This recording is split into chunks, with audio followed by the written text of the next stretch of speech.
Hey, I actually remembered to hit recording this time. We're working on the queue today, and the timer up there is that's how long I'm gonna be streaming. That's kind of the plan. I ham some. I am not a ham. I ham it up a lot, yes, but I'm not a ham, please. But yeah, no. We have like 4:45, I guess. I might end a little earlier. I have no fucking clue.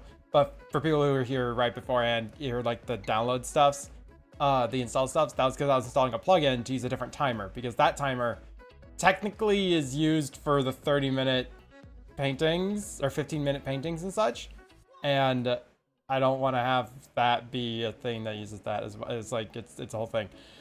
So, yep, that's currently where what's going on. We'll see if I kind of keep that as a thing. All right. So, yep. You're working on the Trello queue. Why did I just have stuff on my... It's like there's stuff all over my fucking table. There probably is. And, no, I don't know what we're doing.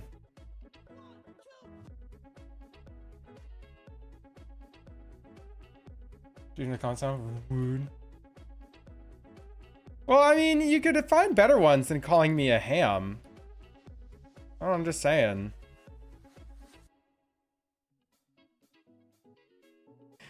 Anyways, howdy bun. Love you. Hey, you primarily made the UI mode only for ridiculous huge fleets battle ease. Known for a lot of people have client-side performance issues with those of server-side, so that doesn't really do much though. Yep, nope, that... Like, it makes sense that that's a thing that exists, knowing that game.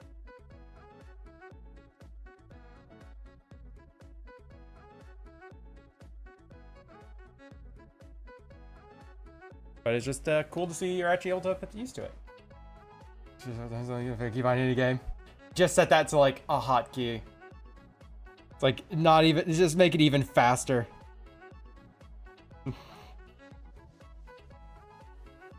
It's like, oh, load up the game.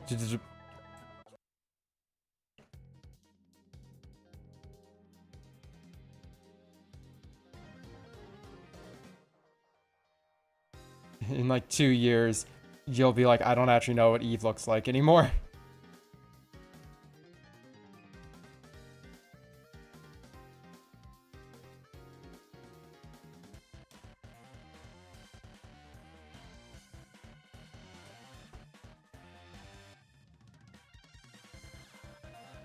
I can. It's a stretch, but I can. Hold on a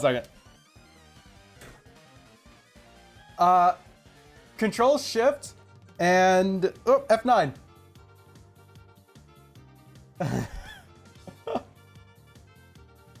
So there you go.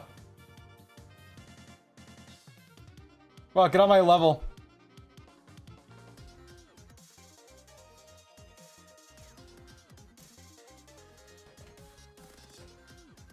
That really has to stretch my hand to do so.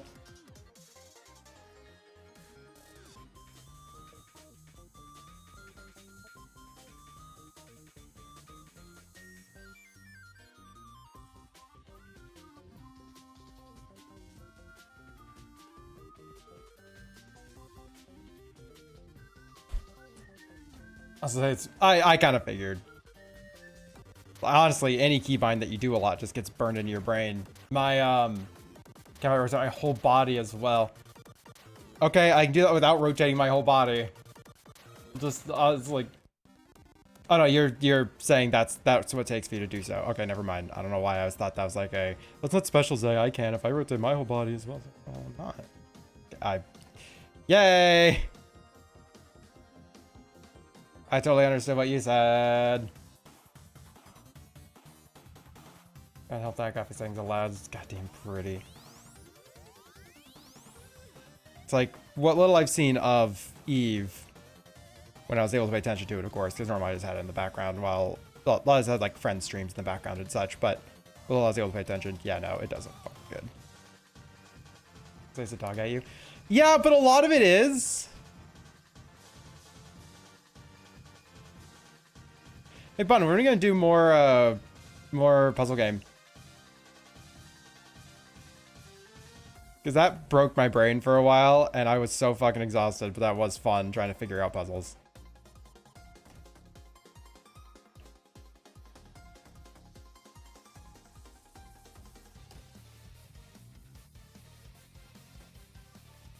You know what the games think Def can't reach the Kigami with one hand.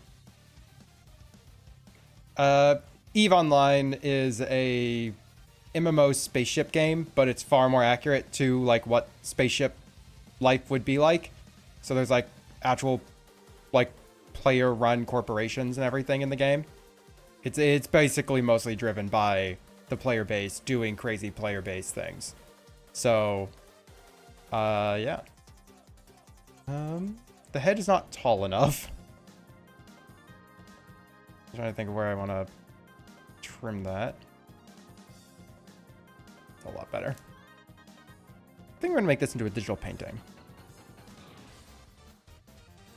630 on the Steam install, another few hundred for that. Along with at least 2,000 related spreadsheets and wiki pages. The game really is. You're not wrong. Yeah, economics papers. Yep. Like, people have literally gotten their economic degrees based on studies done of EVE, which is fascinating.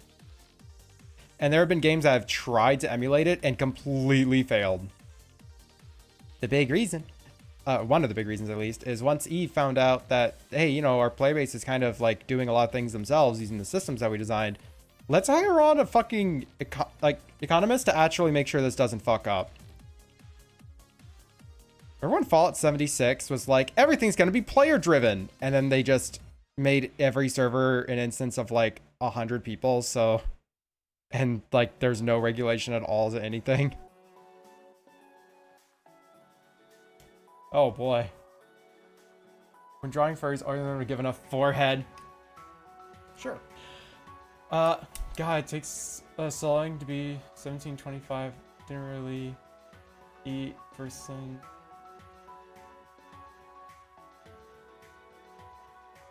Oh, okay. You basically didn't eat Friday through Sunday because basically couldn't eat without feeling more sick. Oh, okay. Yeah, you probably should try and get something in you, but also something small and light so that you can, it's like give your body the best chance of like being okay with it. God, I remember one time when I was young, I was like really sick, like vomiting all the time, sick, and like food was just repulsive to me. The concept of eating just made me feel sick even more. I was bedridden for like 2 weeks because of this. And this whole time I was also starving because I was like, I can't eat, but like my body needs some fucking food. So I'd still try. And it's like I would just have like little tiny bits of stuffs, right? Just absolutely nothing for like 2 weeks. Flavored water, just noodle flavor packs. Honestly, if I had thought about it, I probably would have tried for broth. Also, why am I cut off? There we go. Yeah, if I thought about it, I would have gone for broth or something. Just like beef or chicken broth or something like that. But no, I guess no one thought about that one. Anyways, I found out years later that was the swine flu. Like when the swine flu was going around, it was like really dangerous to a lot of people. Yeah, I had got that. And somehow I was just like 2 weeks of just being like unable to eat.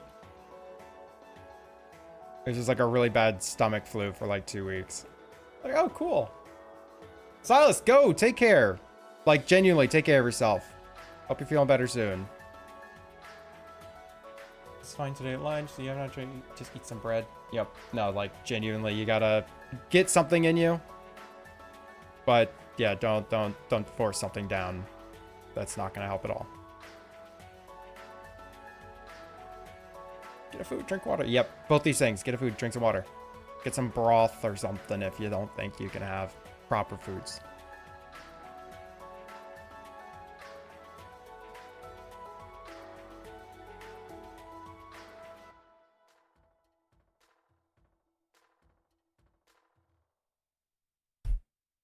I'm not really liking these ears, so I'm just gonna delete this one. I want them to be more upwards.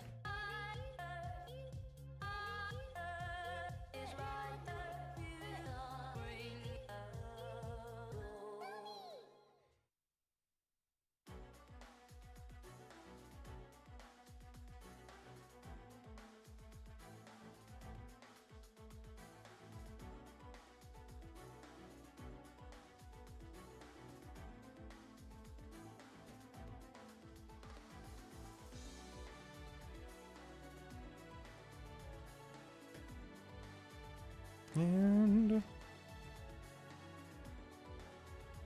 that's looking kind of cute. Okay. Hunger Smart not give me a swine flu vaccine at that time. I got sick from both that and the flu itself. Oh shit. Yeah, it was like, God, that was the time when it was just, was it that swine flu was like super fucking strong or something? Or it was a different variant than what people were expecting. Like, I think what we had in the States was decent at immunizing it, but I just, like, didn't get it at that time. I don't know what the circumstance is for me getting it.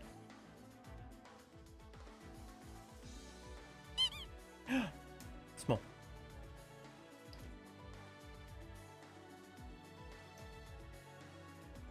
But yeah, it was the time when it was, like, really fucking strong.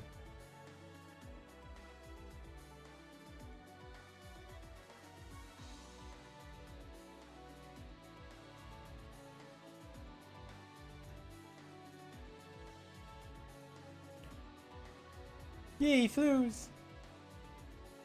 Yay!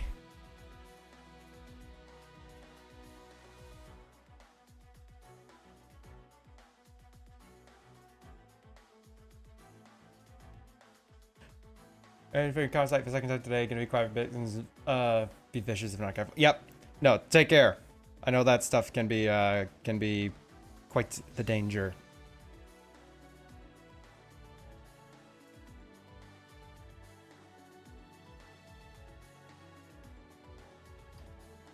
So yeah, literally today's plan is work on the queue. I have like 2 things that are just kind of, you know, do whatever for 4 person. And then I have a 30-minute piece for Felis. And I feel like I could probably do a 30-minute piece because I did pick up that one extension, not extension, but that one tool that just like tells you how long you're working on anything, like how long you're basically tabbed into a program and actively doing something in it. So I'm gonna we might be trying that, but that's kind of not super serious gonna happen right now. Like the reds and greens in this character? What, this character? Or a thing you're drawing?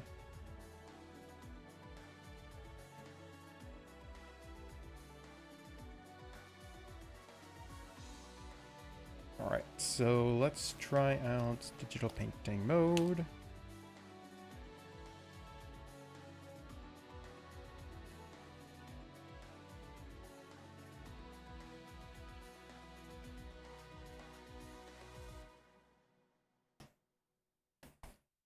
No, I locked that layer. Come on, there we go. Under each. Yep. No, it's very pleasing colors. I agree.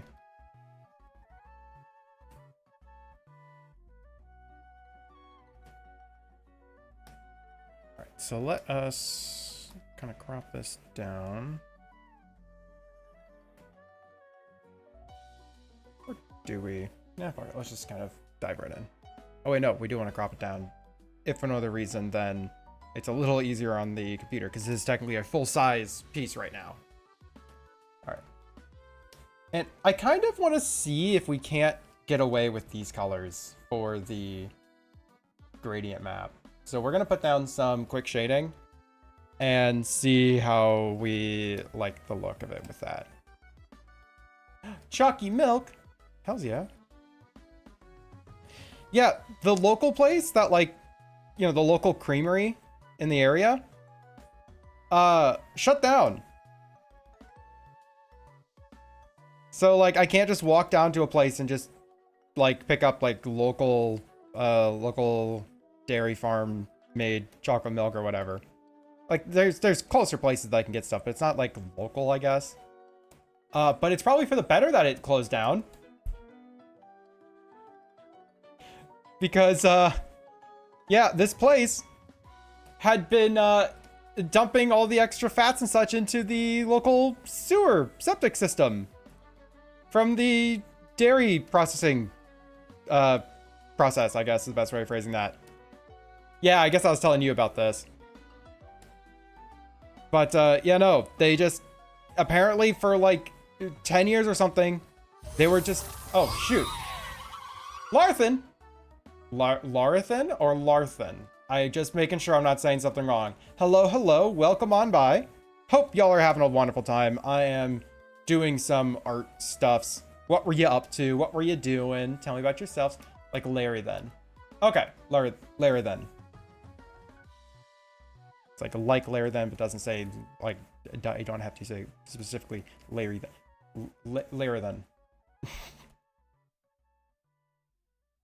I'm gonna go with this. We're sucking on chili dogs today. So thank you so much for stopping on by.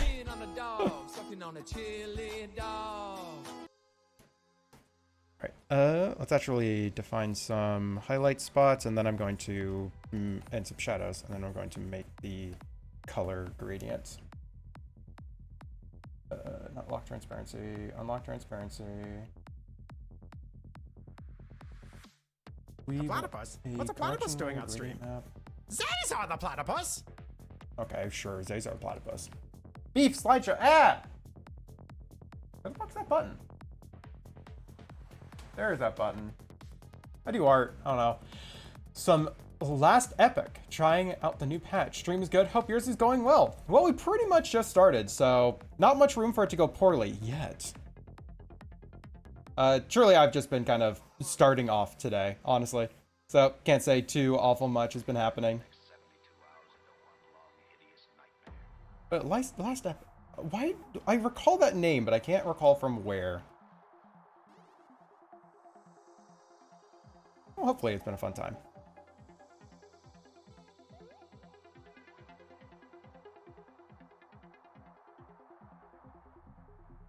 That actually might just work. Just like directly copying the colors.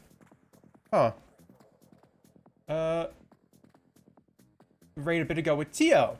Oh, okay. Going shortly, I imagine they're out at the moment. No problem at all. Thank you for the heads up as well.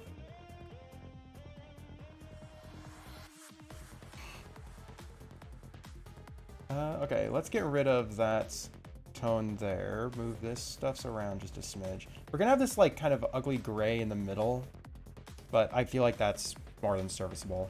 We did drop one of the colors of the character, but in light of it making this look a lot better, I think it's fine.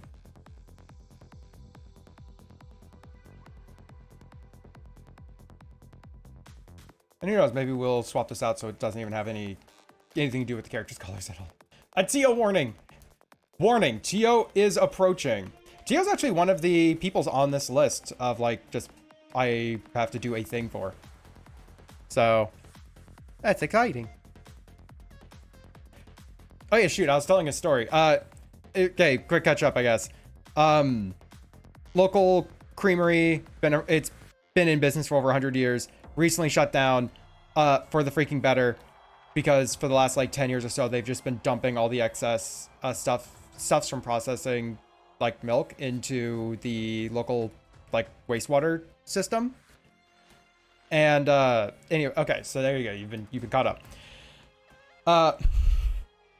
So wait, why is that? Oh no, I have to color this and not erase. So yeah, the process of like processing milk, like generates quite a bit of extra fats and things, and just extra waste, right? But much like how you're not supposed to put like oil down the sink drain, it's the same story. It's just any fats you don't want to be putting into the wastewater, because the wastewater plant has to process that, and that's far more taxing on it than it really should be, and it can clog the pipes, things like that. but they've just been doing so for like 10 years. 6 years ago, though, the owners of the business sold the business to just like a group of farmers. And it's a co-op, so it's already like owned by a bunch of just individuals, so it wasn't that crazy to do so. And the city, and again, the city was aware that the previous owners had been doing this, so they issued them fines and such, and they like paid them and got their citations and everything, right? But the new owners kept doing this. They kept just dumping stuff into the wastewater, and they got fines for it and told, hey, that's illegal, don't be doing that. They went, oh shit, sorry. We're told, like, we saw what the previous owners were doing and thought that was just the norm. All right, got it. And that would have been fine if they stopped doing so. They didn't. In fact, over the course of, I think, 6 months, they got 7 citations, 7 fines for it, and then some. And ultimately, it came to a head when there's like a couple articles or something on this situation. And they basically went, all right, we are going to work with the city to find a solution for this. Like to fix this. The solutions they were given were pick up a machine to process this wastewater on site. That would cost around $2 million or something to be able to do this whole thing. Take all this wastewater to a different facility to be processed. Or we disconnect your access to the fucking to the wastewater system for the city. And yeah, they didn't stop. So they got their access to the wastewater system fucking disconnected, which means that even if you use the restroom inside that building, it got put into a fucking storage tank, and they had to ship it all to a different fucking city. Because they just didn't have a solution otherwise. Because they just didn't freaking fix this. They just never bothered to. Or I guess asked for help to do so. I don't know. I don't know why they never did. It's expensive. I get it. But like, at a certain point, there is some business expenses that have to be accounted for. I'm sorry you didn't like know this ahead of time, I guess, because you saw the previous owners doing it like this. I don't fucking know. Genuinely no idea. But yeah, no, they had their access to the local septic just like disconnected, and they were not allowed to dump anything into it. Right, the owners just couldn't be allowed to take responsibility, which is way worse because it's a group of local farmers who owned it and their families. So, anyways, yeah, they're closed now. Like the business is closed down, and some people are lamenting and being like, oh, real shame. This place has been around for 100 years. Now it's closed down. Just because, like, the septic stuffs. And I have to fucking tell them. It's like, no. It's not a bad thing. Because our city has been having issues with their wastewater treatment plant for the last, 6 years or so. And I had to explain to these people who are, upset about, they're, sad about this, saying, yeah, the reason why we had a boil water crisis a while ago is because the fucking wastewater treatment plant has been running overtime for 10 years because these people can't be fucking bothered. This isn't like a local history thing that's being shut down. Your life is infinitely going to be better because this place is shut down. And it's a miracle it wasn't shut down 8 years ago. Like, I honestly don't know how it wasn't. And the city never shut them down. The city just kept giving them citations and then eventually disconnected their access to the local water. So it's like they closed down because they couldn't afford to stay open anymore. It's like, if you needed to do that to stay open, I feel so sorry. So yeah, no, it's so weirdly frustrating that business was doing this for so long.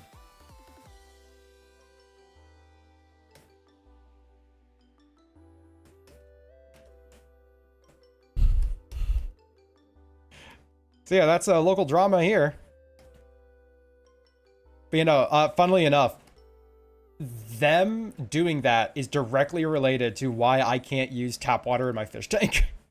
Like, Just got a fish tank. Just repaired the whole thing. Sweet. What water can I use? Well, normally you just put dechlorinator in your tap water and it's totally fine.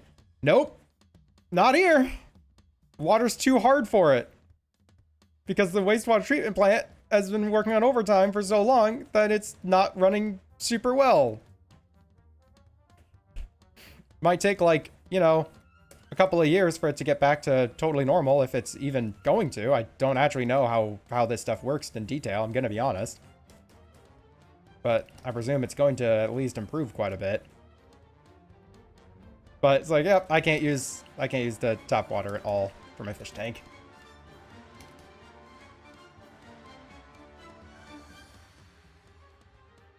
And here's the really funny part about all this, and I think this might have pissed the city off enough to just shut off the wastewater immediately. Like, what I'm presuming is the reason why it hadn't been shut off earlier is because they, you know, the business expressed, hey, we're losing money a lot. We can't, like, afford to do these things. This is kind of the only way we can do so, you know, et cetera, et cetera. And the city kind of felt, like, took pity on one of the oldest local businesses. That's my assumption. And one thing that this business always had done is it was a milk processing place, like a cream processing place. So they were able to make cheeses in-house and all these different milk stuffs. And they even had like a milkshake machine that you can just walk in and like pay $1 and fill up a giant cup, just like with all these different flavors of milkshake, right? Stuff like that. That's one reason why it was kind of a well-loved business in the city. So I think when they bought a business across the road and opened up an entire store just for those products, the city just went, you know what? How about fuck you? And shut them down and shut down the wastewater access.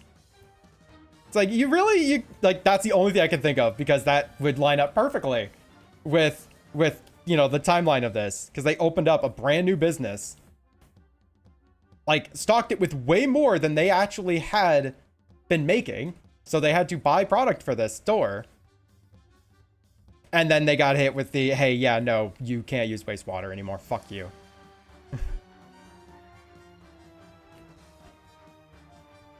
It's like, God, that stupid move from some people, right?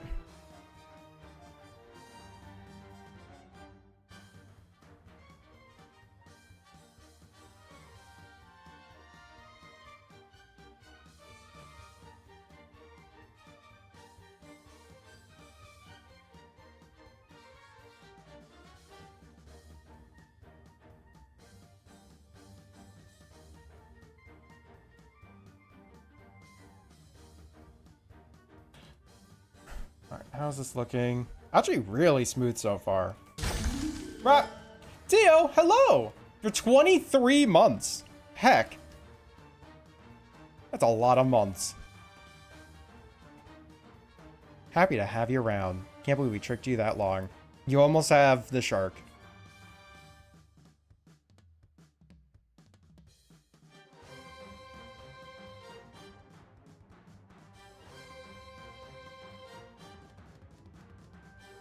So let's fill in these eyes.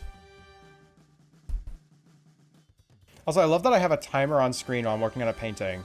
So it makes it look like I'm going to spend 4 hours on this one painting. I assure you I'm not, but it really seems like it, and that's very entertaining to me. At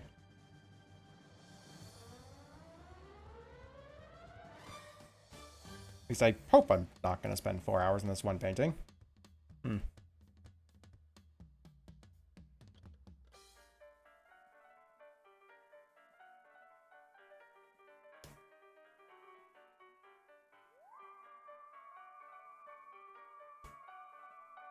No. We've had 15-minute paintings, now we have 4-hour paintings. What's funny is that I actually have a 30-minute painting on the queue to work on.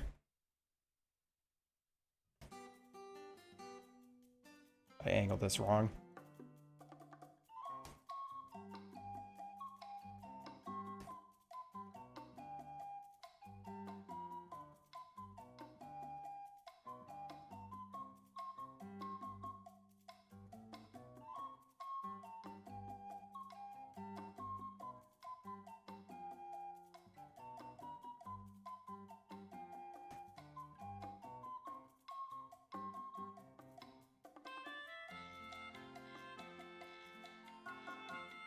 Yeah, on this queue today, Tio, is that do something for Tio thing on the queue. Yeah, I want to get through that as well. So we're going to be doing this, and we're going to be doing that, and then I don't know what afterwards. Wait, no, I said I might be experimenting with that 30-minute painting today. See if I can't do those on stream. If I can do the 30-minute pieces on stream, that'd be kind of cool. That would open that up as a stream available thing.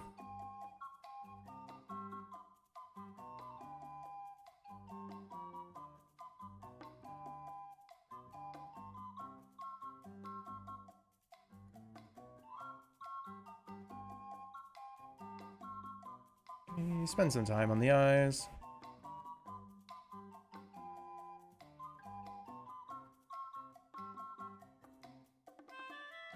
I can't remember what I'm doing today.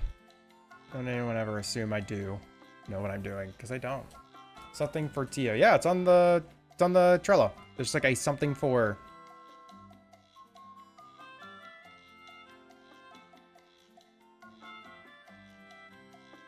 It's been on there for a while at this point.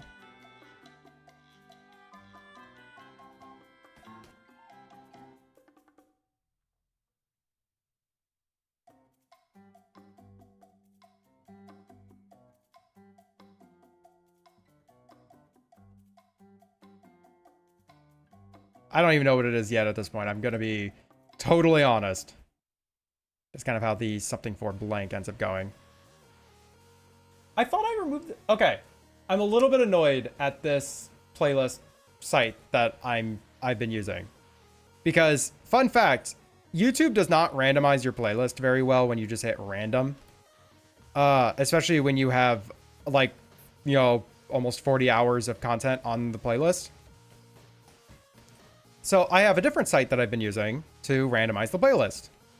I've updated the playlist to remove some songs that, you know, YouTube was telling me, hey, that's a copyright strike. That's a copyright, but the artist says it's totally cool to use it. But just letting you know that that is a copyright owned by blank, blank, blank. And that, you know, is a problem for some people. And I don't want this playlist to be usable by people that knowing that YouTube is going to possibly say, hey, it possibly cause them concerns, right? So I removed those songs. Like, I removed the songs that were doing that. But this site that I use for randomizing the playlist properly hasn't updated to say that it's a different fucking playlist. So it's still randomizing that playlist. That original playlist. It's like, why? Because if I had a song in, I'm pretty certain it's been updating it. Has it not been? The interstellar song, perfect. Yeah, exactly. No, that's all it was. 1 second. So there's 609 videos in this playlist. I'm gonna check how long this playlist is over here, because I've been adding content to this playlist for a long time. If it's not even been doing anything, that's been really funny.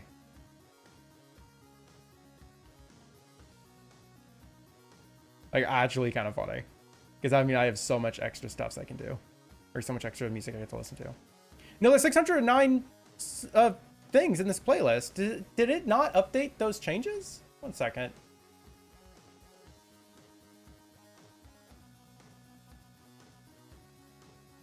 I have to load this entire playlist. There's 600 things. It can only load 100 at a time. Or it can only load like 100 new ones at a time. Yep, nope, there it is. Remove from playlist. Cool. Yeah, no, these things just aren't removed. Okay, I don't know why that happened. I have to find the Slime Girl tracks as well. I am sad that I have to remove the Slime Girl tracks, actually.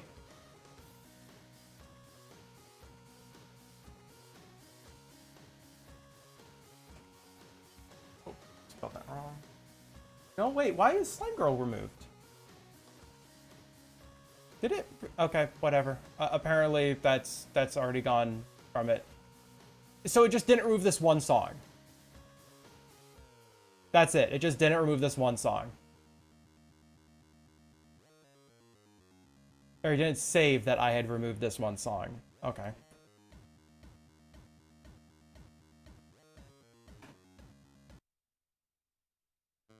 Sweet. Yeah, YouTube being YouTube. And it's a YouTube playlist specifically because that's where a lot of people post their covers.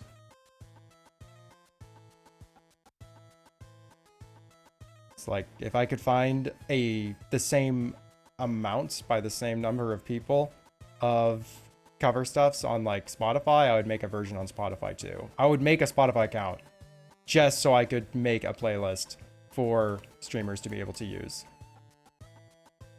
But no, most people post their music to YouTube. Or at least most people who post music that I'd be looking for post it to YouTube. There's a lot of stuffs on Spotify too, but not the amount that I need.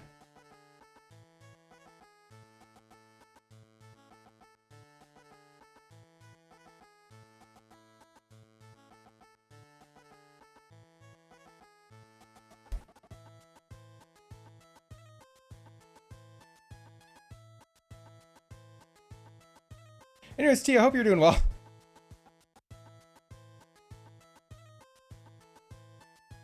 This is like a more detailed digital painting, so we're spending some time on it.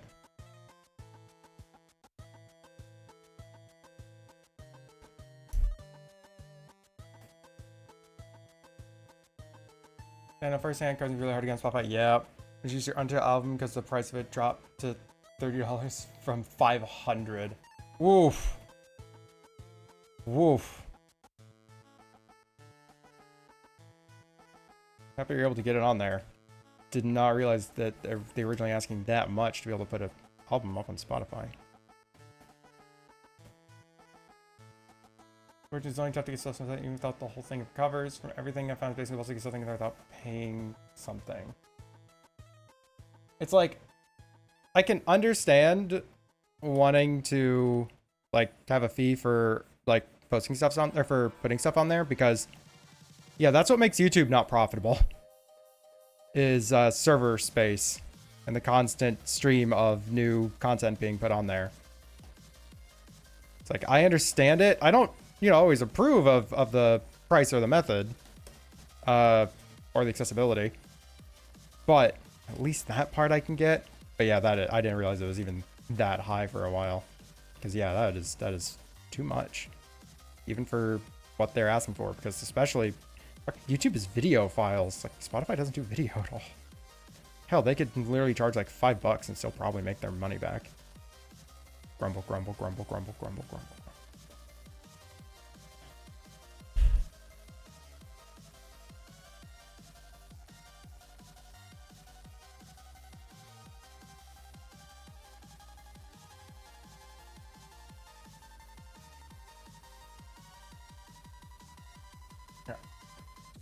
That's not just Spotify, fair as price for a publisher to get on whatever services they have access to. Ooh.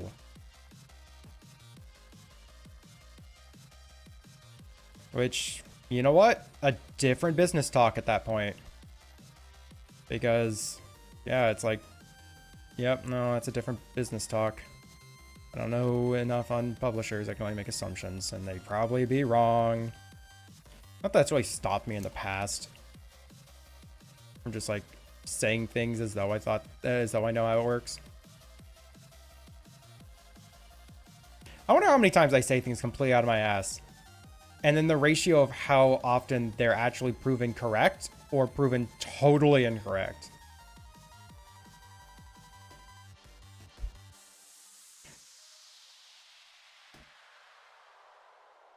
Sales, services, sales, and yep. Nope, it's making music professionally is a game of finding out how to, how to like sell t-shirts basically at a certain point.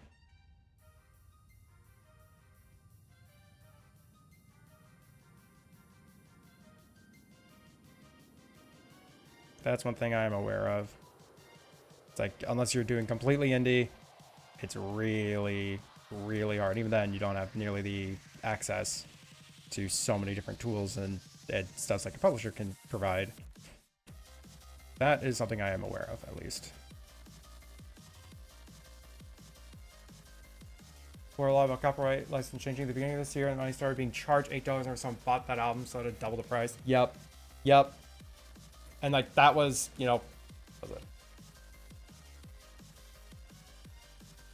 And at least that was something outside of your control, right? It wasn't like, you know, the publisher you're going through was saying, hey, we're gonna now charge like way more, so you gotta change the price on this or else.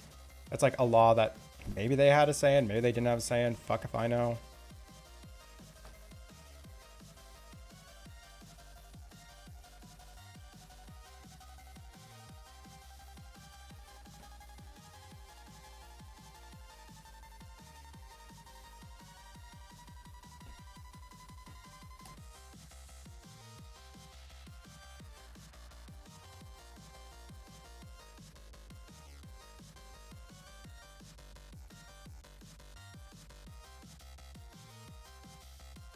But hey, I know Pokemon facts.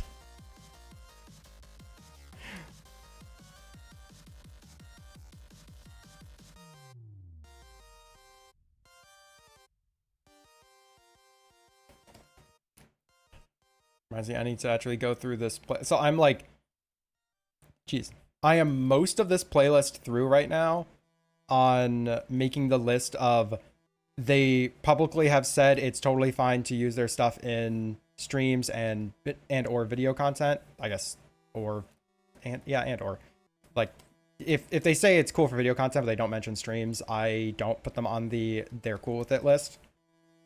But yeah, it's like I just have to go through and finalize that list. I think I have like the last couple hundred songs to check, and every time I find a new artist that I haven't put on the list yet, I mark them down, and then I make a note if I have to contact them later. Can you get a Pokemon on Spotify? There's probably the Pokemon soundtrack on Spotify, so kind of, yeah. That sounds familiar? I don't know why it would. That's crazy.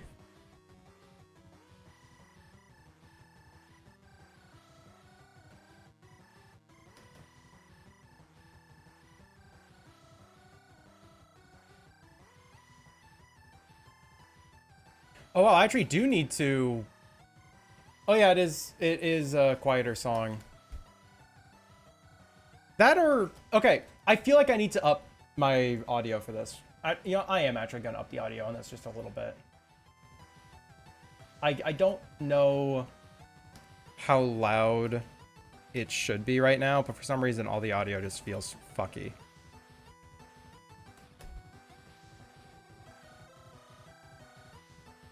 Anyways. Yeah, your call if you want to up it. Anyway, yeah, I just now realized, sorry, mine to be fair. Yeah.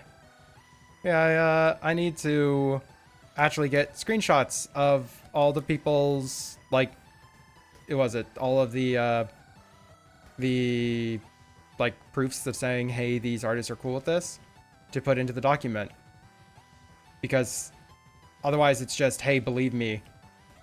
But a lot of the times are like, gosh, what is it? A lot of the times the place where they said it's cool to use my music for blank is like a tweet that they've said. Like, it's linked on their site, but it's a tweet that they've said. And it's like, okay, that might be going away, so I need to get a screenshot of that. Or it's like on in the description of all of their YouTube videos that they post, or it's only on their community tab, or it's only in the like about me section on YouTube, or it's only on their website. It's like all these different sources, and it's like, if I just list out and say, yeah, they say they're cool with it, I want to say where. And especially, what if I have to contact an artist? Because once I'm done with this list, and I have like a bunch of artists that did not publicly say anywhere if they were for or against their stuff being used in streams, I will be contacting them and just saying, hey, are you cool with this being on here? If not, I'll remove it. That's fine. And I want to have like a screenshot saying, hey, this person said it was cool, and I'll remove it if they ever tell me otherwise. Because that's the stipulation I'm working with for this playlist, is the moment a artist doesn't want to be on it, I will just remove them from the list. Don't take part in loudness, the Morrissey imagine music from the 70s, 80s. Yep. I really wish I could have a normalized system. See, now this song's a little bit louder. Okay. I really wish I could have a normalized system built into at least this audio source. Like if I could have just a way to say, hey, this audio source, make this thing, like try to normalize it within these ranges. Like that would be fantastic. But I haven't found a way to do that easily on OBS. I have to be very specific with the phrasing on that. It's possible, but my audio setup is already complicated enough and it would require a good few steps to be able to do so, if it's even going to work. Because of your experience, like, put it everywhere I can manage video descriptions, video comments, store pages, text files I include with the album. Yep. Yeah. Because it won't take much for, like, you know, me to put up this playlist for anyone to use. And then start getting some traction. And then people start questioning. It's like, hey, are you sure this is cool? Because I thought that this person said, it's like, yeah, nope, here's the thing. Like, they didn't change that source if they don't mean it, and they can contact me and remove it if they want, and I'll let them know where I got it from. And so that way they can change their sources or add a stipulation or anything on it, right?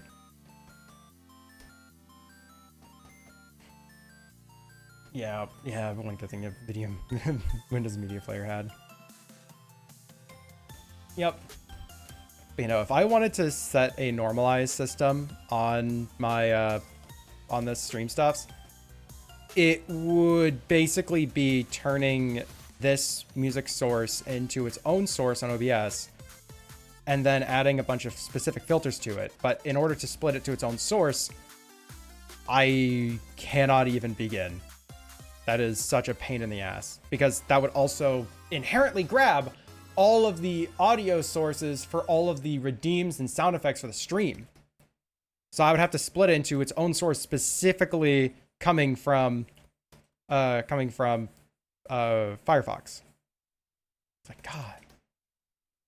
They're going to changing all their album tags and music to greatest hits, but it did normalize well. Huh. That's actually interesting. I didn't know it even it changed all the tags where I said. Yeah, I usually just go for the volume and exports app because of mine it's more loud enough, but it seems YouTube disagrees. Now here's the deal. You say it seems YouTube disagrees. You're also just hearing it in relation to all these other songs. And couple that with how loud do I have it? Or what are the specific audio settings that I have? Maybe certain like bassy notes don't come through so well, or it picks up like sine waves much easier, or it transmits them much easier, or through OBS or whatever, right? So there is like a ton of factors related to the volume of a track, or even the perceived volume of a track. That's a big annoyance when trying to do audio balancing on my end, is stuff will look literally this exact same decibel amounts, but it's almost imperceptible on the stream. It's like, God damn it. So you're not exactly wrong for setting it to what you set it at, Storm. It's just in this case, compared to everything else I have, it's lower. And yeah, it just is, I guess.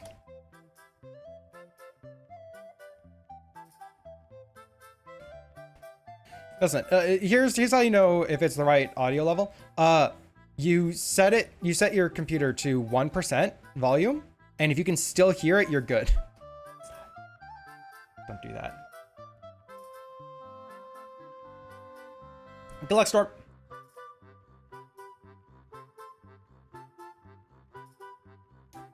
I have all this detail on the eyes and the horns and such, but I haven't really started the rest of the face at all. Let's actually focus on doing this in the right order, Zay, please.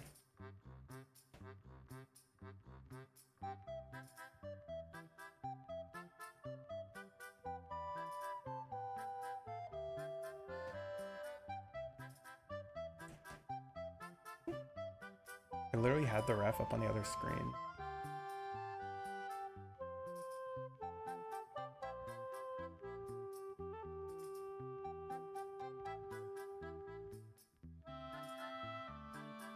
Just so I had kind of an easy way to know if this was the right thing.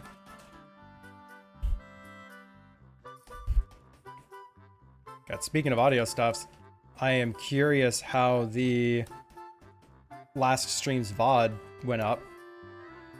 Like, it's not up yet. It's all just set to schedules, but I'm curious because I had to download the VOD and post that because I didn't hit record until I was like most of the way through the fish story, and I was like, I'm not redoing this.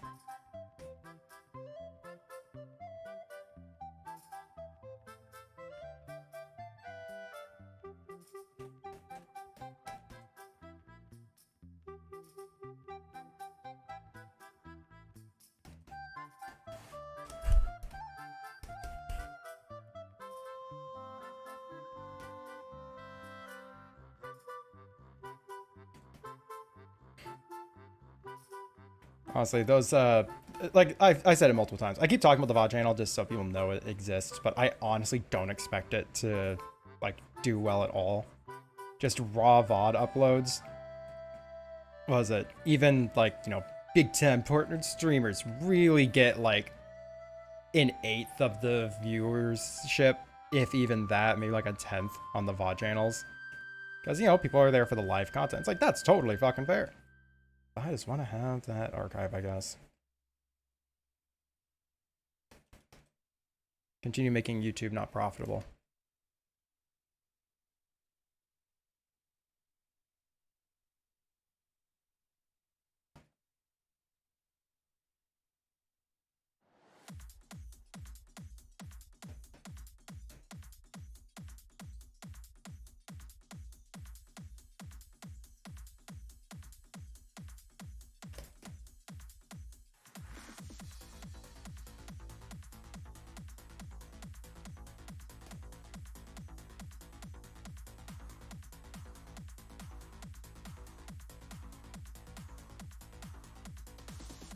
Trying to like make this look like there's this like a little bit of fur up here.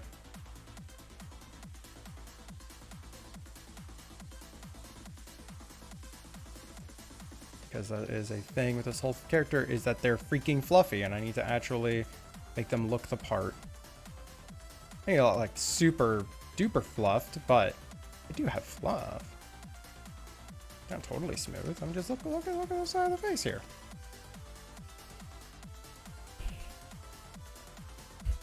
Alright, now I'm gonna need the sketch back so I can figure out where the heck I put the teeth.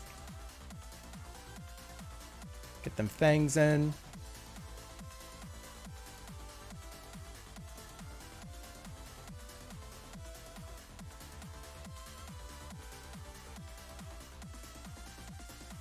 Slowly working our way across the body.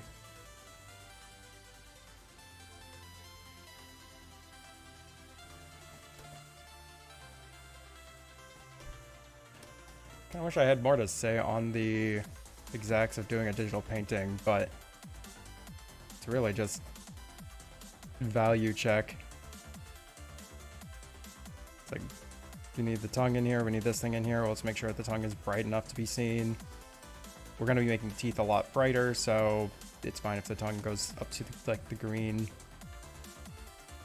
Also, the tongue is supposed to be green, but we're not exactly paying attention to the proper placement of colors right now. We're just placing the general values of everything. Theoretically, I can do it all with that, but I'm not yet.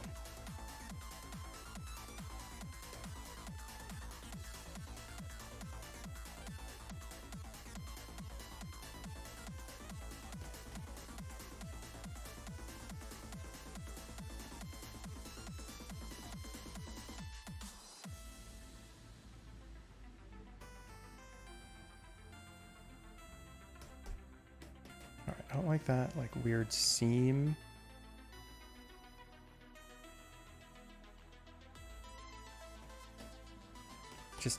Just looked bizarre.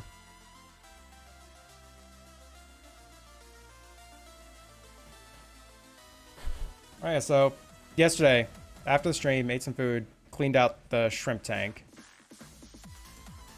You know, removed all the biofilm and such from it. It was fucking filthy. It was so much biofilm. Again, the biofilm's not exactly dirtying it. It's just it had so much. And I only ever saw like 4 shrimp. And I am like growing increasingly concerned that I have I have dead shrimp in there, and I just can't find them. Like, I know that shrimp aren't exactly, like, super social or everything, and I don't have a whole lot of good viewing angles of said shrimp. Or at least said locations where they could be. So I'm not exactly shocked I can't find them, but at the same time, I don't know, call it up to anxiety. And I can't, like, remove that big log to check for them, because that would disrupt the sediment layer so much and would probably actually harm the plants a lot. Oh, thanks. Oh, wait. Hug back. There we go. It's like, the fact that I have shrimp in there that I can see constantly is like a good sign. It means that at least it is habitable for shrimp. Because if there were shrimp dying because the conditions weren't good, all of them would be dead by now. They would not be able to survive this many days. If some of them died, it would have been almost all of them by now. And like, they have a ton of food in there, I know that. So I'll still probably put like an extra pellet in there just to help out in case. Maybe I'll see some then. Give them a little bit of diversity in their diet than just the biofilm. But they are eating the biofilm. I've spotted them eating the biofilm happily. But yeah, it's just, I'm honestly more concerned that I have a cat, namely Varasha, who's like somehow getting the shrimp. But I don't see them near the top ever. And Varasha doesn't like going near the fish tank. She likes going near it to see the shrimps, but she won't, like, she's never made any approach at the tank that I have ever witnessed, past the one bit of evidence I have of presumably Varasha having fallen into the tank.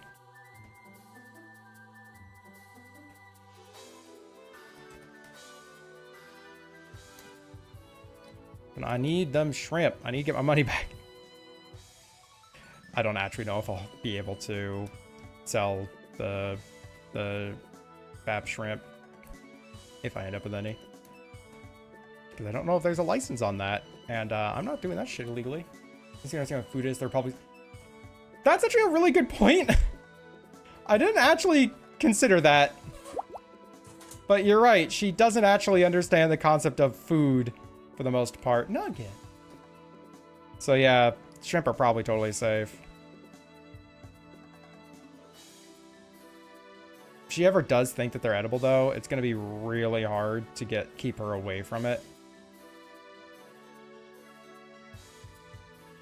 Because she, like, screams at me every morning to be fed. Even after she's been fed. Seriously, I want to put a door on my office just so I can lock Varasha out when she's just being, like, super needy in the mornings. And the neediness, by the way, starts at, like, 5 a.m., too. It's not just like, oh, you're awake. Yeah, hey, food. You want to give me food or something? It's like, hey, buddy, play with me. Fucking play with me. You're gonna fucking play with me? Oh, hey, you're up. Do you want to give me food or something? Why am I being thrown? Varasha.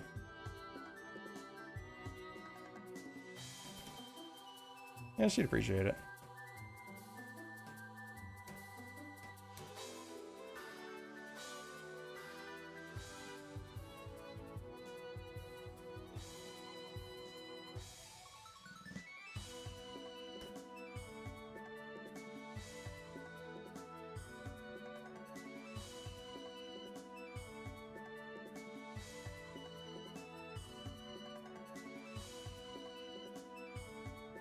Yeah, Varasha is in fact a cat. She is one of the cats of all time.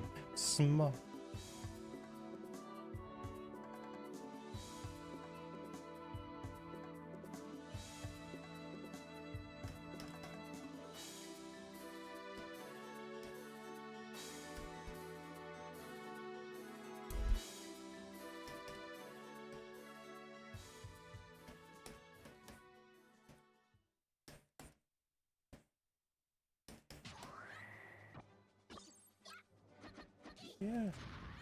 Can all cats get food and attention by yelling? No, unfortunately. Sometimes it works actually really well, but it can't work consistently. That's the trouble. Because Varasha does it every single morning, and she just doesn't get the attention that she wants anymore. Like, first couple of times, like, yeah, sure, I'll pet you a bit. Yeah, sure, I'll pay attention to you. Yeah, sure, I'll play. But now it's like, hey, Varasha, do you want to fucking not? It's 5 o'clock in the morning. Get out.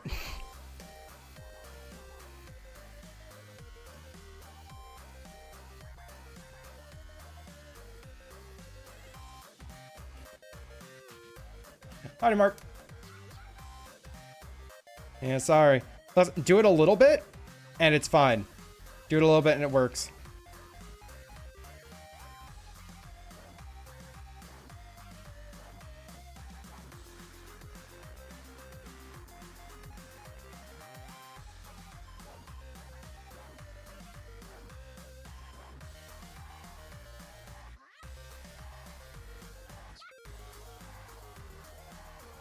But it only worked for occasional treats, not for full meals. Or not for, like, to supplement meals constantly. Just occasional extra meals. Guess a better way of putting it.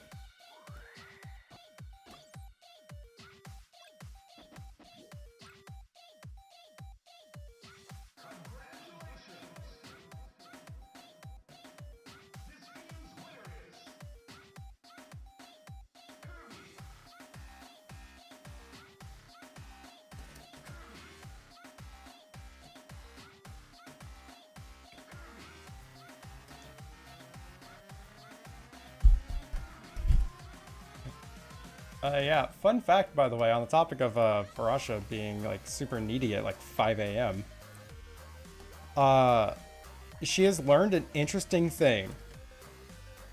She thinks that if she is on my, like, headboard for my bed while I'm asleep, she gets in trouble.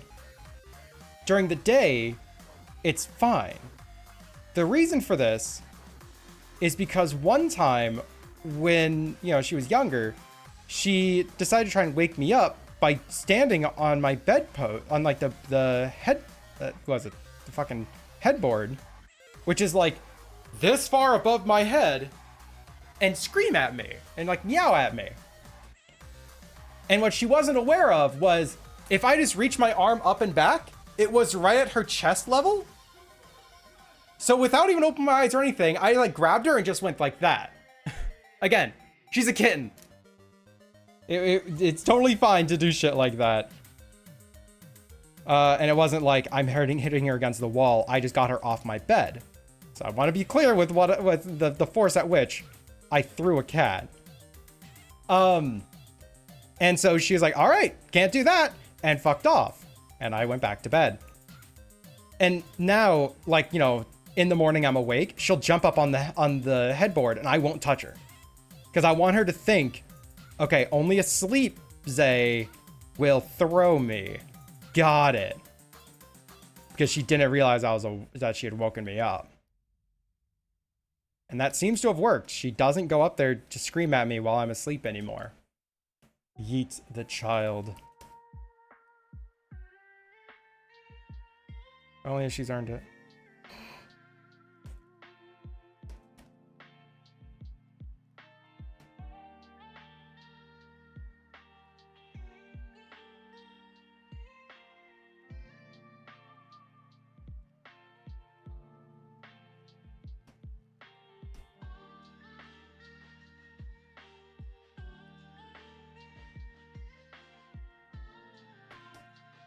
Picking my chilies.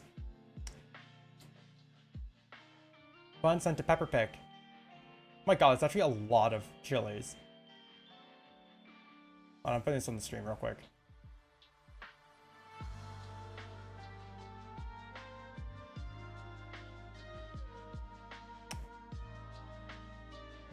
Oh. Well, I accidentally put it into night vision mode. That's a lot of chilies. Fuck yeah.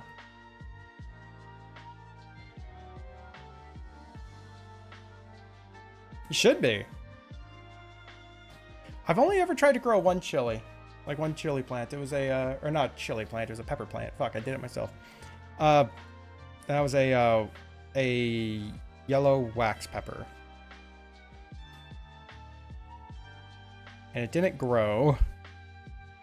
It was towards the end of the season. I didn't think it would, but I had hopes of it surviving the winter, and then it was a really cold winter. So like, well, that plant's sadly dead.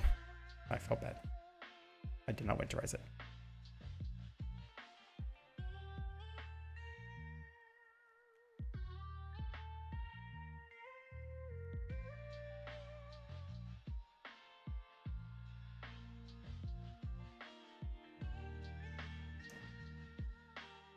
Like the worst pepper. It pickles really well. Wax peppers, they pickle. They pickle well. That's what I was hoping to do with it. I was going to pickle it or like ferment it into a hot sauce or something.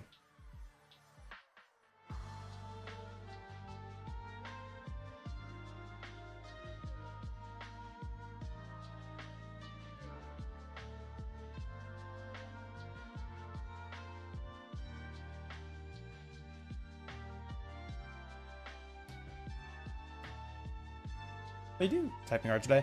Yep. You saw me, I couldn't type earlier, so fuck it.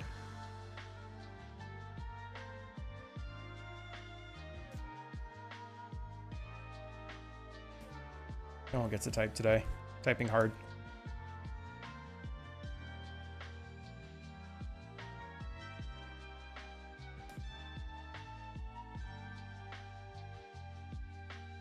How much time do I have left in stream today? Oh, let's look at the timer. Wow, 3.5 hours roughly.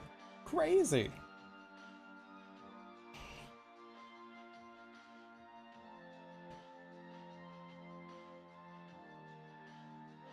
Kind of making these spikes pop out of the body an appropriate amount. I probably should have done detailing on this chest before I had started on this thing, which also I realize I have this too far over to the left here. We have to move this back.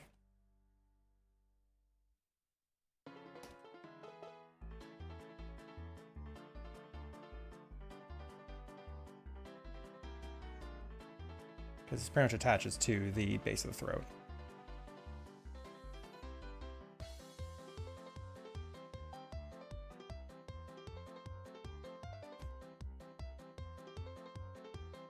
Not the base of the throat. Base of the head? Where the fuck is this up here? Base of the throat's down here. Oh no. Those crazy ones. Spinner room, rubber room. Were there rats? Did they make you crazy? I don't know what the hell this is a reference to, by the way. Just people keep saying it.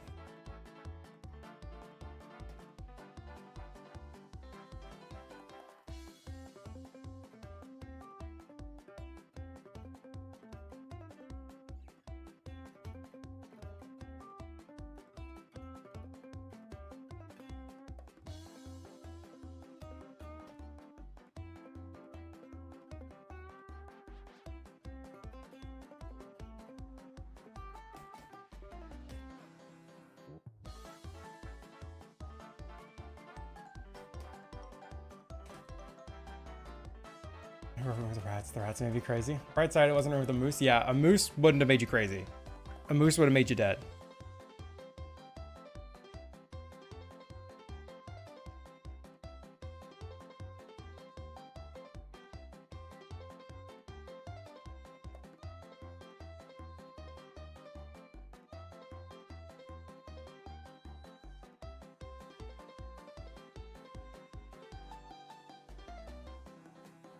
Please do not fuck around.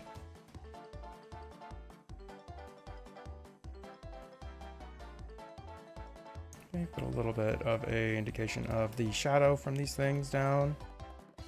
And let's smooth out the brightness over here.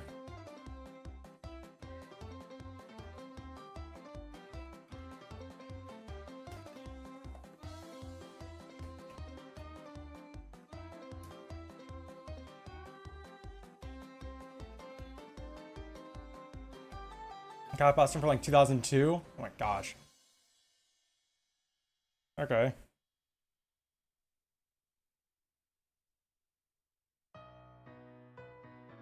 Bit old?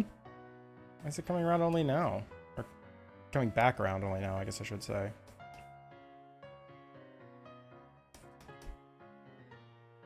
Oh well. Internet be internet. Maybe it's just the people around me who end up repeating it on a lot now. No idea.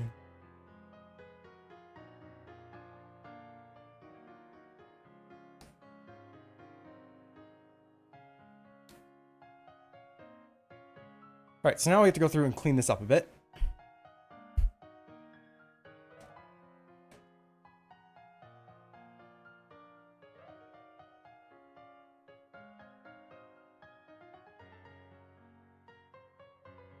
Like rats, rubber rats specifically. Rats are pretty cool. I had rats as a pet. They made me crazy.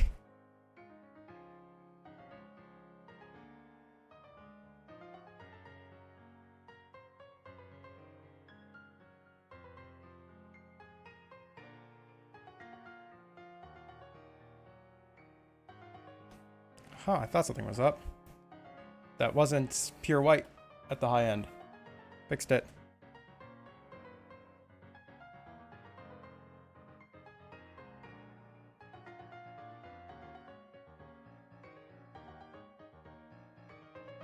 Oh, that's not gonna look good. I was cozy once version of their Discourse last couple of weeks. I was rubber once. Tio made me crazy. Oh no. Tio, how could you?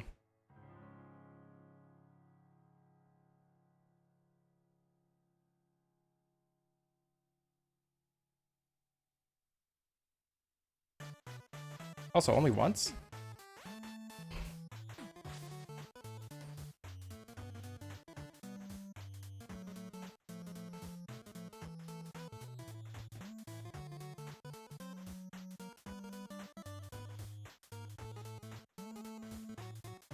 Ah, it never stopped. Got it.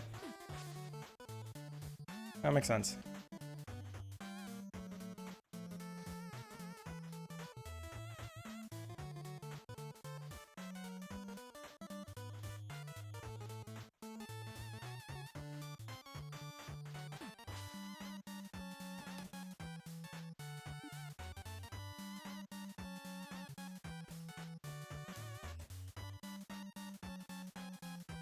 Carry on as you will.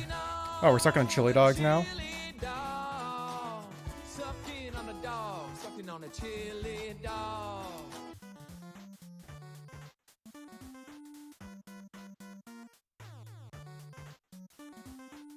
Tio's a rubber of banks.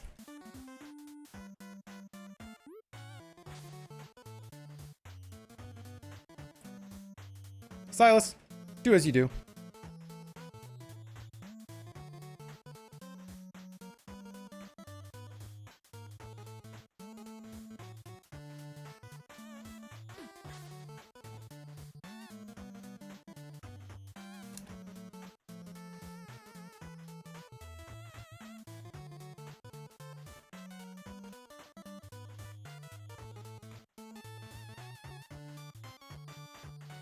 And getting like a shine going. Yeah, dude, those are extinct.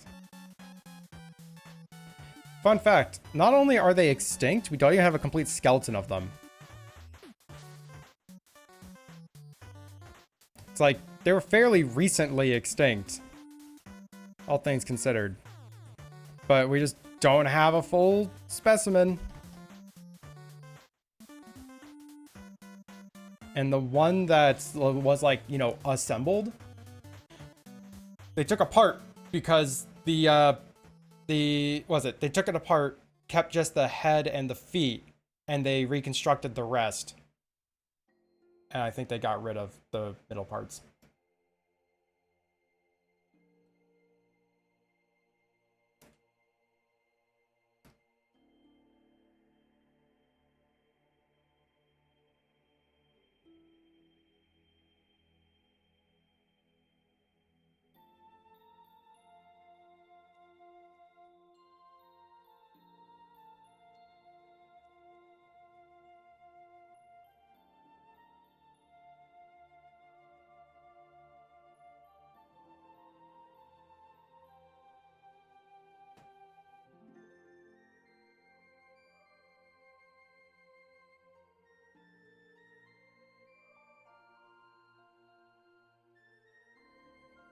eagles kept trying to eat it. That's not even actually the case. It was like a thing of people saying that that they're all like eaten to death. They're really tasty.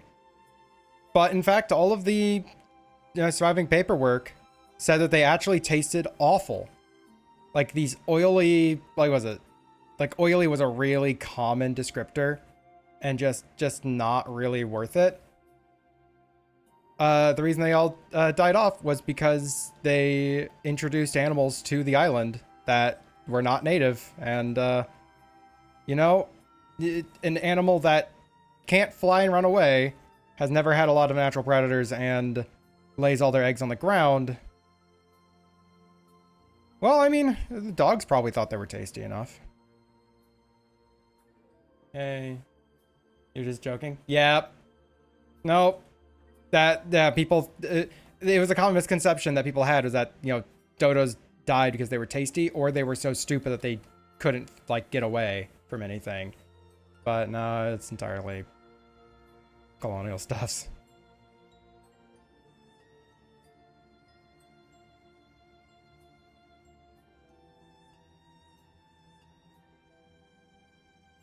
Yay!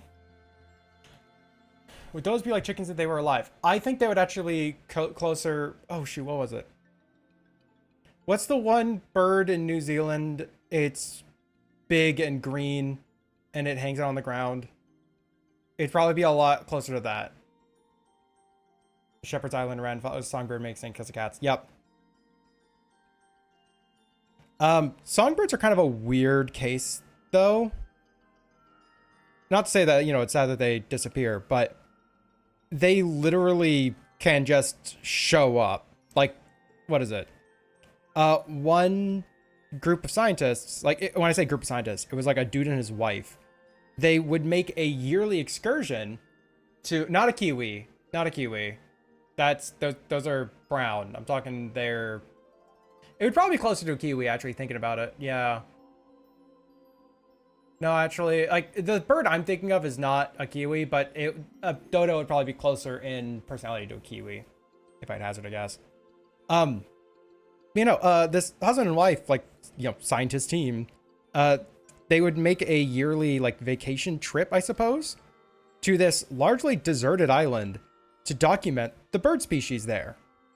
And they would document the bird species whenever they were there. They would just capture a bunch of birds. They would write down everything that all like the data that they needed to write down. They let the birds go, and they'd come back next year and do it again.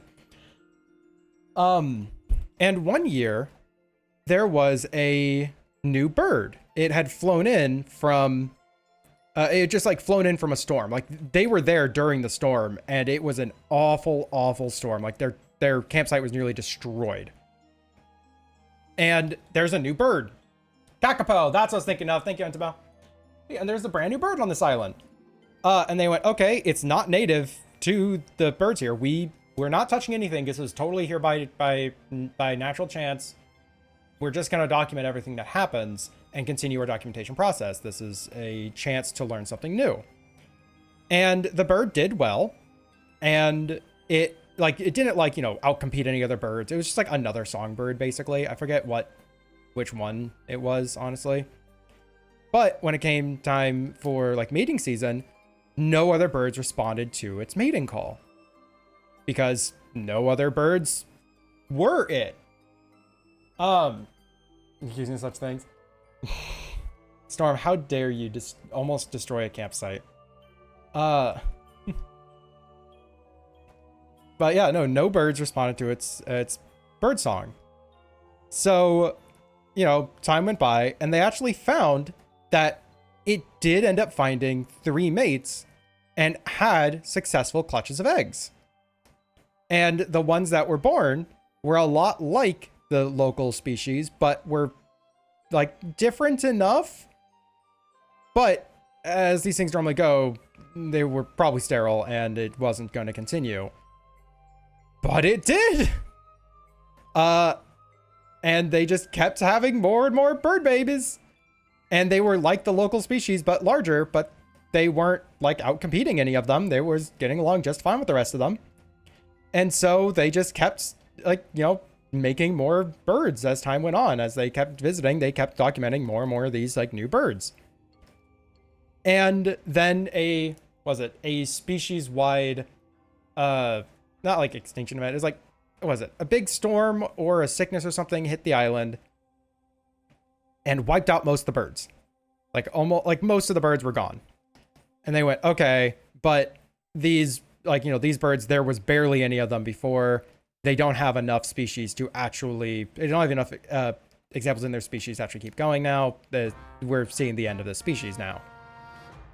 And they did what they did so well before and inbred so much that they bounced back entirely. Like, somehow they actually bred more than normal. They just completely bounced back the numbers. And now they're just completely fine. And it's like, and as they have in their documentation, if we weren't here to document the entire pathway of this species coming into existence, because it was now its own species. They had documented this as a brand new species of songbird. Native to this island, only place they're found, because they were here to see the entire process of this species existing. It's like they are now different enough. They have their own song. They're like the original two species that made them does not react to them, nor do they actually even want to breed with them anymore. It is its own entire species. If we were not here to document this whole thing and we showed up now, we would have wrote down that this is just a native species to this island. So when it comes to songbirds disappearing, it's a little less extreme of a deal because they literally will just pop up in like 10 years and a whole totally unique, different species of songbird. And this has apparently happened a lot. Borb. All right, I'll have to check that out just 1 second. Let's say, still not happy with a species just vanishing or anything, but songbirds are kind of the least of my worries. Wow, that is in fact a borb.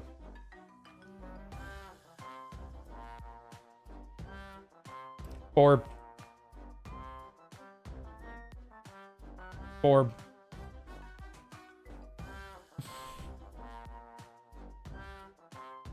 Like if you remove the legs and squish it down a little bit vertically, you could make that spin like an animation.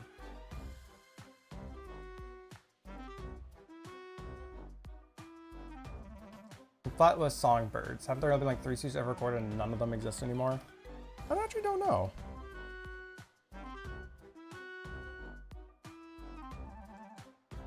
Yeah, I have no idea on that one. I can't speak to that. It's mean.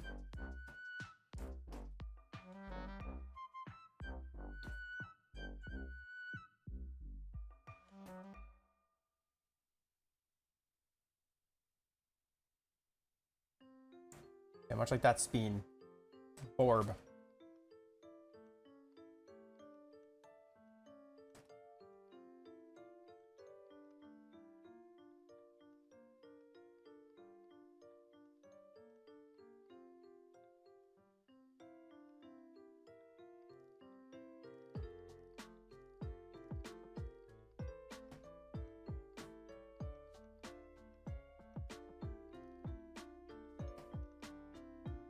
I'm trying to figure out how many we can get away with appropriating. We wish to hold the forbidden nugget.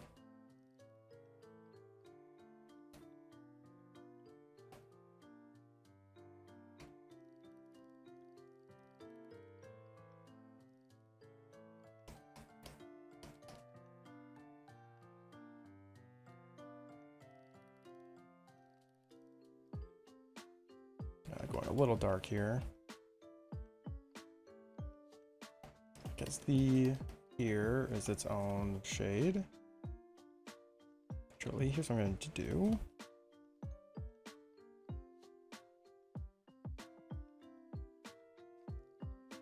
Do it like this. Because it's going to eventually go up into like basically the same shade that we have here already. We just assume that it is brighter on the ears because I kind of have a lot of things up here being really, really bright. So that'll check out. How does New Zealand have so many flightless birds? Because the island stopped having the land-based predators that would kill them. I think they have in the fossil record, like the last one, like ages and ages ago. And on an island, dwarfism is a beneficial trait because it takes less resources for you to stay alive. It's easier to hide, etc., etc. And along with dwarfism is also reducing just how reducing various different ecological niches that you, or how many different crazy tasks that you can do. So just losing flight, we don't need to fly anymore. We don't have to escape anything. Just stay on the ground. It's less resources to maintain this, evolutionarily speaking. We don't need to anymore. Ergo, they just became flightless birds.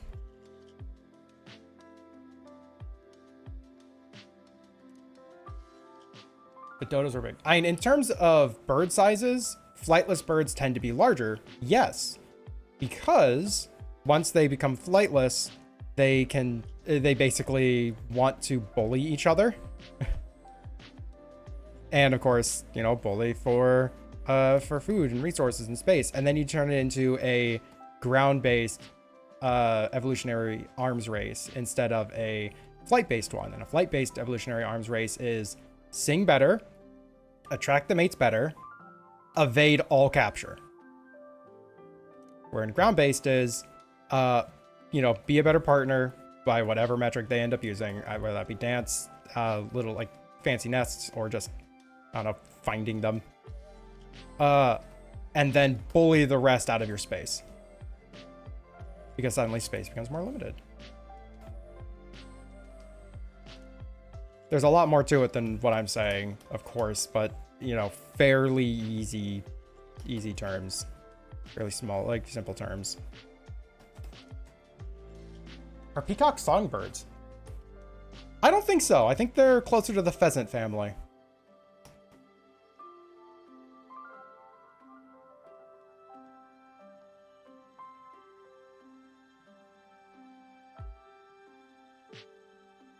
Who's going to try and murder slightly less confident than the bun bot? Good luck!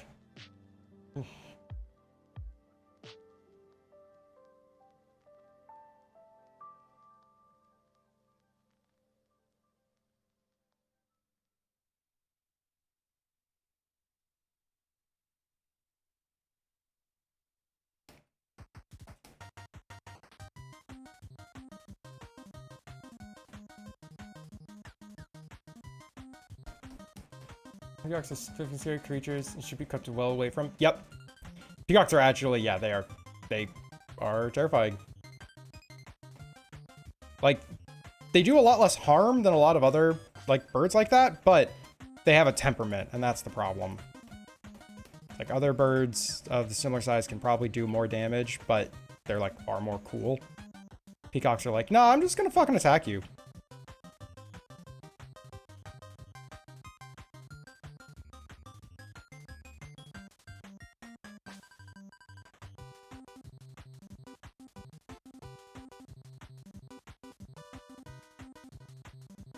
Says they're pheasants. Hey, I was right. The last encounter is slightly vicious combat sites. Let's hope that goes well. Good luck.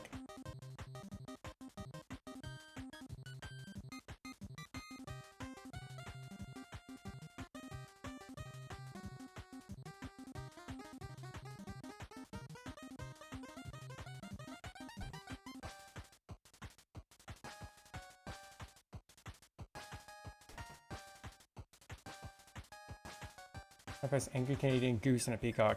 Because the Canadian goose you can grab by the neck easier.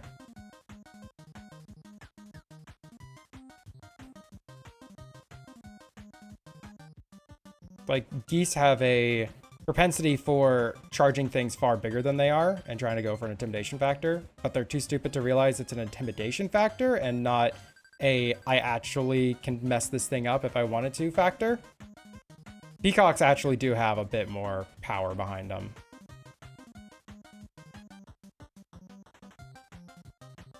And they're a lot easier for you to accidentally harm. And it's like, you don't want to harm the creature. And sure, if it's attacking me, I'll fuck it up. But like, I don't want to like permanently harm it.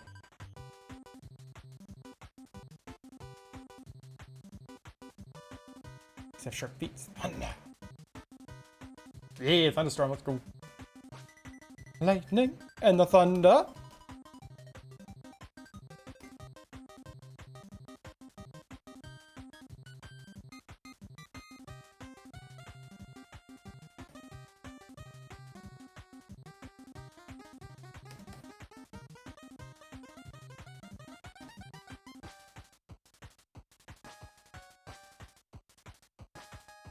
Darkening the ears.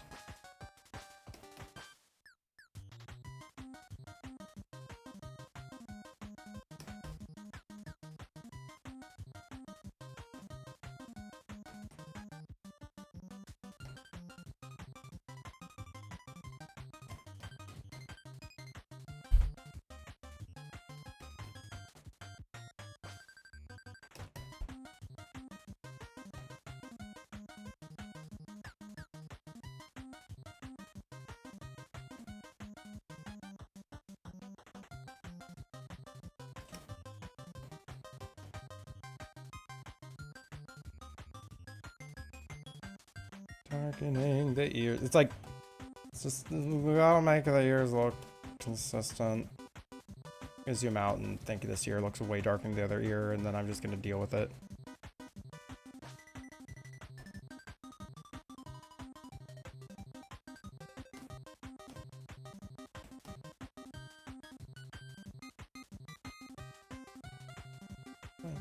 Transition just a little bit at the top here. At the bottom, the transition is far more harsh. We have the dark part of the pattern.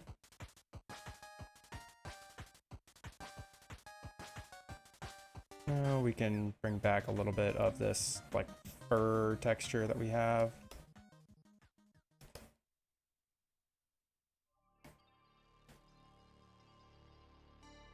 Alright, that's looking pretty good. Super dark down here, which makes me kind of want to darken it up here. But what I'm going to try is I'm actually just going to try and draw on the shadow on a different layer and see if I can't make that work.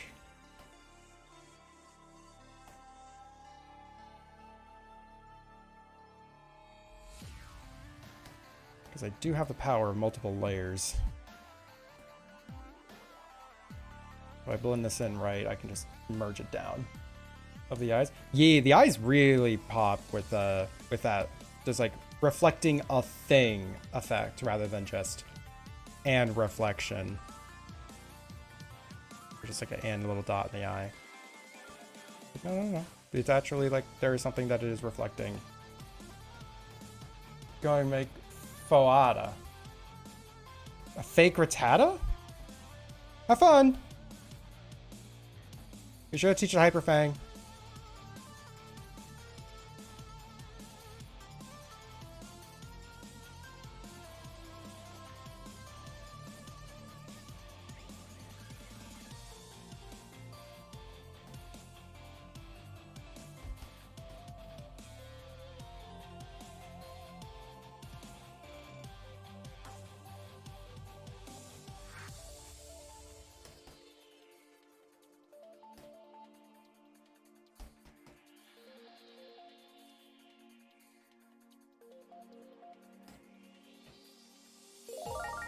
Oh, what is this? Blobby Chichu. Thank you so much for the follow. Hope you're having a lovely day. I'm finishing up with this painting here.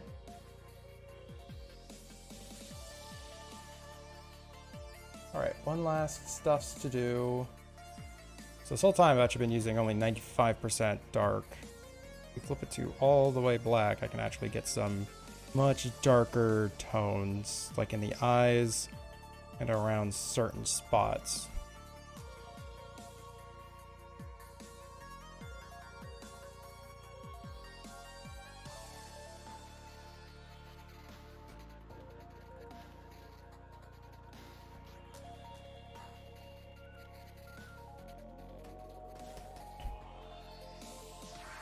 And I think I'm gonna add in a couple of other little effects onto this piece just because they add a lot. So I do this stuff's like here. Let's actually add in just a little bit of a definition on the nose, because that's way cuter than just having it be just like a triangle.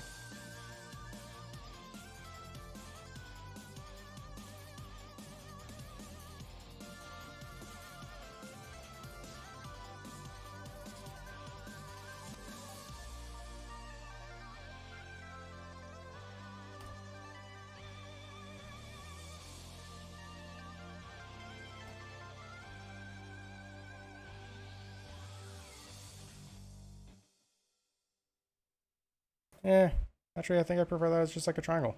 Undo it. Can be, sometimes it's not.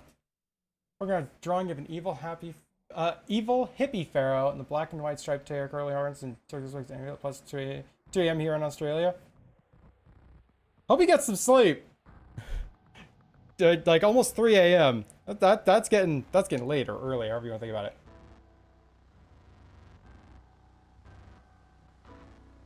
Dang. Appreciate you stopping by nonetheless. So, for this effect, watercolor splash. Well, I'm just gonna sleep in. Like, I understand. I don't know. Still hope you're able to get some rest when you do. So we put down all this stuff and we make it super thin. Actually, I don't like that going in front of the face. We're going to just bring this around to the back.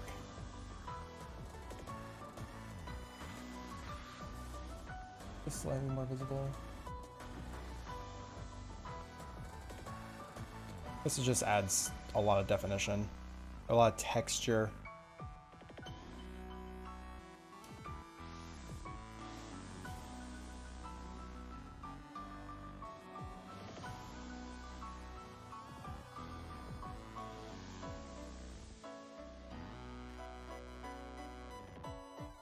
Square. Actually, do I do a square to center it on the face? I think that actually. Wow, I really have no idea how the hell to crop this. Because, like, I could just do a crop like this. Here's what I'm gonna do. I'm gonna save, or I'm going to put the signature on this.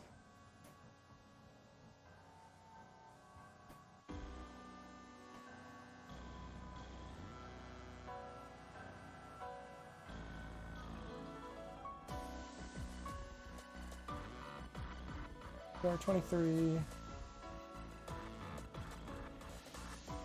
Make it slightly more transparent. That too is not invisible.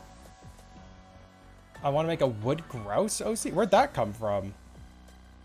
Where'd that desire come from? Who could have possibly have drawn this? I mean, who knows?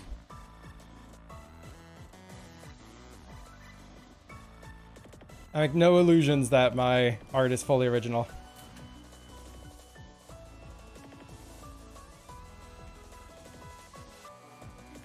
There's probably someone who does similar stuffs. Who knows? Alright, it's a 5-hour stream. We are 3 hours in. Let's go. Alright, so now I'm gonna crop this down to just the face. Because, like, oftentimes I send people just, like, the digital paintings. They want to set them up as their icons and such. And the size I had it, like, this ratio does not work for an icon at all. Not that, like, I expect them to, but I don't know. I'm always mindful of that stuff now. So I have the open version with all of the extra space, so I can crop it however the hell I want.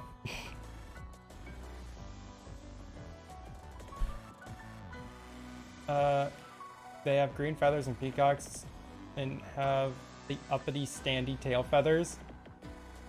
Okay, that actually sounds kind of cute. Okay, fair. How big is that? Plenty big.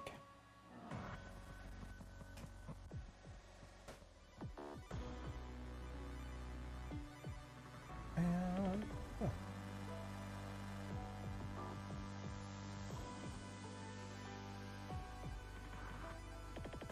Setting this over to them now.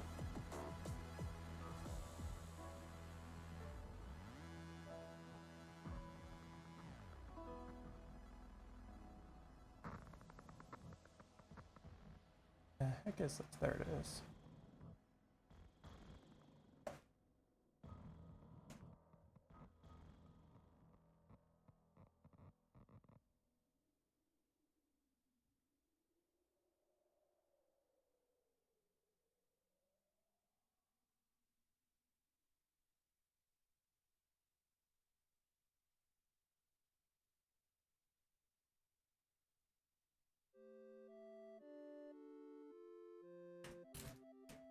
Can't tell me this wouldn't make for a fun little man.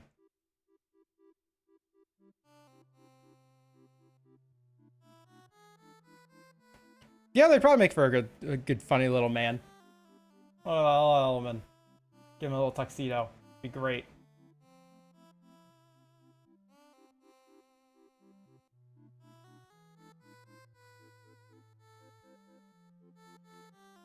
Alright, and putting this into the Discord.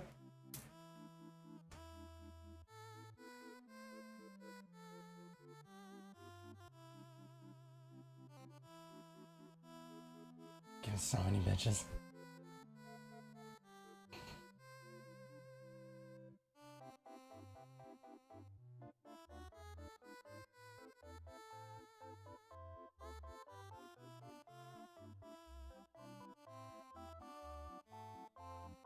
This is fancy little lad. Alright, so we have the second thing I want to do. Wait. What time is it? About time for break. I'm gonna at least get this started. Also, still don't even know what the hell I'm doing. So, yeah, no, playing this all by ears.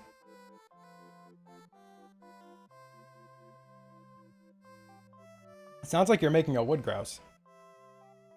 Which, by the way, sounds like an insect.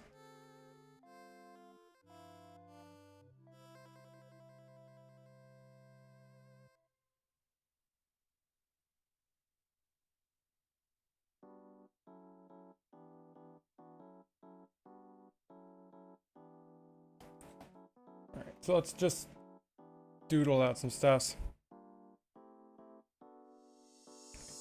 Ah, you're right. There is, in fact, a wood louse. That is probably what I'm thinking of.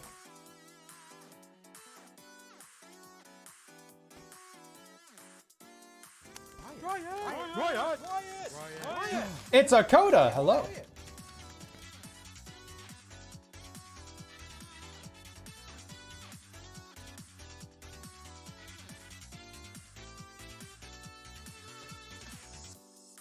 How do you be?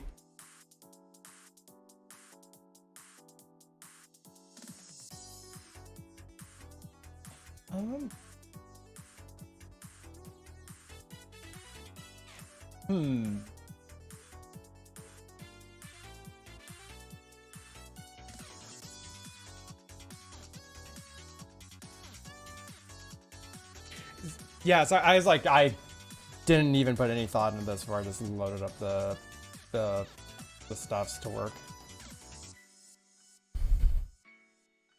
I'm trying to get ready for the gym. You'll survive it. You did last time. You'll do it again. I believe in you.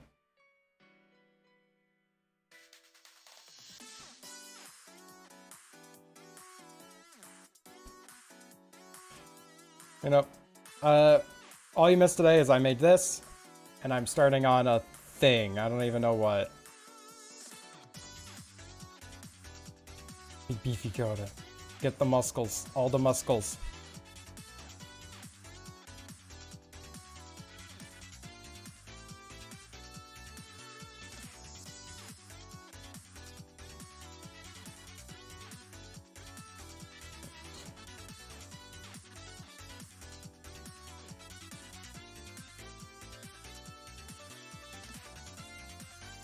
Guess I kind of know, like, what the forward send down.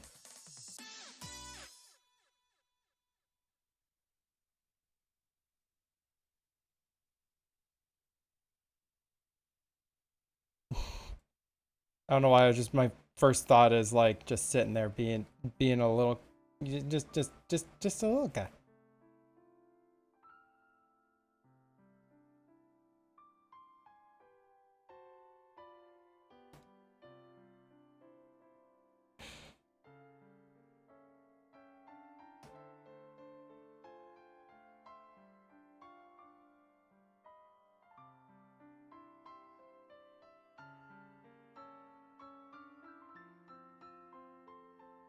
What's your thing? Your thing.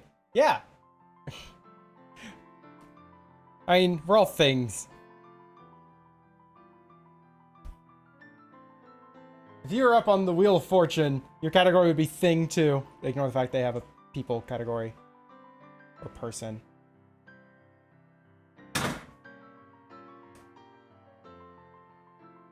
It's like an hour-ish on treadmill, nothing exciting.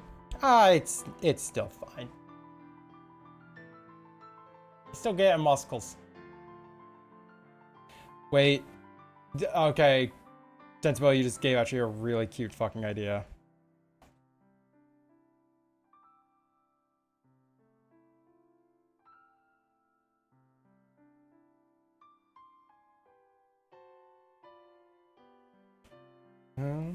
Just like vague stuffs here.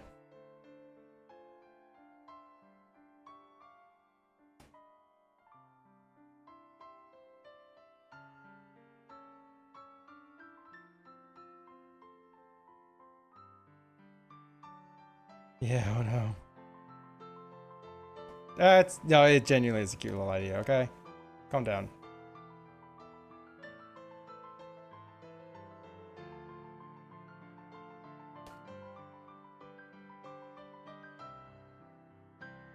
Again, none of this is like correct so far. I'm just kind of getting an idea down.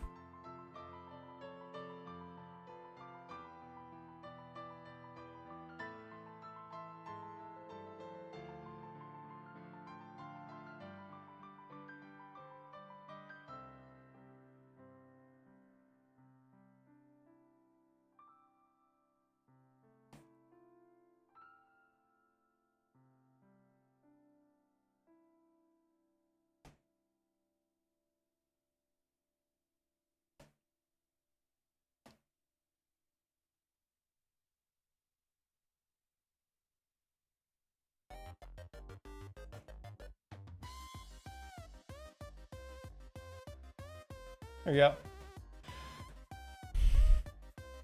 I have no idea. This is what I'm doing.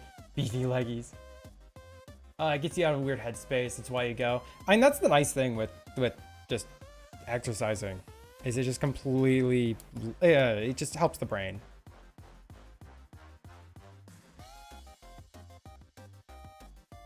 It's like, I actually have a treadmill now that I've used a couple times. I haven't used it too much, but it's I just have a treadmill just so that occasionally I just be like, all right, gonna just like do this for a bit.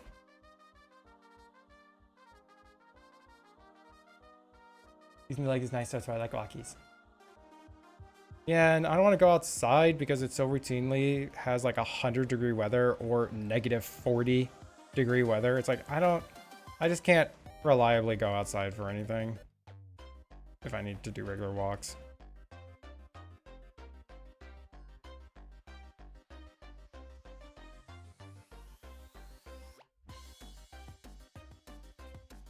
It's like, gotta get behind this.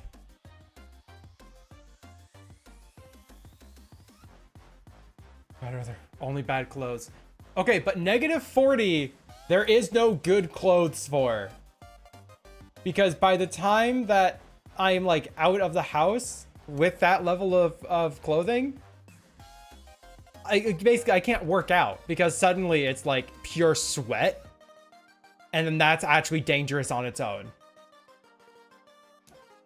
Buying a house leads headspaces. Outside is people, and Nora's is weird about walks. Which is fascinating to have a dog that's weird about walks, but also I guess all dog is weird about walks to some degree. Weak beef. Not weak. Have you actually gone and done any type of like work in -40? It legitimately can kill you. These headphones are? Yep. Yeah. The reason why I don't go to a gym or anything is because that like extra amount of work to go out anywhere prevents me from ever doing so. My previous apartment literally was like a block away from a giant gym. It's like, oh, that'd be cool. Like, that'd be cool, actually, you know, get membership there and just, like, actually, like, go over to the gym occasionally. And then I just never even bothered because I just went for walks past it all the time. It's like, okay, well, can't do all the weightlifting stuffs, but I can do this, which is all I really want to do. Bun, how about you don't belittle me for, like, you know, working out? Like, what the fuck? That's incredibly rude. Actively works out. Yeah, but I don't go outside because the weather can be super dangerous. Yeah, weak. It's like, all right, cool. Thanks.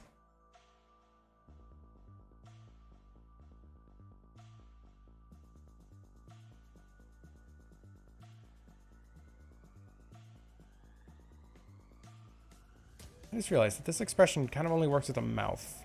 Shoot. This looks like genuinely concerned.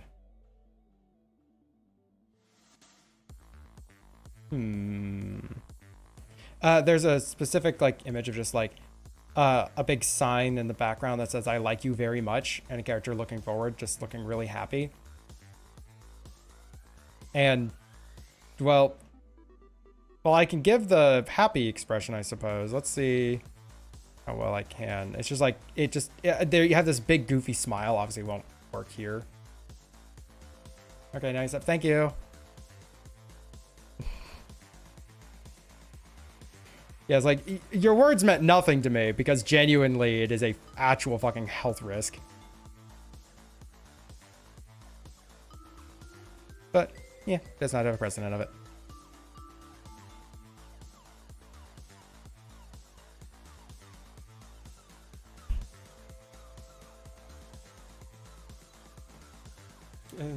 These eyes. Like, that might just work. But then it doesn't look like they're looking at you, right? The reasons that I have no mouth is because I love the challenge of only expressing through the eyes. Yeah, and then you have everyone else do the challenge instead. What the fuck?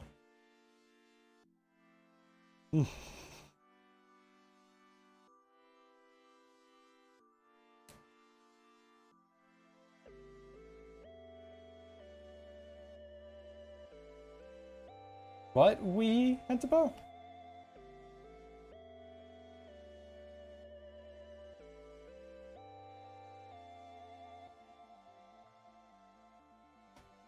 Don't give OG bun mouth. We.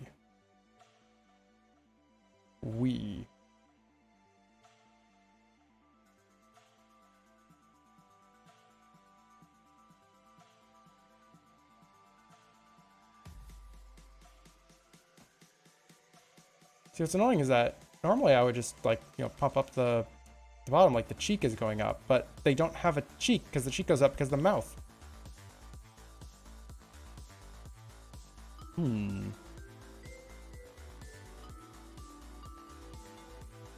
that looks calm.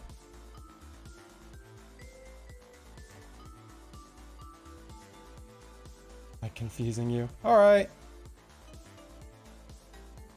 Have fun. All right, I'm gonna have to get, like, the sketch down and then take my break and then come back for the actual arting of it and to double check that the pose I'm doing, like, works.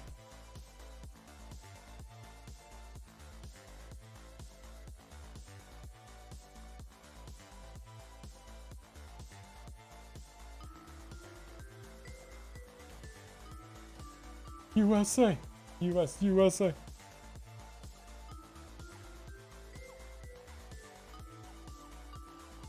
We, us. It's just there's a lot of acronyms being thrown around. I don't understand words.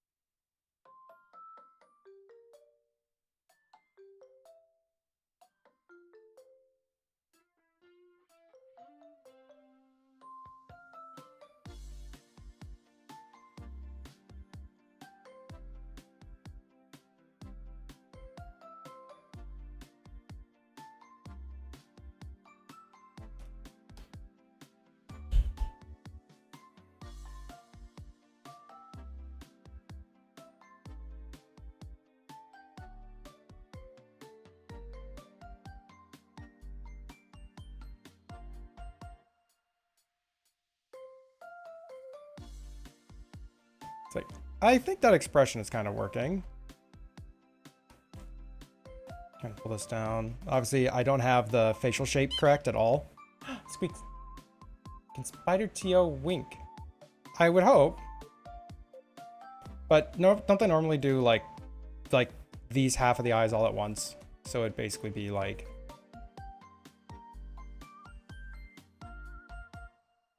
But it's just, I don't know. It doesn't quite work.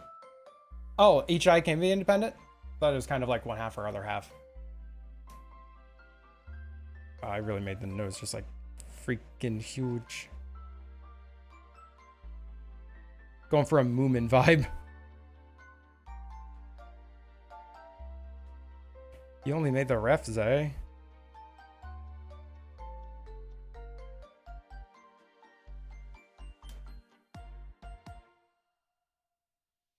Well, this is Moomin vibe.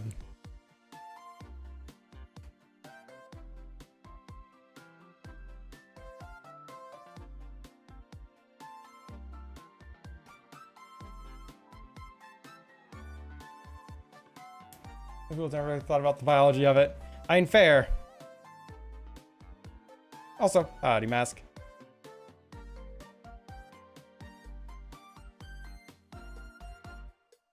Round these off.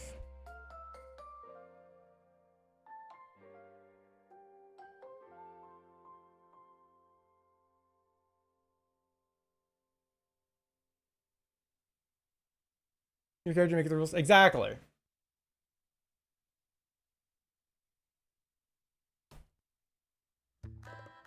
It's a lovely thing with self-expression.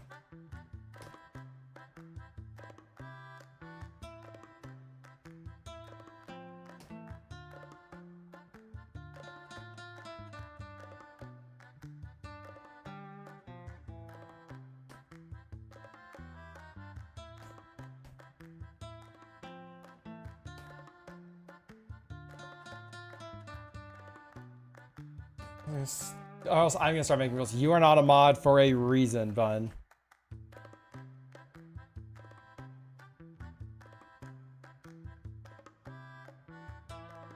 I know those aren't eyebrows, right? Am I crazy? I think that, yeah, that's just part of the patterning based on the original, like, you know, the OG spider it's based on.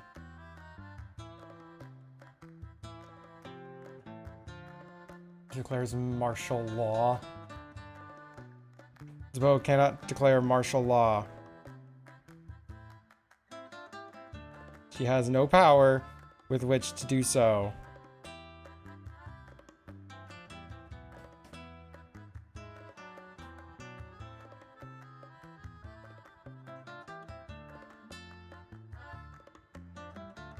Where's Tio? Yeah, it's Tio. I was thinking just because Gulsk is going to be bothered to remove them from the original ref sheet base.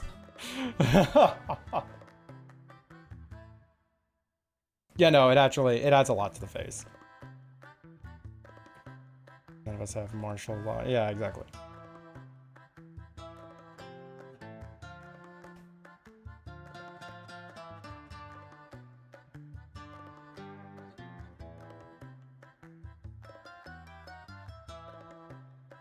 Just be careful with these things, because otherwise it's gonna make it look like they're scared.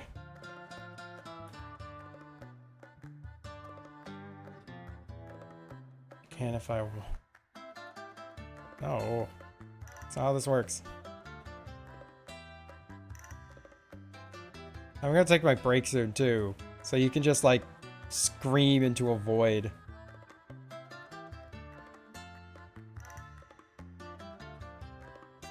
More pirate ships of space and below. How goes the stream? We finished the digital painting. It's over in the Discord now. And now I am working on something for Tio, which is the only thing it says on the list.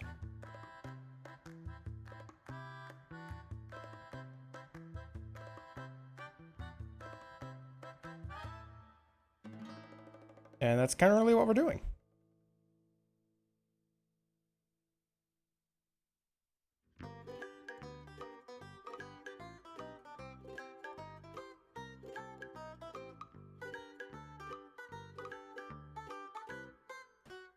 Tree.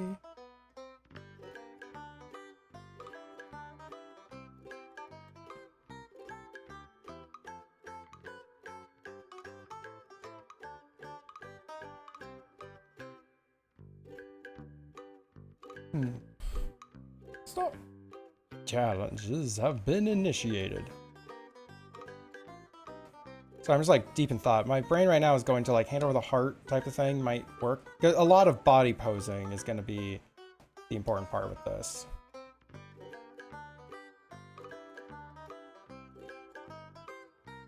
Proportions are thrown off. The arms aren't nearly as big as they should be because the hand should be like as big as the face.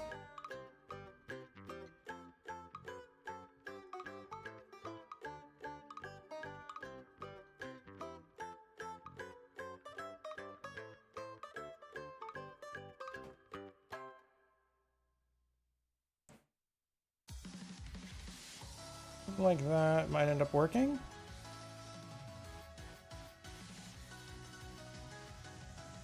I actually go blinking the eyes one after another. I can easily do that. That's actually far easier than what I'm currently doing. Like genuinely. That'd be the easy way out right now. It'd be like a lot of individual layers for it, but like that would be super doable.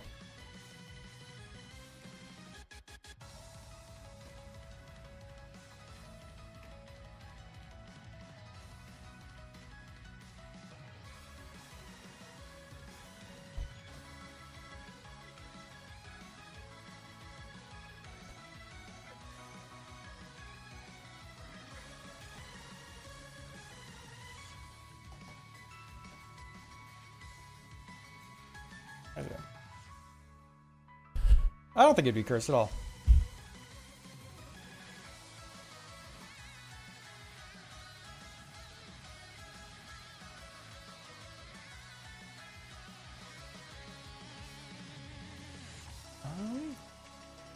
So, alternative thought, why do I have to conform so much to that original concept of this, like, meme thing, where it's like, like in the background is a sign that says I like you very much, and in the foreground is a character reacting very strongly about it. Could literally just have, like... One second.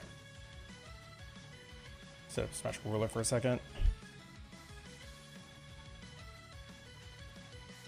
Feel like it'd be slightly cursed? I don't think it'd be very cursed.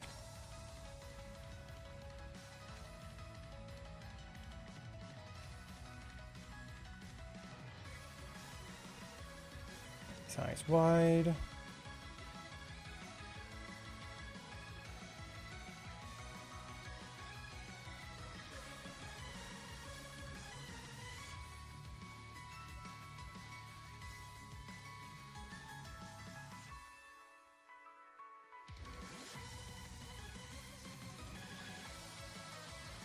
And no sharp angle, no sharp angle.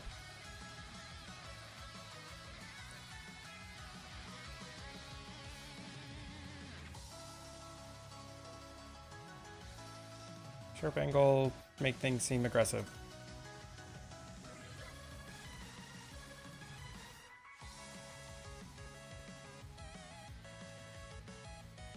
Can you turn off the symmetrical ruler for a second?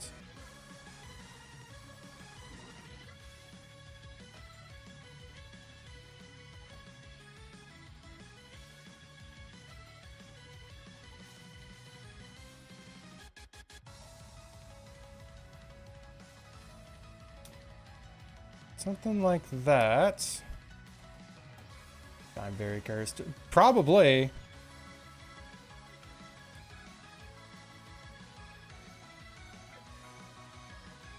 Working out while listening to you? Heck, everyone's working out while listening to the stream today. What the fuck? Enjoy! Do all the workout.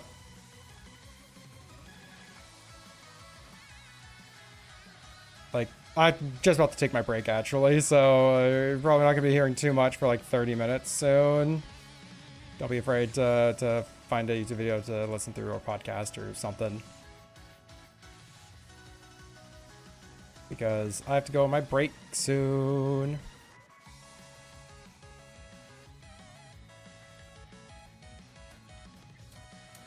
Chappy buffed at RO, right? Soothing Zay vibes. So anyways, did you hear about that time where I learned how to scream for 30 minutes straight? It's really cool. Let me start.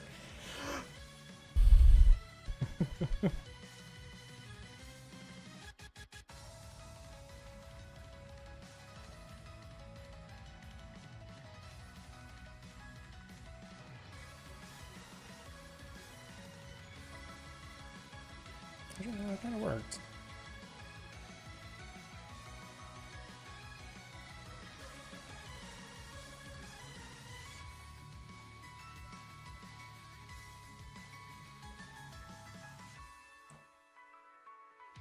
It's like kind of looking up at you type of vibe.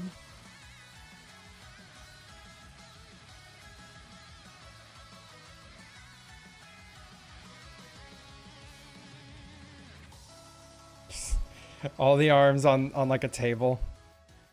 Or holding up a sign or something. Tree holding up a sign might end up working a little bit better.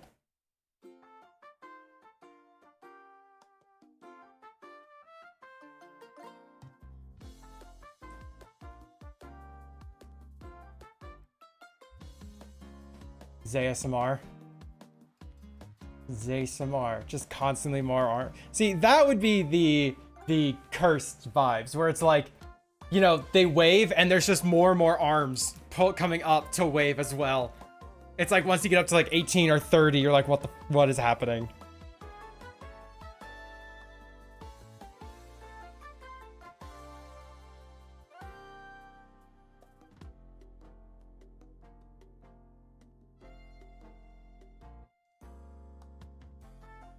Arm mitosis.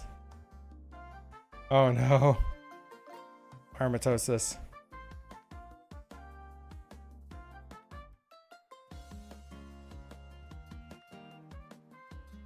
Actually, erase away this hand.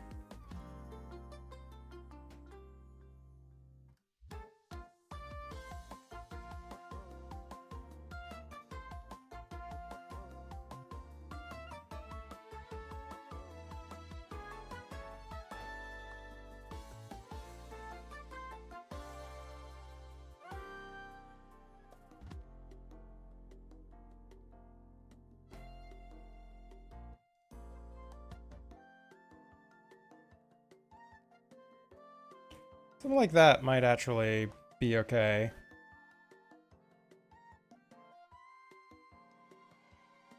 Bigger than what I had. Because they're already going to command this much space anyways.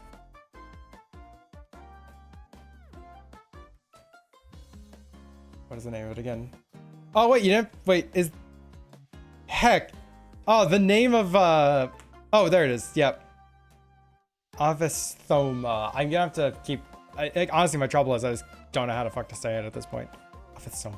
But yeah, no, the Ophisthoma always demands a lot of space. So it's like, we're already gonna command that much, so we can make use of it as much as we want. Yeah, we could just have something like that, and it's just a little sign saying, like, I like you very much.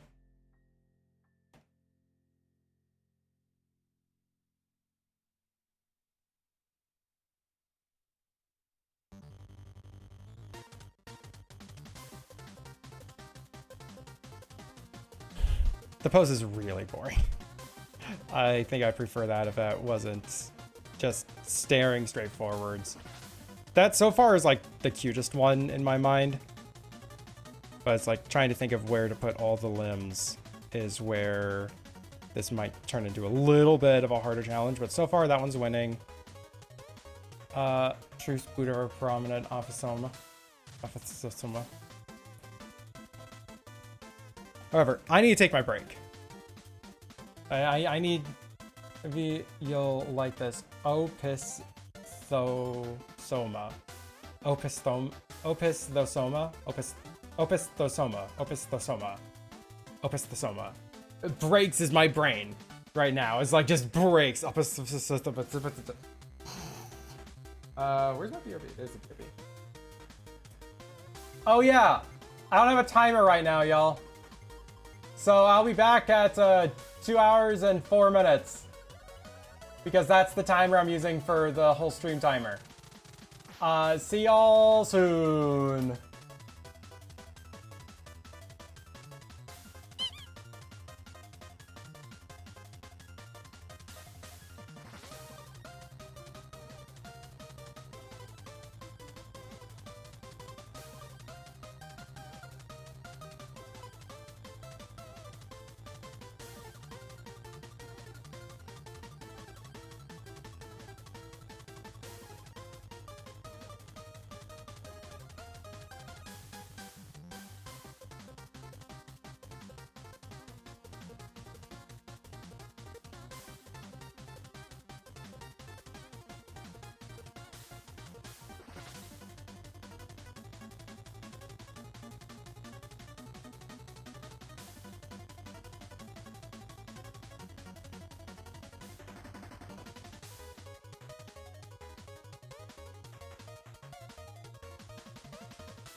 your dreams come true.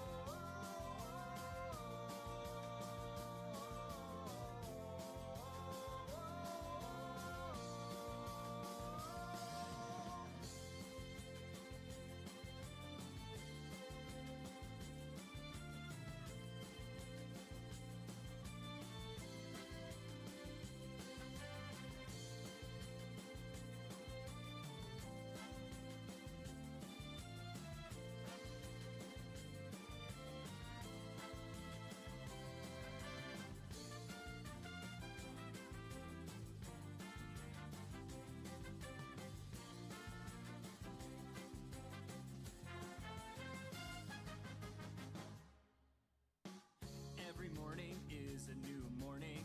And don't worry, don't say I'm sorry. We gotta make a brand new start every day. You say you don't know what you need. Never mind that, just take your breakfast. You can hear someone is calling your name. Just try and get out of your bed, it is not too late. You will find today is a brand new day. Your friends will also make you smile. Take their hands and sing the song. Things will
what did I say, 2 hours and 4 minutes on the clock or something? So something kind of like that, maybe? Possibility. I don't know. Wait, that's the face cam button. There we go. Still learning the foot pedal. Welcome back, y'all. Enjoy break, reasonable break. We're back when the stream ends. Yeah, no, I'm coming back when the stream ends. Alright. So, we're back at this. And I have no idea what the fuck I'm doing. It's like, the concept of this one I do like the most. But at the same time, the eyes just aren't doing it for me.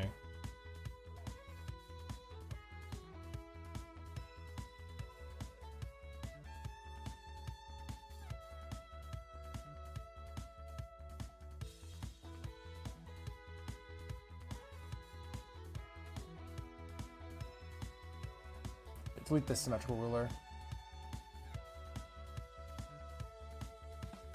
Ruler, there we go.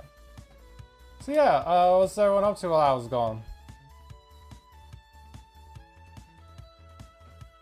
I don't know what the hell to do with all the hands. That is honestly the biggest challenge is where do you put limb?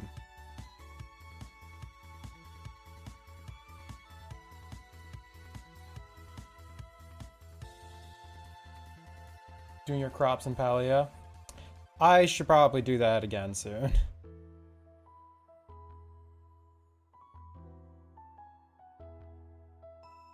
I've been distracted with Armored Core.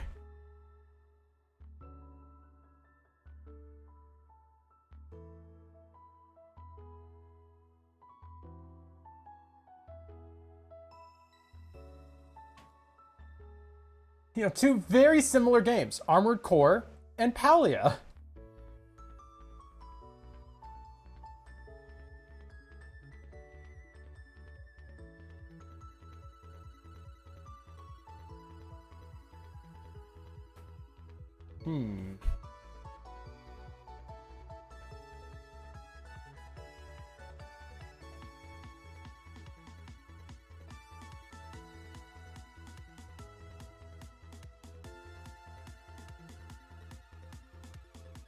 So I could put the other limbs kind of like down here or something.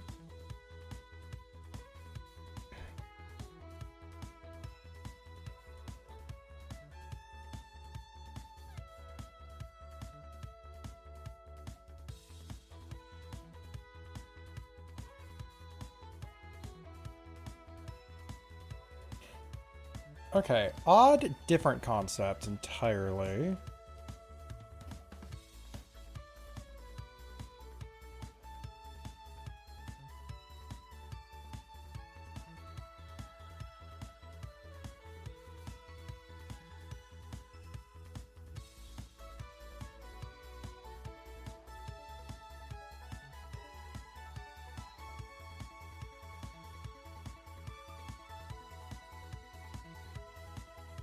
And too high up.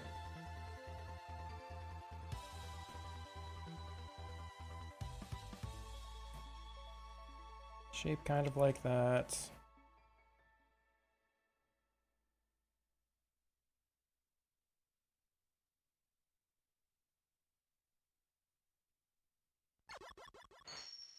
What's funny is that the view from the back would mostly be... Wait, hold on, where's this? Opisthothoma. Opisthothoma.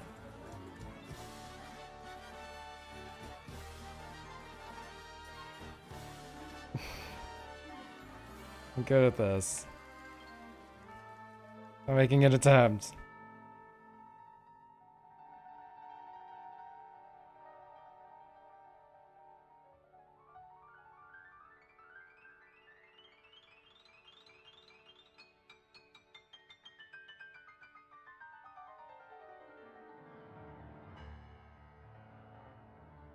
Just like kind of, like this is gonna be like a pool and just like kind of splashing some water.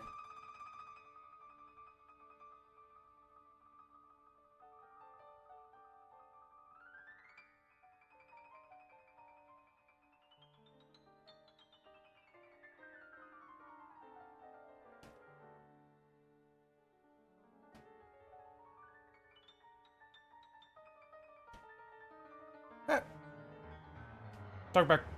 Get wrecked.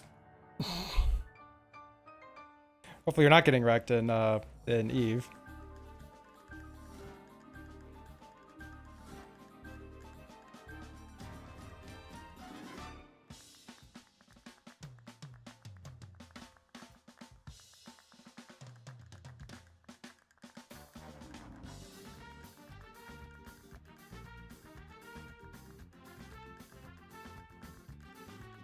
Kind of just have something to pull this arm up for some reason.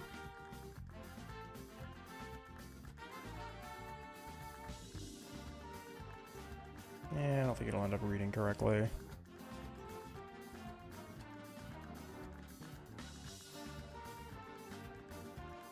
I really can't look like they're kicking up the water very well from this angle. It is important that this is like kind of from the back for the most part.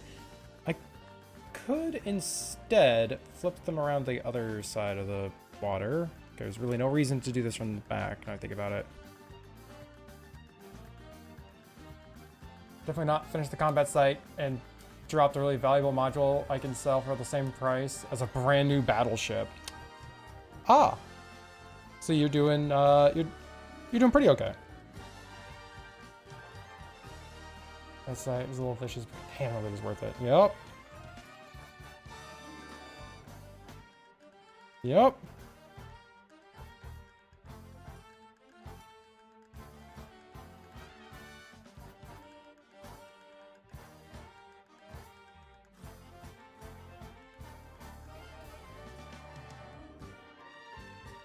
Okay, general body shape is not super important. I'm just kind of getting concepts across.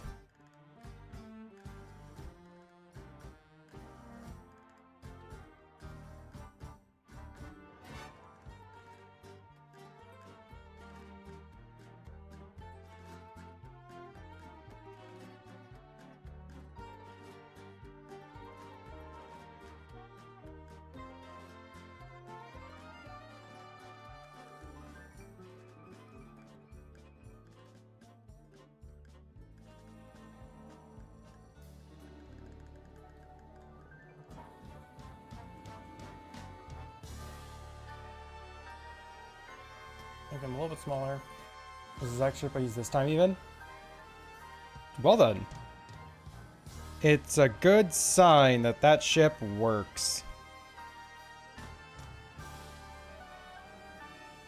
Because they're about 3 feet tall.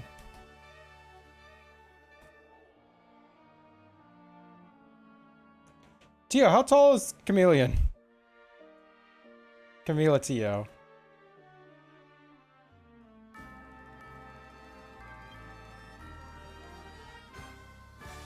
I presume not 3 feet tall.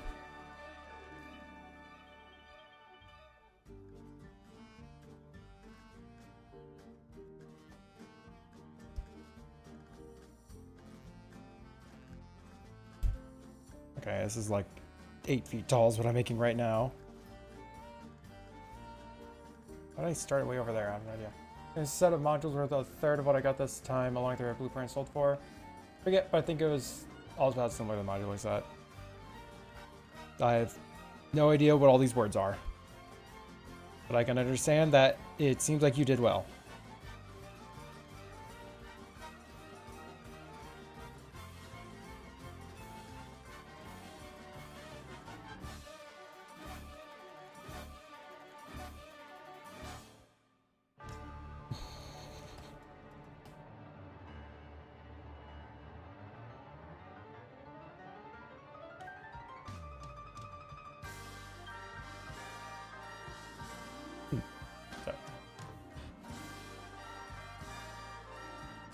Like there's something on my pinky as I was moving it across the screen, and it like I went to like see what it was, and there was something there, but like I couldn't tell if it was like, oh, that's just like a bit of debris or something, or if it's like, is that my bone? Like genuinely I had an odd thought there of like, that's a bit of my bone, isn't it? Nope. No, it was just like something on my finger. I have no idea why my brain went to, yeah, your bone's sticking out of your fucking pinkies, eh? I'm like, that would have been horrific. Like, all right, be back maybe later.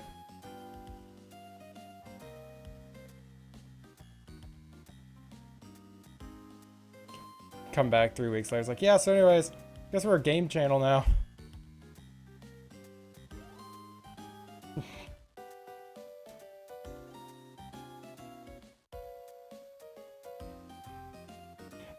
Good be having fun. Good you're having fun with that. Cause yeah, just like jumping back into older games and just experiences and just enjoying yourself all over again. It's important.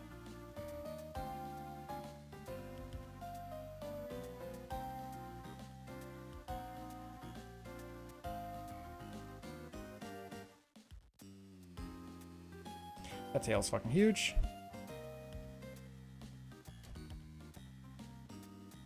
It's thick at the base. It goes up to like here-ish.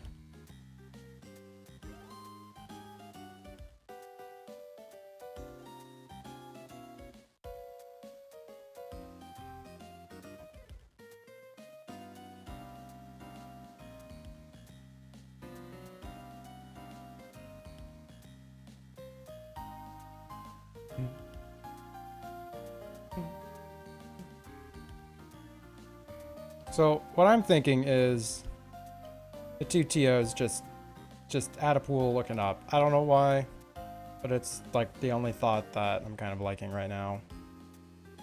Everything else is like kind of its cute own thing. But I just don't know if it's like cool to have both, like, you know, both the Sonos in the same arts. So I have no idea if this is going to stay.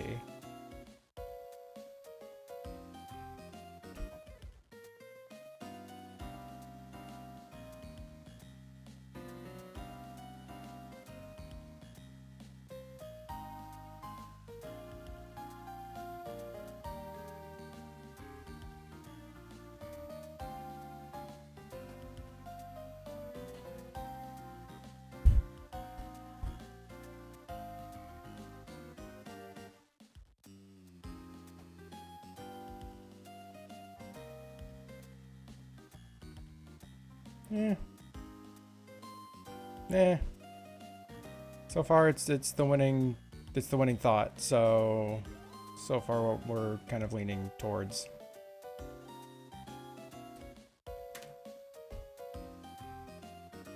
We have about 2 hours to try and finish this whole thing.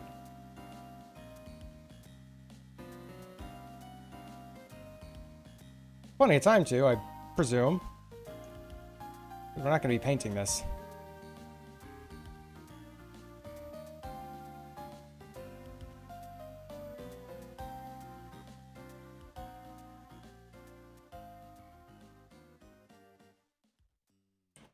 Got random thing. This morning, I nearly just shaved the entire beard off.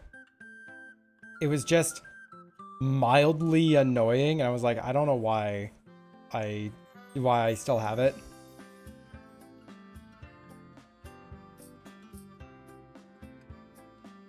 It's like, I don't know, maybe by Friday, I just won't have the beard anymore. It's like, I just can't make it look good to me, I guess. I just hate the way it looks more and more every single time I look at it. So I was like,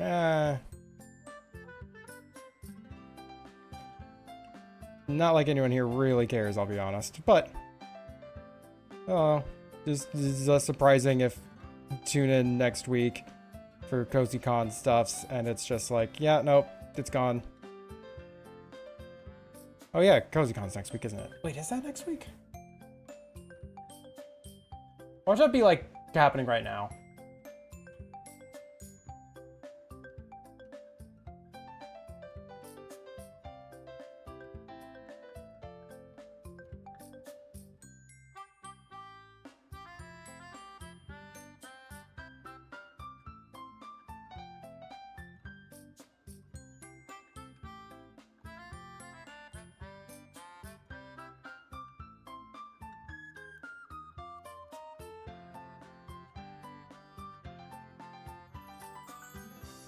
Why is... Sorry, I got a ping saying that the CozyCon vendor list is set up, and I realized I never had a spot to type in what my stream schedule was. Like, I genuinely don't know if I ever got that opportunity, or if I even know where to.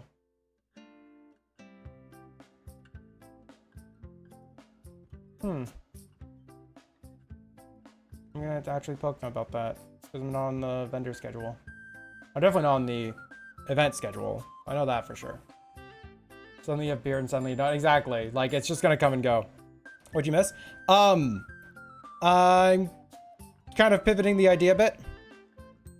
Quick question. Is it cool to have both the Tios in one piece? Because I was imagining them both with their feet dipped in a pool, but obviously it's something that could be split in half. But just kind of both feet in the pool looking up. Something about that just seemed, I don't know. But at the same time, it could be something that is like kind of a no-no to have both Chameleon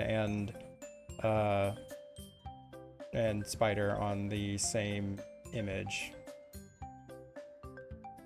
And then I realized that I am not on the vendor schedule. 1 second, I'm just gonna double check a thing.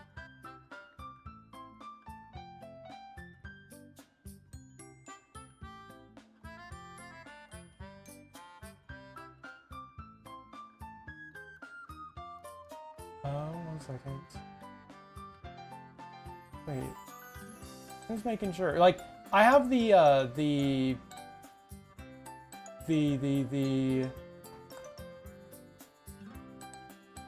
gosh. Sorry, my brain is just kind of frying. Site listings, yada yada yada. Oh, cool. I got a notification about the vendor streams due yesterday. I got that 3 days ago. All right. I didn't know I had to pay attention to this chat to know that I even would have had to fill out a form. I thought that, okay. I'm actually a little bit annoyed about that.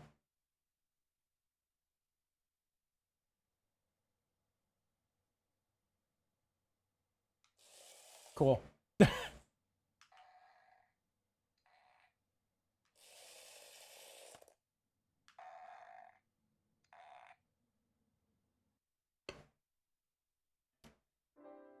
A little bit. I think they're like super busy with stuff in the background. Like, now, to their credit, there is a channel in their server for vendors and the vendor information. And in there, they pinged all the vendors and told them, here's the deadlines for all these things, right? So that information was here. What I wasn't aware of was when I signed up as a vendor, I would have had to pay attention to this server to know when I could submit my stream schedule in. That I was not aware of. That information, I thought this was a channel just for like vendor help and support, not key information for vendors. So, yay.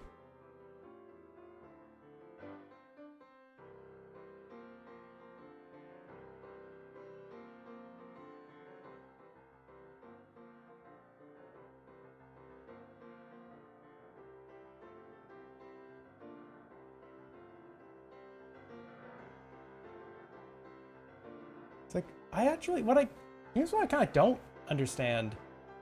When I submitted the original vendor, like the vendor form, why didn't they ask me for my stream schedule then?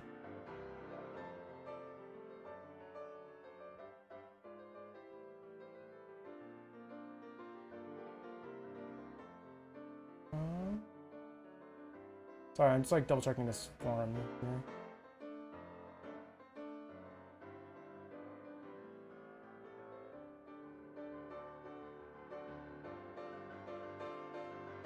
Sorry.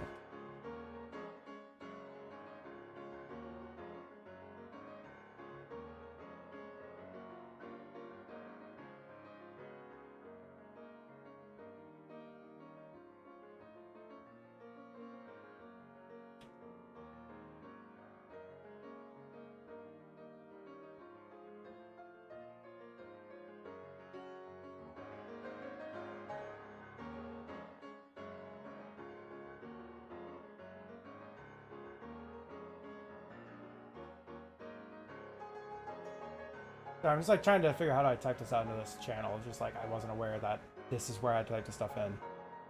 Or where, like, this is where I had to pay attention to those stuffs.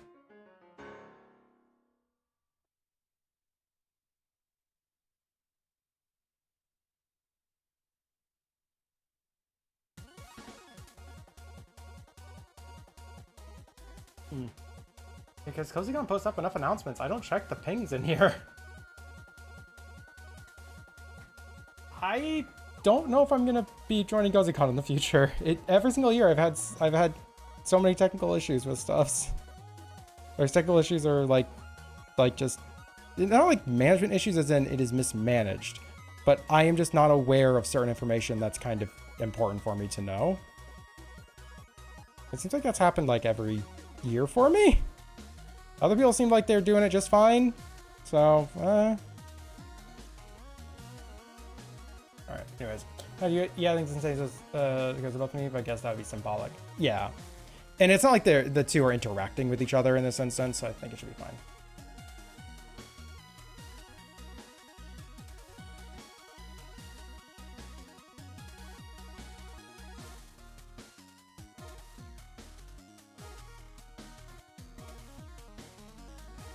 Shorten the head a bit, make it a little bit larger.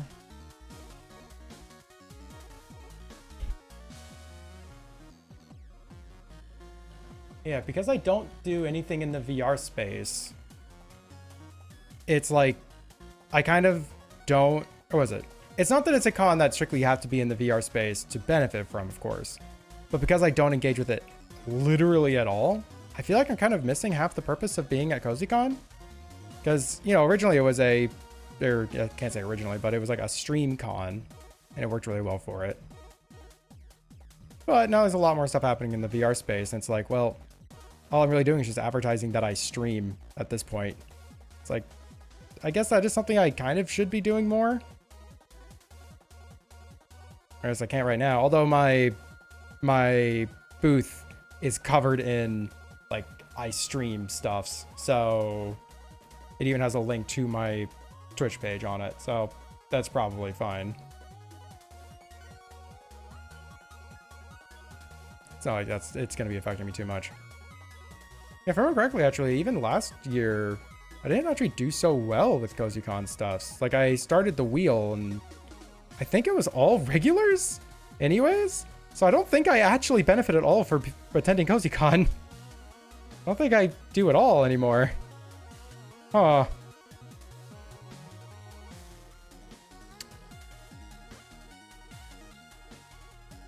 Yeah.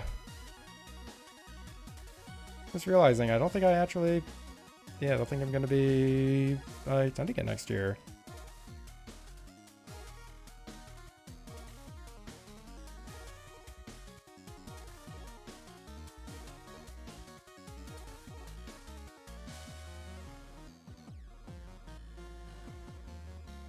Just vaguely matching one of the outfits. Like, I think that other people benefit a lot more from CozyCon than me. But in all honesty, like, what am I doing for CozyCon, right? I'm just going to be doing Thigh Queen stuff, so that's about it. And we'll see if my, like, you know, viewership goes up significantly for CozyCon. But I feel like people aren't attending CozyCon to go watch the various streamers that are advertising their stuffs. I think they're more so attending CozyCon to participate in the VR stuffs and the events. And like, I've never hosted an event. So yeah, it's like I said, I'll have to see. If it does particularly well this year, then I'll consider continuing it. But it's just like, oh. I don't want to not attend, of course.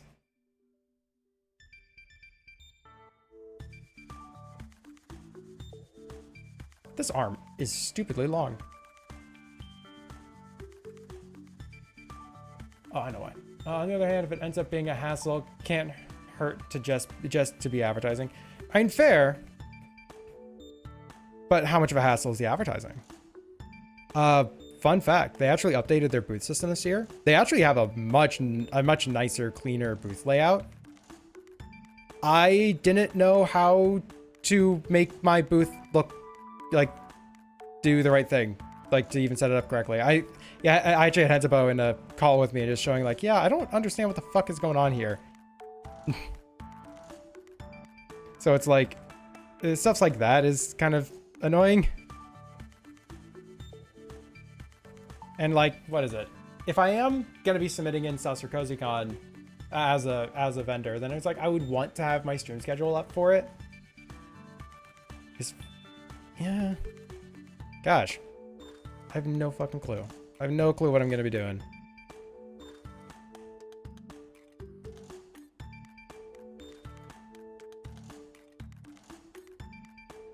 We'll play it by ear next year. This year, I still am a vendor at CozyCon, even if I'm not on the vendor schedule.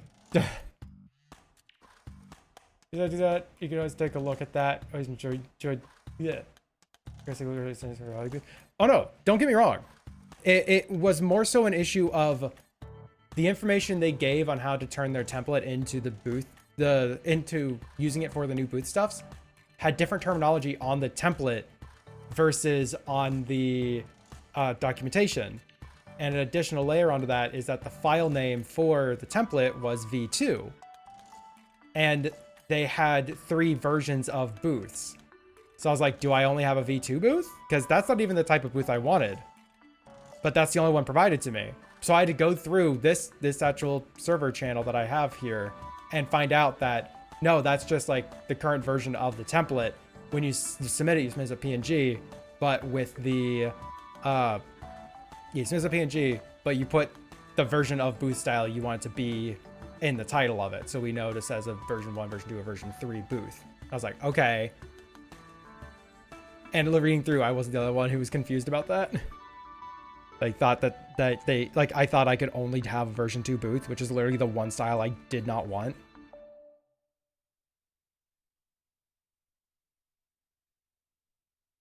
Also getting version 2 and 1 confused, I'll be honest, I'm not certain. But point being is that the file name was not version 3. So.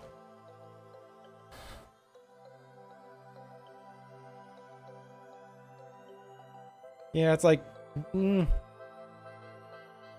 And I know that setting up a con is like not easy, and I am not faulting them for having faults like this at all. But just collectively, it just feels like, I don't know if it's worth it later.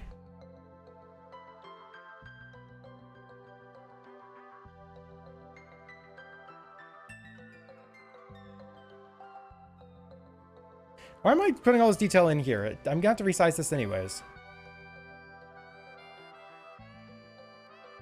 No. Just transform it.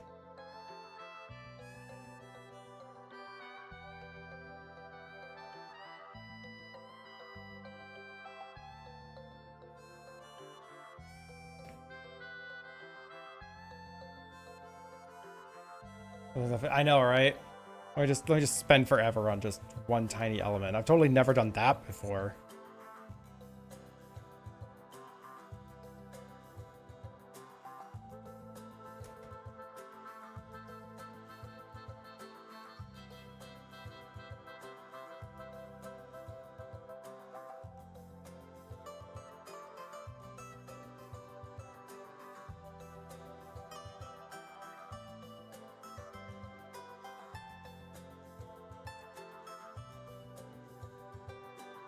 Oh gosh, that's right. I was just like thinking on CozyCon stuff. I didn't even know I was accepted for panels until they were putting together the schedule and poked me about what time I could do the panel. Like, I genuinely thought I had submitted it in too late. And I just wasn't going to get a panel. But by the time they had poked me about it, I had already decided to not do a panel. But I would have poked them about me not doing a panel if I had known that I got accepted to a panel.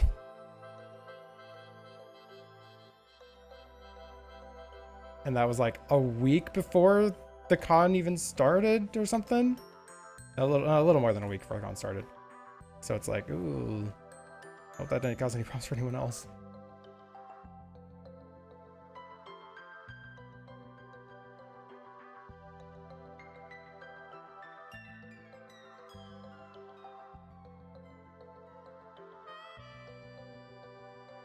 Push on comments when our own system. I know. That's what I said. Yeah. Yeah, it's like, I am not faulting them for these things individually at all. And it's also like a recorded stream, and I would feel bad if people listen through it and be like, wow, that CozyCon's like piece of shit. Making a convention is not easy. Like, good God, it's not easy. There is any con that goes smoothly is a dead con because nobody, like, everyone is fucking lying. Like, there is no convention that goes smoothly in the background. In fact, it looks smooth on the outside. On the background, it is always fire and chaos. There is no convention that isn't.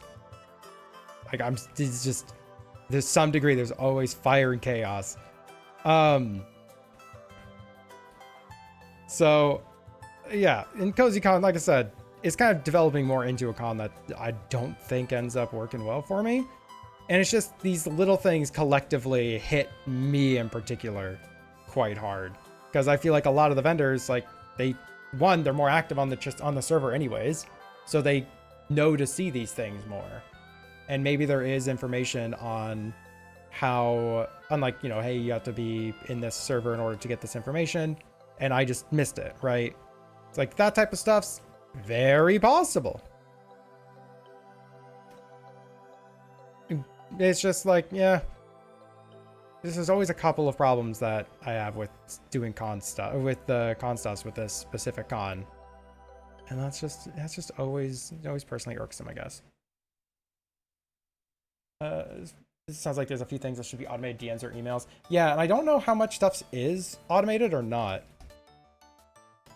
Like, I guess what I mean by that is when they get the forms for, like, when I submitted my panel, was there a automated system that picked that up and put that into a thing to look at later and they just got to it when they could? Or was it it sent an email to someone to add it to a list for another person to go find? I was like, I have no fucking idea.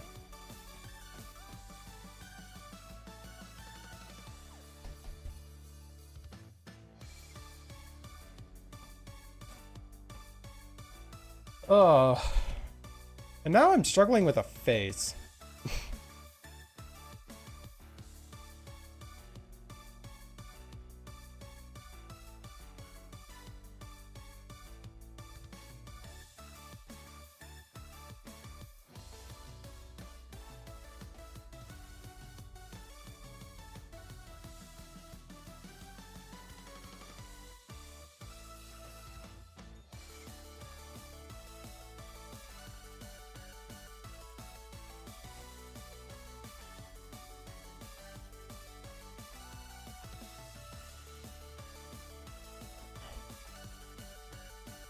And it takes a lot more work than people realize. There's a reason they're approaching 200 volunteers. We don't even already have more. Yep. But having issues like these just kind of show you want it to be better. Right. Like, I want CozyCon to genuinely be a lot better about, like, all this stuff. I don't expect any system to be flawless. And I don't expect, you know, any of my experiences to be a totally flawless experience.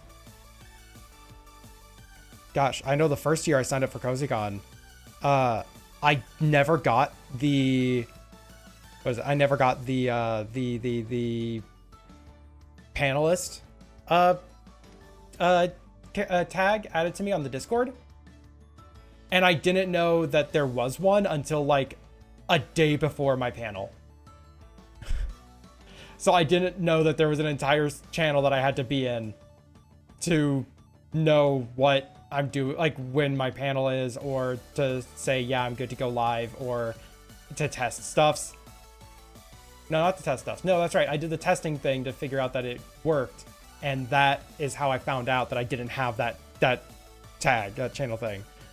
Which, like, would have been more bad on them than on me, because, you know, let's say my scheduled thing comes up and then it's just a blank stream for an hour. People are like, oh, what's going on with this? And then I can just be like, you know, someone would inevitably ping me, ask, hey, where's your stream? I went, or where's your panel? Like, over on my stream? What do you mean? Because I would have just streamed it on my own freaking server, on my own Twitch, and just thought that they put it on the schedule to go here. 'Cause that's what I had assumed. But nope, it was going to be restreamed onto their thing. So yeah, no, they would have been pinged about it. I would have said, I'm doing it over on my side. And then when asked, I'd be like, oh, yeah, no, you never told me. Okay, thanks, bye. I'm just going to keep doing my panel. Like, that would have been would have been what happened. So...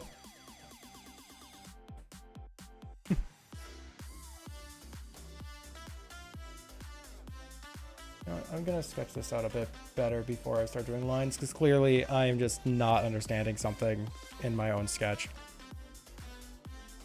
I don't know if I'm gonna finish this thing today, because I'm gonna do another round of sketching.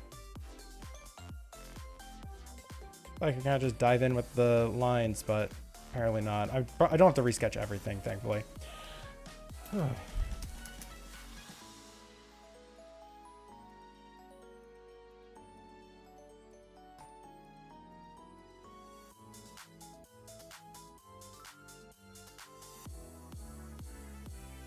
I'm trying to crowd thousands of viewers around different, right? Like, what was it? The honest thought that I had, if I remember correctly, this was like 3 years ago, right? So I might even be a little bit off on what I thought it was. But either way, what I believe my assumption was that the event schedule is on their site to say when panels are happening, when an event is happening, all that type of stuff. And it pings the Discord server, and it would ping the channel in which that thing is happening in, or the stream in which the thing's happening in, because there's also people who are there on like Picardo or in like VR chat, like meetups and things like that. So I figured it would just ping the relevant people and ping where it's going to be held at. It's like, hey, if you're here for this VR meetup, this world, and it'll just ping the VRC people and just say where, right? So I kind of, like, that was my assumption, was that it's just kind of held in these individuals' places.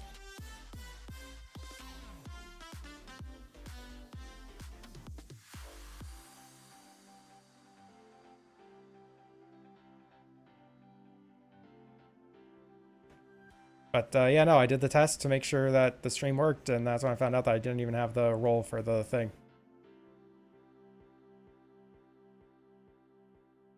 And then in there, and like, again, tested it, found out that, no, this is going to be held on our own streams. It's what the, restream test was for. And then, yeah, I found out all that stuff. Which I haven't found out beforehand, of course. And just to say that it's not entirely CozyCon, all my issues. Yeah, that first year, I literally had the date wrong for my own panel. So it was like, the next day, I thought it was Saturday, but it was actually a Sunday, and I was like, ah, shit. And like, even the thing that I submitted in said like Sunday. So I was like, okay, cool. So like, I had to change all of my advertisements on all the sites. It's like, I did this to myself.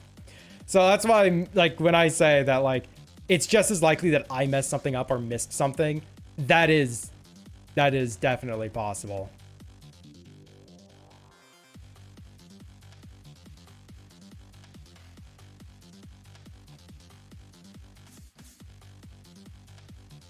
Because you're not only organizing a con, like on the viewer side of things, you're organizing all the vendors, all the different experiences, trying to make the right information available at the right time and place for the relevant people to see and know it, without just word souping everything, so that way no one reads it. Because, a lot of artists are neurodivergent. And so if you show them a wall of text for their vendor information, they might only see like 30% of it sometimes. It's like, oh, okay. So it's really no winning with trying to organize stuffs.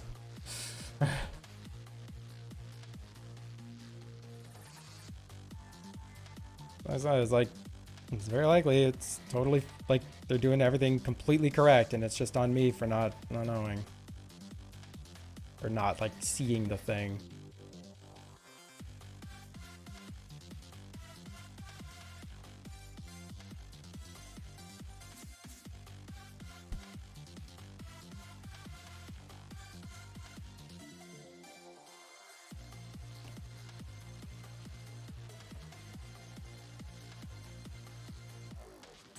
I don't know why I am struggling so much right now.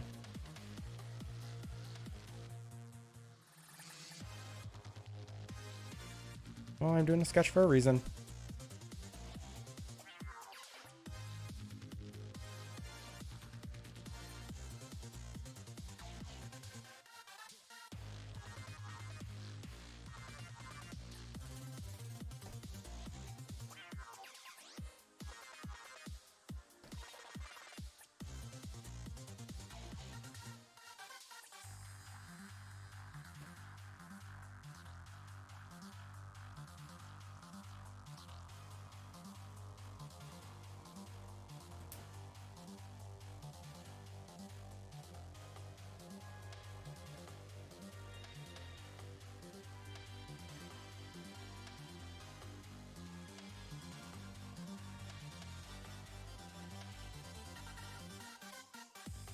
Oh, they actually just got back to me. Apparently, they normally try to email people, but they weren't able to this time around for a short time frame.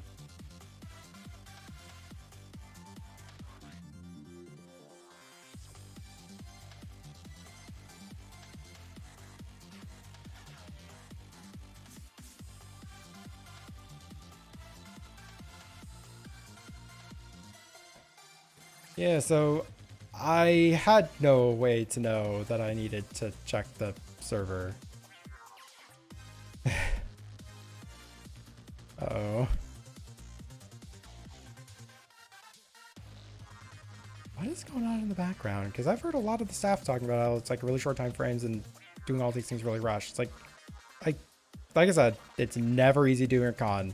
Good God, they probably even just had a server update on a thing, and that just threw everything in for a loop. Or hell, they didn't get nearly the amount of staff that they needed to be able to organize anything. But like everything's been like weirdly delayed.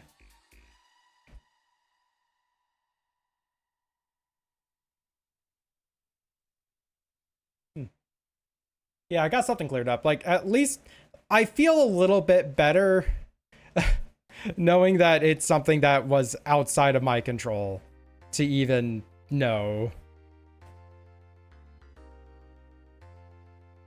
Thanks, Interval. We may have accidentally sent out several thousand welcome emails that got stuck in the system after the convention finished. To break the news that we weren't doing a second week. That's very funny. God, yeah, that CozyCon like 3 years ago. I like, what was it? All the like, thank you for like what was it? Thank you for being a vendor stuffs. Like literally the vendor emails got eaten by spam filters. So they had to do like a mass post for everyone to know, like, hey, this information is like in your spam folder probably. You were probably accepted or denied. It'll say in there. It's like, and they just didn't know because it doesn't send back to the emailer and say, hey, yeah, that was taken by spam filters. It's like, it just got grabbed by spam. So they had to do a mass posting of this stuff. And I was the one who told them. They found out because of me. And I was like, I'm so sorry for all the work. I would have told, or was it not? They didn't find out because of me, because I saw it was my spam folder. I was chatting with them and say, yeah, I, didn't receive anything. They went, that's weird. We sent out all the emails already. He's like, well, no, you didn't. I have nothing. It's been days. Then we found out I was in the fucking spam folder and they went, oh shit. Yeah, it was like 60% of those emails got eaten by spam, by the spam filter. Actually, I think it's over 60. It's like 70 or something.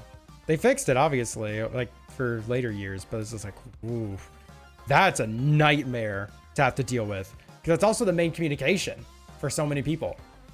Like, I'm in the Discord server, but I'm not really active in it, but at least I'm there.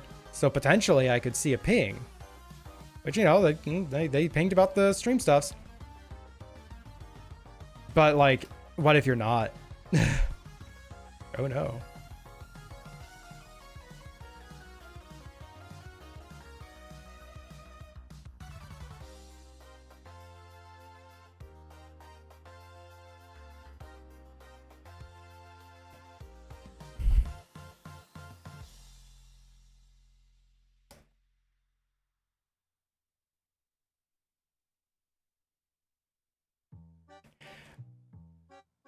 So ever since doing the VOD channel, I always have this weird thought of like, what's the stream? Like, what's the theme of today's stream?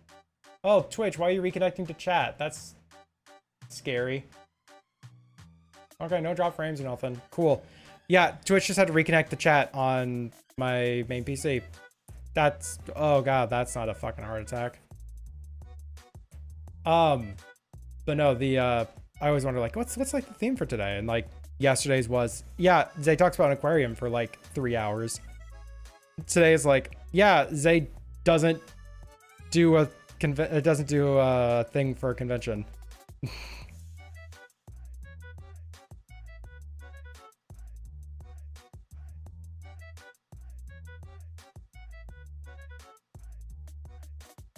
The whole time. It's like, it does that to me occasionally, but I just, you know, had a heart attack about it this time, or mini heart attack about this time.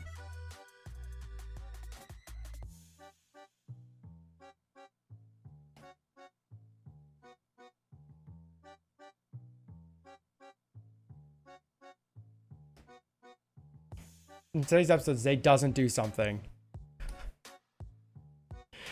When you phrase it that way. Today's episode, Zay complains about a con, I guess.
So I'm trying to think, like, today says Zay doesn't do something. How could I possibly make that entertaining?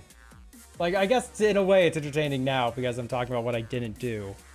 But it's just like, imagine if I do an entire, like, actually no, here's how I make that entertaining. There's like some type of big thing I'm supposed to do in the stream, like a big art giveaway or something. And like, I keep talking about it and hyping it up. And then I end the stream without doing it. That's how, like, not entertaining as in like, wow, that was a really good stream, Zay. But that's how that becomes like the main feature enough to make the title Zay doesn't do something. I don't change the titles of the VODs at all. They're basically like blank day stream.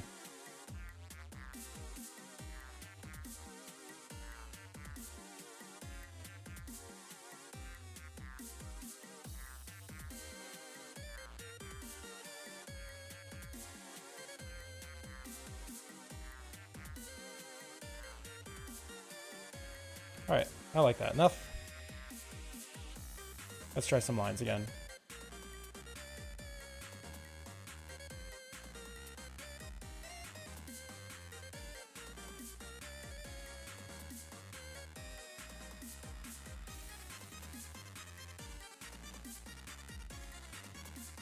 And thicker lines, please, Zay.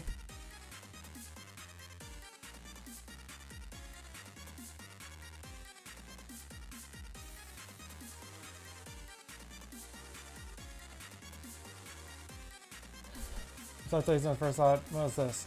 A community for ants? God, actually, I would probably use the stream titles, but I reuse the stream titles so often. Like, today's stream title is the same as yesterday's. Dang, it's a solid idea, though.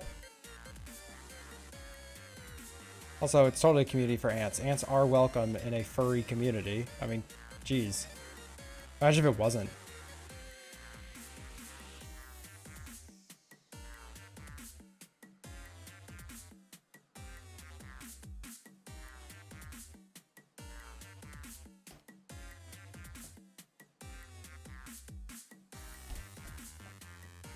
Back from working out and taking a shower. Welcome back! Missed me talking about CozyCon stuffs for way longer than I probably should have, and resketching a face way more than I probably should have. Hope you feel good.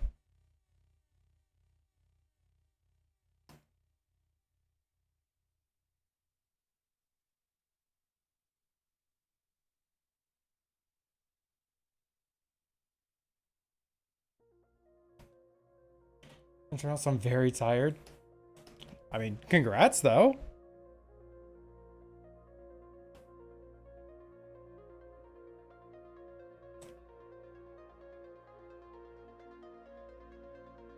It's still pretty good.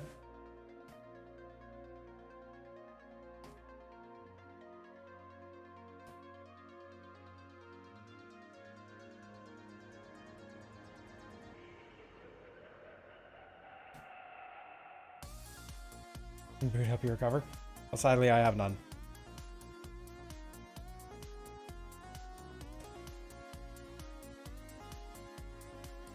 None here.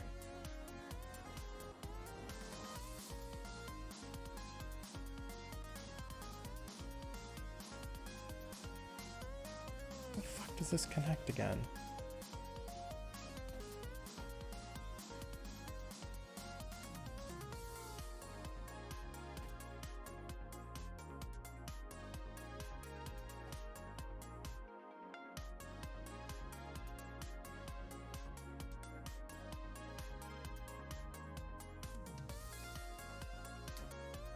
Hi, Sasha.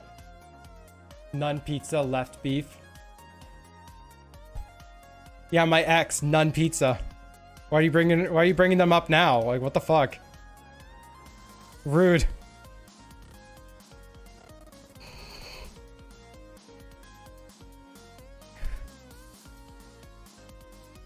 How are you doing? I'm doing pretty well.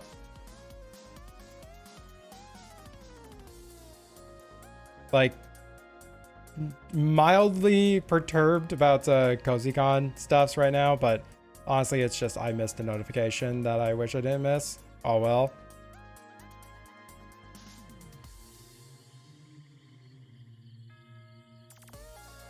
And working on and drawing. What happened? Long story short, and it's not even that long of a story. They're pressed for time for some reason on the back end. Honestly, I don't even think I'm going to ask why, because oh my gosh, that could be anything. Hell, it could even be personal stuffs with system admin stuffs. Like, fuck if I know. But anyways, yeah, they're pressed for time for some stuffs, and I didn't know that I needed to pay attention to a specific vendor channel to get the forum to fill out for when my streams are for CozyCon. Because like I'm not doing a panel for CozyCon, but I am, still a vendor, so I was going to be doing streams, and it's going to be on their site of like, hey, Zay streams blank blank blank. But I didn't get that notification, so I didn't fill out the form in time. The form was supposed to be filled out yesterday, was the latest, and I only found it today. So it's just like, yeah, I'm not going to be on their site as in the vendor schedule on their site.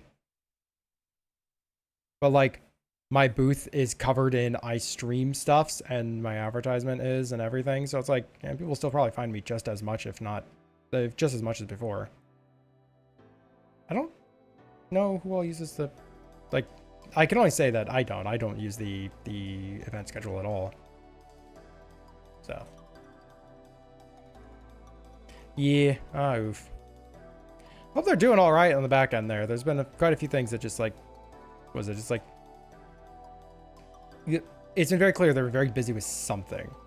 Like things are getting pushed back far later than they really are comfortable with.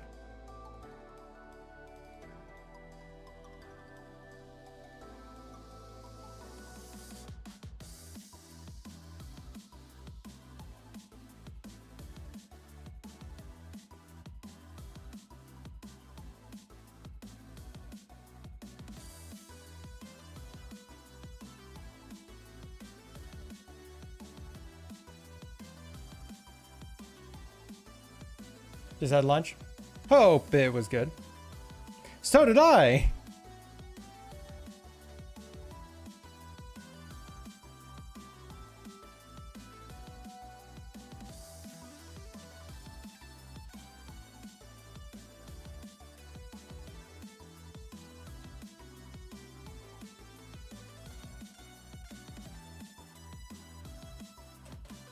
Takeaway day for me, so I just ate too much.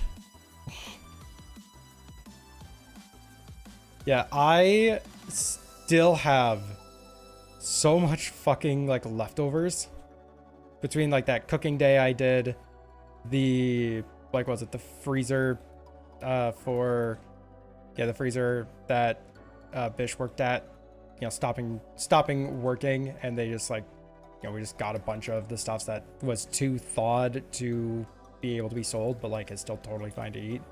They just can't. So I was like, between that, and of course just having like a bunch of just things on sale at a freaking grocery that like, yeah, it was a grocery we go to was having a massive sale. So it was like, I have too much. I don't have to buy any food for like a month right now. So I'm just getting through all of it. So like takeaway day is kind of every day for me, it feels. Lunch for both. I just had cereal.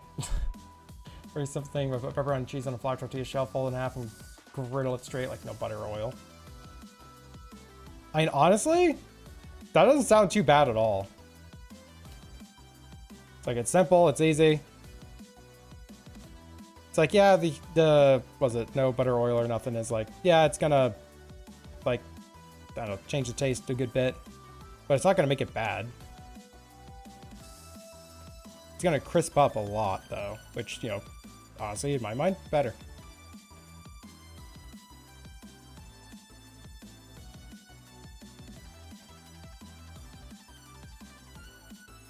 Yeah, cooking on a low temp. You want to melt the stuffs. You don't want to like sear the outside and the inside just be like nothing. That's actually how I make grilled cheeses. I don't put butter or oil or nothing on it, and I just like throw it straight into the pan, and I just cook it really low for a while, and it just melts the cheese inside and gets really crispy on the outside.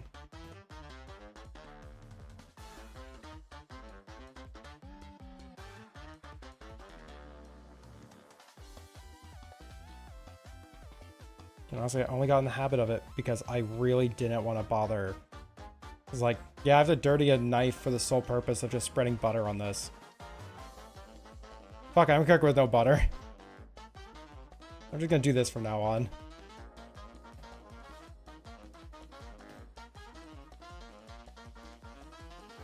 And if you have any spices, you can also throw it in before you fold it over too.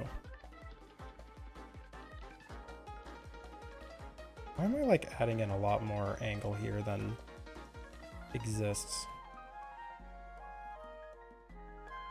So why am I angling this down so strongly?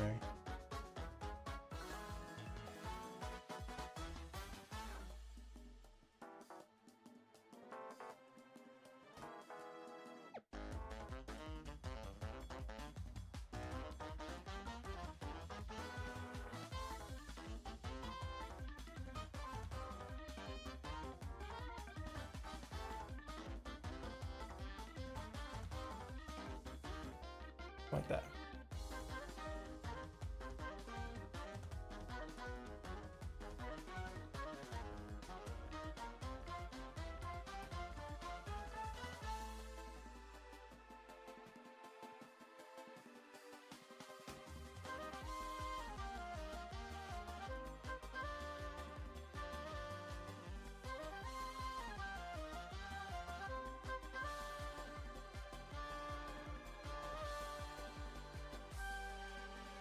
Well, let's see how much of this I get done in today's stream.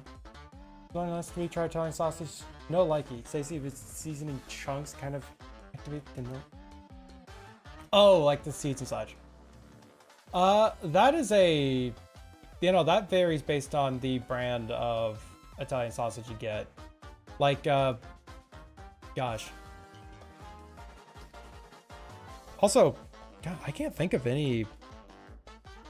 It seems weird to not have that, like, more finely ground inside of a sausage.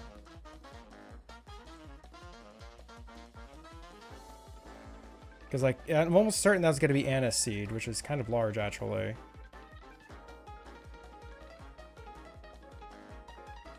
That's unfortunate. You know, I tend to, whenever I make a lasagna or anything, what I do is I actually heavily season the sauce. It's like, again, I make it all by hand anyways. The only thing I don't really make by hand is the lasagna noodles, because good luck making gluten-free lasagna noodles. That shit's really hard. I just buy store-bought for that. But, like, I go hard on the sauce for lasagna. That's where, like, all the flavor is for me. Yeah, no, that's what I meant. That's what I figured you were talking about. It's like ground beef, but it was like it was sausage, but ground beef texture. There's all the stuff's in it. It's like, I haven't experienced an Italian sausage like that was spiced in such a way that, like, there were chunks of spices in it. I guess if that makes any sense. You serve like a whole onion in the red sauce. What I do for the red sauce is I do onion, garlic, but normally first I put in the meat in the pan. I let that actually, like, I cook it, and then I let it brown for at least one stage of it, so that, like, parts of all the bits of beef are, like, you know, browned, or probably even more so than they should be. Then I put in the onion, let that sweat out, garlic, freaking. Once I have that stuff down, that's when I add in all of the tomato sauce and just like all the tomato in general. Let all of that simmer itself together. Pour in a bit of absinthe for the fennel taste, and the alcohol actually pulls out a lot of flavor from the tomatoes. Then just heavily season with a bunch of stuffs. The last time I had to season it, I had to use my mother's kitchen, where it's like, oh god, what was it? I couldn't find oregano, something like that. It was like a really common ingredient, and she just didn't have it anywhere. I don't know what it was. It was something like oregano. Not even relevant what it was, honestly. So it's just, I just kind of spice it with whatever I have.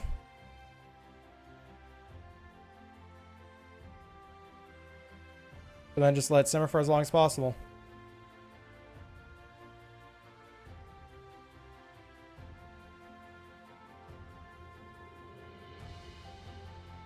Yeah, letting the meat kind of brown really harshly, and then pouring everything else on top means you can scrape up all the parts and add that into the flavor. It gets really complex. Love it.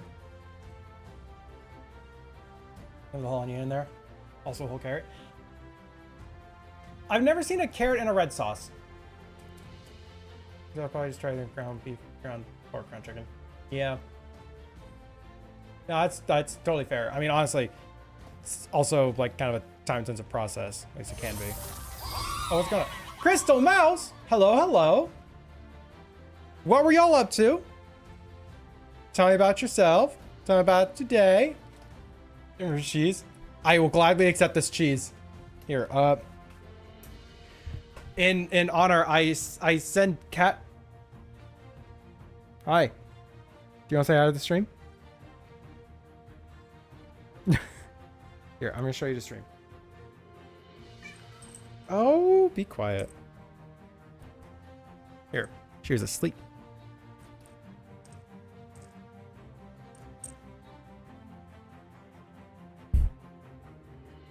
This is Varasha.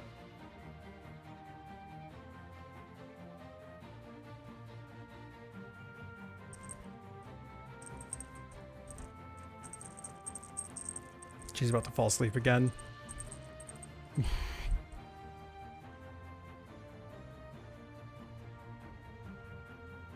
She's not a good stream cat.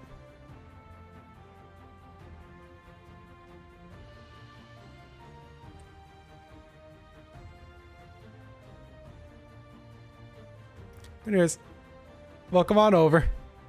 All right, I'll put you back on the bed.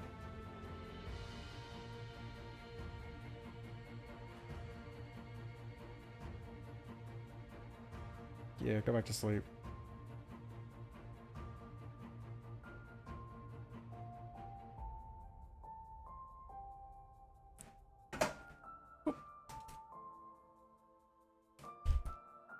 She's pretty young yet, if I'm correct. Yeah, she turns 1 in February. She was born in February. Working on a redraw of a piece I did at the beginning of the year. Redrawing a mushroom. Can you drop a link? Because I am curious to see a mushroom fairy.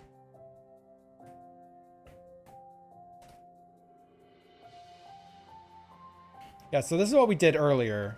Was I made a digital painting. I'm trying to zoom that appropriately. That's appropriate enough. I see this. Oh, I love the concept. That's cute.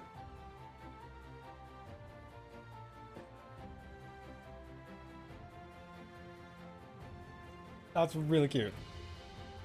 Oh, thank you, Antimo. Yeah, that's what we did earlier, and now I'm working on an art. I want to go live for another 56 minutes. Oh no.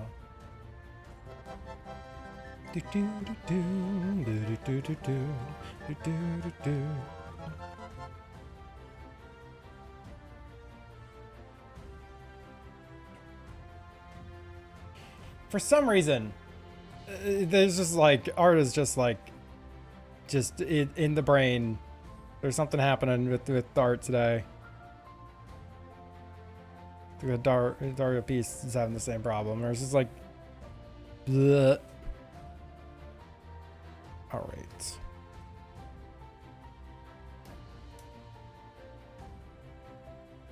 We have a mushroom theme, but adding in red blush spots and white freckles in those spots.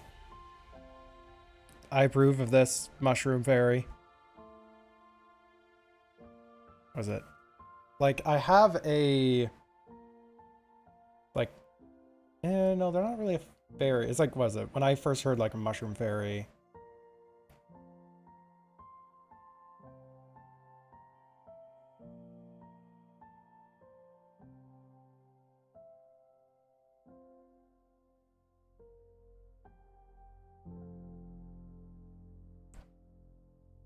First thought, or like going for the flower petal, but mushroom gills underneath. I'm also crazy for mushrooms, so like...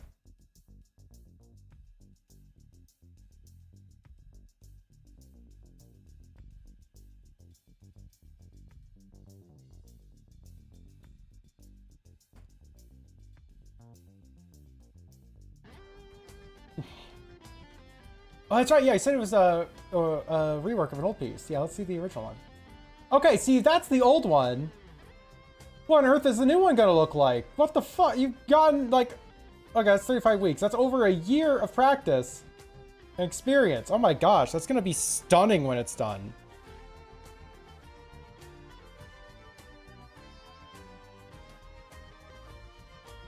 Crazy for mushrooms. The mushrooms made me crazy.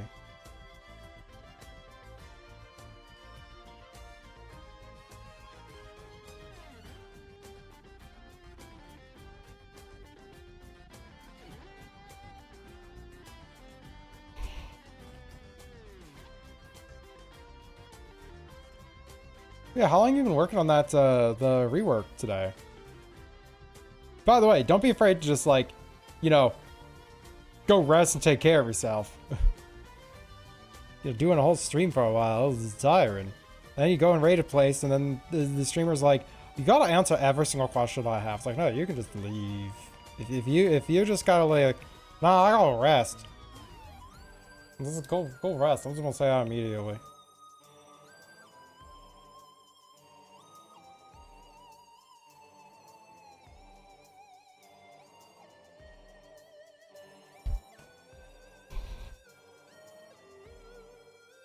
Never rest. God, imagine how long my streams would be if I never rest. I probably have Descendant done by now.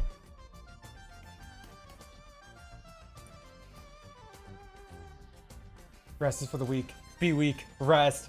There's only sketch planning in the background. Worked on the ferry last week. Then I took a week off because it was hot. Yup.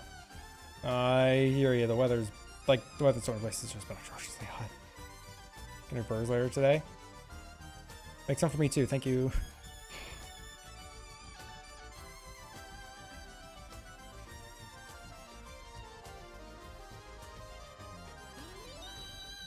Oh, no, you're making progress. Hells yeah.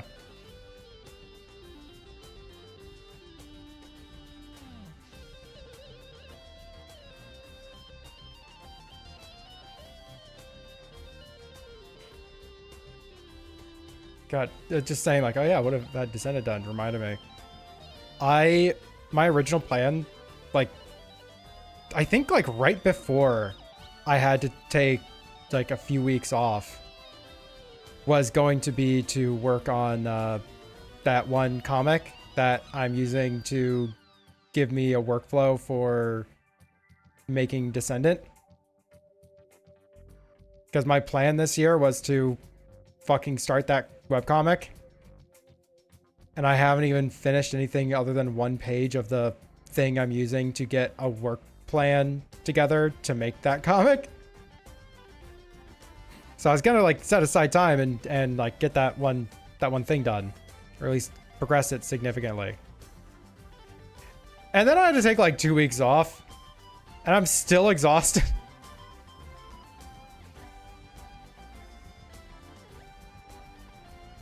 God damn it! Because it was already way late in the summer. You have it for later, if nothing else. Maybe not later this year, but you know. Well, maybe later this year, depends how the weather goes for you.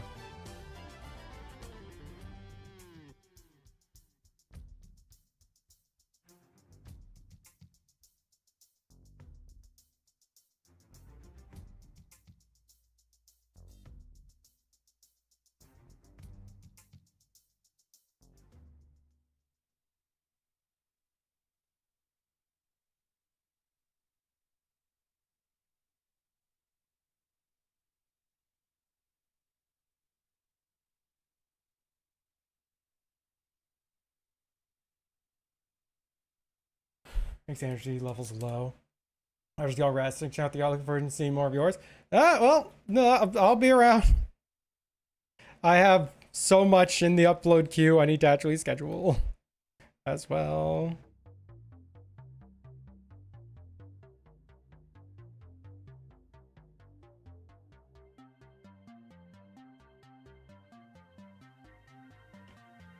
Amazing Fires, not good away. Wait, what?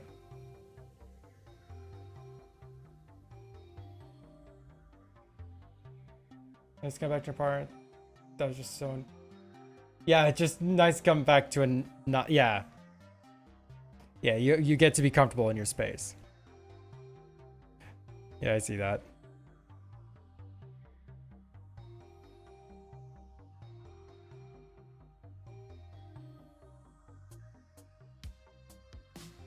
Okay, that leg is longer than it should be.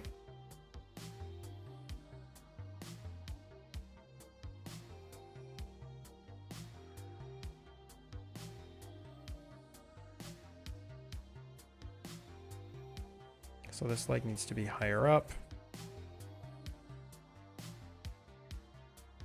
That kind of puts in the wrong spot though, don't it? Ah! Don't zoom in on the knee.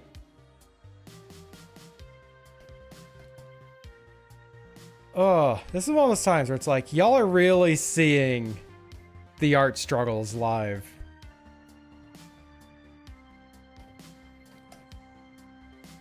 But we carry on. I really just like to have ADHD now with how often my thoughts diverge. I can't remember the list anymore, but there was a time where I would join into this is related. I would join into streams, and you know the streams would joke and be like, I probably have ADHD because of this thing, or they would say something and just to kind of make it seem like they might have ADHD, and I would stop and I would ask them a set of questions. I'd be like, hey, what about this thing? Do you do this? It was stuff like, whenever there's like, you know, a bunch of like dishes in the sink is the concept of there being a bunch of work there to do, stopping you from wanting to do the work. Or like when you were in school, did you just like never do homework? You instead just wanted to do the test and get it over with. Shit like that, right? It was quite the list. It was like basically 20 questions. Anyways, I am responsible for at least like 5 people finding out that they have ADHD, or at least ending all those things with going, yeah, no, these were like the questions that I got asked as well, and you should probably go get tested if you have ADHD. Shit like that. Like I would tell these people to actually go check, like go get tested and see if they have ADHD. It's like, yeah, you know, in my unprofessional but mimicking professional opinion, go get tested. I know, a number of things, that'd be signs of it. Right, and that's actually a big reason why I kind of stopped doing this, is because a lot of the symptoms of ADHD can also be symptoms of other things. And 2, a lot of the symptoms of ADHD can also just be quirks that people have. Like genuinely, it's not actually a neurodivergent condition. It's just, no, that's just like, you know, the work ethic I had growing up, or like this or that thing, or, you know, this other thing causing, it's like, you know, that's just who I am as a person, is doing this, right? Like there's actually a lot of overlap, which is why I guess I always ended with go get tested, but you know. So I wish I could say more, because yeah, a number of things being assigned for it is, you know, worth going to get checked, because why not? Worst case scenario, you find out you have ADHD. Or I guess worst case scenario, you don't have ADHD, and then you have to figure out, well, fuck. Because that's kind of the worst case scenario there.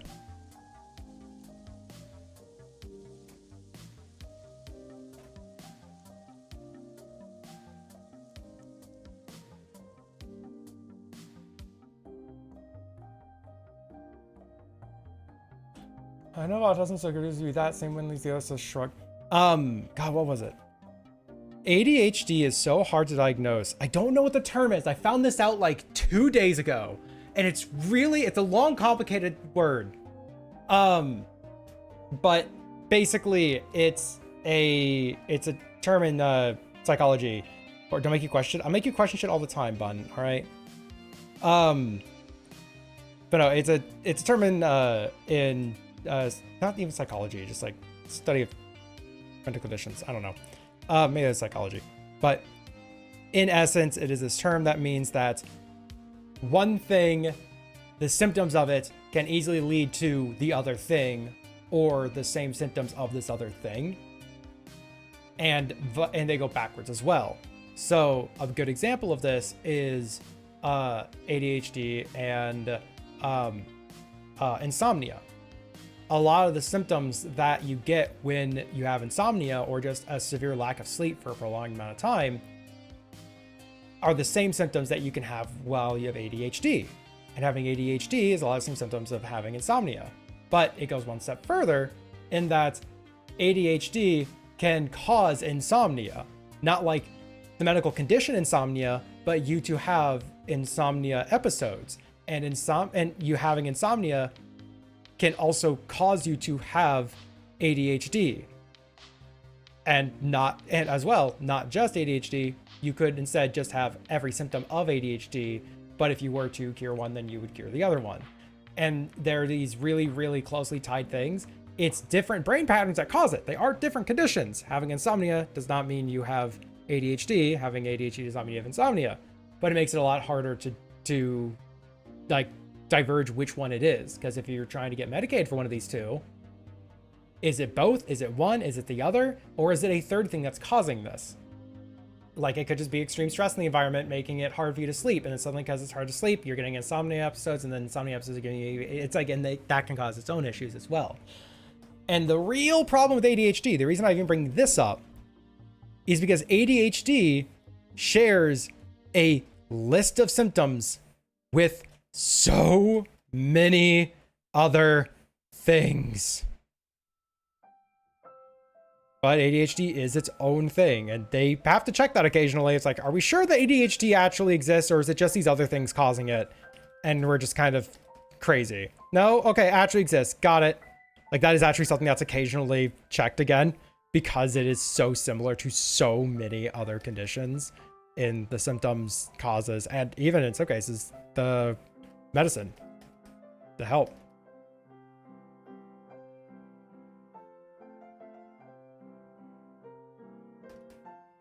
Yeah, short hike musics. Fucking love short hike. Yeah, Bun, what am I making you question this time? If you have ADHD or autism or something? Or insomnia? Or if you have none of the above? Because guess what? That's called talk to a professional. Most of all medical conditions have one or more or less than one or more conditions. Yes, that is the quick summary of it. Absolutely. ADHD feels like it's in the middle of a lot of it. Autism is too, actually, I suppose.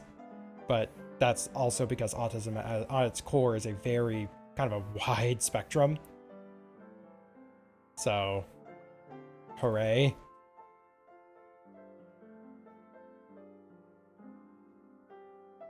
It's like saying songbirds have a lot in common with pheasants. Like, okay, which songbirds though? Or is this not just fucked? Oh no, knowing you, ADHD.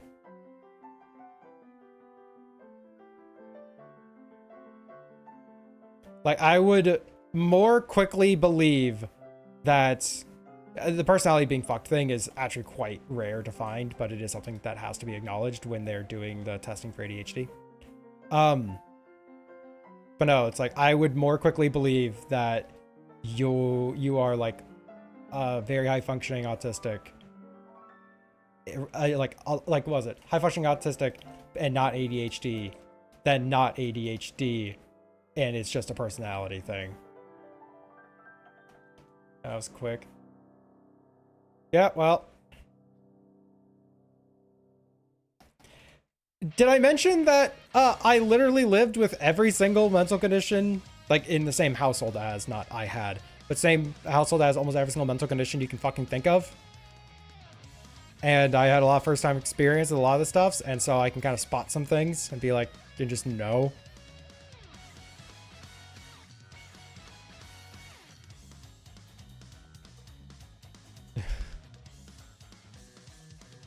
Was it 12 years under the same roof with everything ranging from OCD, narcissism, multiple different forms of sucking on chili dogs. Like, the suck on chili dogs was really crazy to live near, by the way. That was like, it's like you just hear it all through the night. It was insane. You know, 12 years of it. You just kind of know. You know, you absolutely have ADHD. And Q for I don't have autism is kind of stereotypically, I don't think I have a special interest. It's not a requirement. It is not a requirement at all.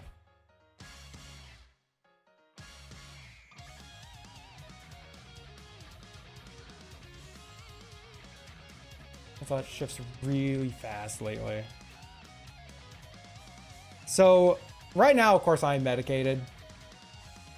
But when I was not, or on the times where like I didn't have any medication or forgot to take it, it's not even so much a being like this shifts and this shifts and this shifts and this.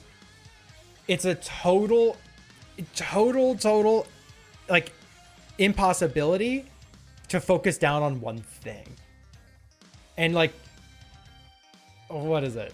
And I'm not saying this is like a correction for you either. I'm more pointing this out as just like a fascinating way to hear these things, right? But the stereotypical phrase is like, oh, it's a brain fog. I would literally be unable to finish a sentence sometimes. I would start a sentence and it's kind of a long sentence, and like if I don't literally have to think on what I'm trying to say, again in some instances, but if I wasn't actively thinking on what I was trying to say, I would literally not know how it was supposed to end. I'd be like, okay, they're supposed to go somewhere. Fuck. It's like that feeling of walking in a room and not knowing what you walked in the room for. but that was like 90% of the day.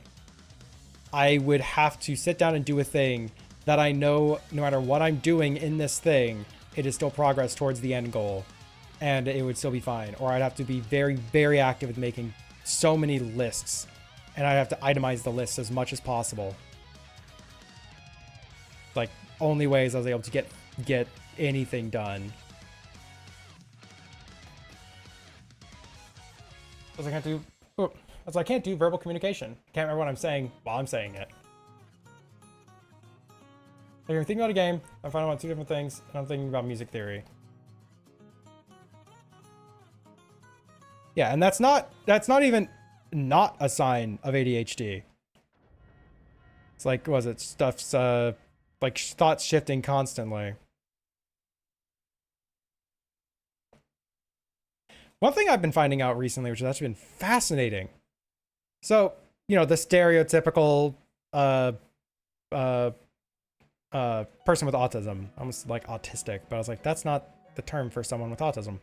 But yeah, the stereotypical is there's a certain focus, but like that's not the universal thing.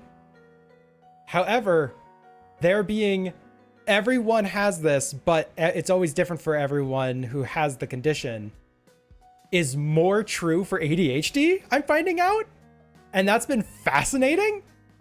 And that's where your executive dysfunction doesn't let you do something. A great example is Felis Randomus cannot start a game. Like, genuinely, you have to like twist her arm to get her to start a game, even one that she wants to play. If it is a brand new release, literally it is like she has to, right now she's kind of learned that forcing herself to put it on her stream schedule makes her far, far more likely to play that game. But it's a game that she could be excited about for years. And when it comes out, executive dysfunction does not let her start it. That's me in like TV shows and movies, and as well as a few other things, I'll be honest. But like, I cannot start, like, I can't start a movie. If a movie is on the screen, I might sit down, like, I might watch the entire thing. I cannot start one. TV shows, even worse. I will never be able to start a TV show, no matter how much I may want to watch one. Partially, it's like the time commitment of having to watch it. Sure. But like, if I really want to, I will make the time. I've done that with dozens of other things in my life. I just can't. Just fucking can't. But video games, I will literally load up a new one right now. Doesn't fucking matter. It's like that, sure. I'll start a game. I don't care. But what was it? And like, you know, Felis, yeah, movie, sure. Let's go watch it. And the more people do, like, you know, more ADHD individuals that I talk to, the more I'm learning that executive dysfunction actually does have a... 1 second. That was really weird. My phone... So I'm getting super distracted there for just a second there, but I thought that my phone was overheating in my pocket. Like, genuinely, my phone felt like stupidly hot for a second. And the screen is against my leg in my pocket. I went, is my phone on? Is it like overheating? Is it like gonna fucking explode or something right now? I take it out and it's cold. What the hell?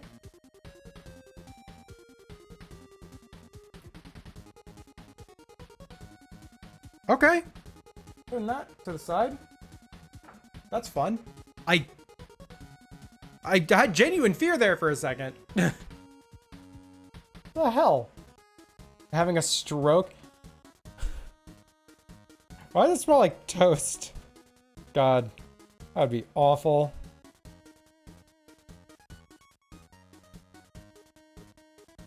Coke has already exploded. Ah, so I'm just imagining this. Can I imagine a better hand? Okay. If people wonder why I work on 2 albums, an EP, 3 games, and write a graphic novel never get made at the same time. Mood. Can't finish games, Debo. Yeah, I can tell. We still haven't finished Devorian. My gosh. We're we are not near done with Amorian. So that's like whatever. If Fusion's adding more Pokemon. Hey, cool. I haven't actually finished that run. I had a thought earlier today of I might end up, like, what was it?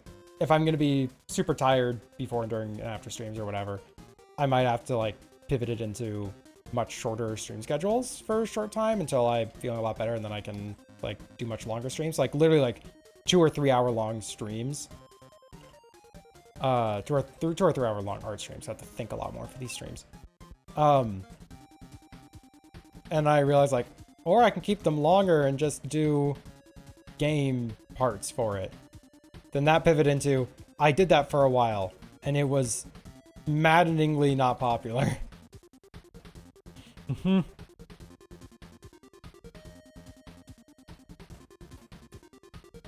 Not that I do streams because they're popular, but there's a certain level of, well, if I keep doing a thing that only gets no one, then that's probably not going to be good for the long term. I have no idea.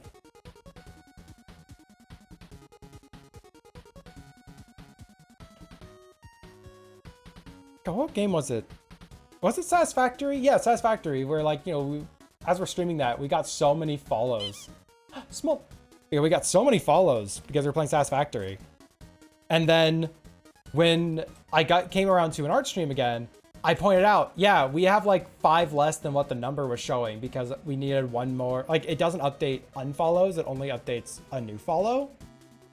So whenever someone follow, it would update the number and be like, hey, you have this many. And we came back to an art stream, it's like, yeah, we have 5 less than what that thing shows. It's like, I don't know why. Like, what is it? Somebody shows up, sees Satisfactory, they follow. It's like, okay, sweet, yeah, no, they want to see Satisfactory. And I tell them, hey, yeah, we're going to be doing art stuff normally. And they're there for the whole stream. And then they just never show up again and unfollow. I'm like, were you hoping to join? Like, I don't know why you show up and be super friendly for like one thing. And that's normally a sign of they want to join the game. No idea. How are we doing today? Gamasa? Overall, well, I suppose. Working on a piece. I literally despise that arm. I'm going to erase that entire arm. I did a digital painting, so we did something. There's 2 people asking to join. Yeah, there were, that's right. I completely forgot there's actually 2 people asking to join. If I remember correctly, though, one of them was someone who actually joins in for the art streams too, or I don't know, I'm just misremembering them. But yeah, no, there were a couple people who asked to join. Which, I mean, cool, let's put people to work in Satisfactory, but it's date night, it's weird. Yeah, we removed it. We're gonna put a prosthetic arm in instead later on. So you just want to watch the one thing? Like, you're not wrong. But here's the kicker. They unfollowed before the art stream. And we had, I think, 3... Yeah, we had 3 Satisfactory streams in a row. It was over the course of 3 weeks, sure. But there was no art stream in between. Meaning that we had these people follow and then unfollow immediately afterwards. Or unfollow like the next week. So it's like, that's what's really bizarre to me. Is they follow and then unfollow sometime after. Before they even saw the art stream in their notification feed. Actually, no. They would have had to unfollow, like... Gosh, we would have had to get... So because that number only updates when we get a follow, that means if they unfollow immediately afterwards and the next person followed, the number would just stay the same. Let's say right now someone unfollows, so we'd be at 1728, actually. But it doesn't update until someone follows. Then someone follows and says 1729 still. Because, yeah, someone just followed, but someone else unfollowed, so the number updated to the current number, which is still this. It had to be 5 lower at the beginning of this stream. Meaning that we lost 5 people between the, last follow and that one. That's really bizarre. Oh, I ain't a liberal. Oh, yeah, shut up. I really need to watch them. I've actually been going through my watch list and unfollowing lately. I'm gonna kind of start doing the same thing I do with Furfinity, though a little bit different. Also, Moss, I hope you're doing well, by the way. And by the way, people just want to follow for one thing. Totally fucking fine. Like, I'm not talking, like, I'm not doing the I don't care about this follower number so much that's like, someone unfollowed me. It's like, someone unfollow content. I would prefer that number to be 1,700 people who want to follow me rather than 1,700 people who feel like they have to still, right? I think it's because you do furry art? No, I don't think it is. I actually don't think it's because I do furry art. Like, there's probably a few of them that are. God, there's one person I had a fucking ban because of that. Dipshits be dipshits. I think it's because, as you said, they were there for the one thing. And because I'm not so much of a game streamer all the time, it might not have been as entertaining as other people in the same game category. Coupled with, I will not be doing this forever. That's kind of where I'm thinking, but nah, who knows? But no, on Furfinity, my watch list on Furfinity is very slim. I actually am not watching a lot of people on Furfinity, all things considered. The stipulation I have to follow someone is, I am excited to see their content in my submissions box. It's like, I keep it very thin because I don't want to be upset that I have to clear the submission box. I want to be excited that there's so much art in that submission box that I want to look at. It's up to like 300 because I actually do need to slim down the number a little bit. But there's a lot of fucking artists I really want to fucking follow on there. But that's my Furfinity list. On Twitch, the list is a little bit different. It's either I'm following someone because I want to be watching their content, and I'm excited to see their content in the sidebar, which I really should just load up Twitch more often just to watch stuff. Oh, wait, no, I don't, because I don't have the energy for chatting in people's streams, and if I'm not chatting in people's streams, I watch a VOD or something. Anyways. Yep. See, even I'm getting super sidetracked and distracted by my own stuffs. But yeah, either I want to go and watch their content, or I'll put and/or because both of these are accurate. And/or I want to have them in my feed for when I'm finding someone to raid. Be like, oh, this person, I know they're a decent individual because I had watched them before. And it's really easy. So instead of having to go into the art directory and be like, let's find a new random person, which sometimes goes to total shit. Thankfully, that hasn't happened in a long time, but sometimes it goes to total shit. Or it's like just go into the watch list and be like, oh, these 3 people I know are doing art streams. Right. Unwatch me. I'm not. Fun. I'm excited about seeing the art you make. I'm not unwatching you. What the fuck? I don't even know if I follow you on Twitch. Do I follow you on Twitch? That'd be actually kind of funny if I do. No, I don't. So, get that. Don't look at me, unperceive me. The bun watches all. The bun wishes to exist in a one-way mirror.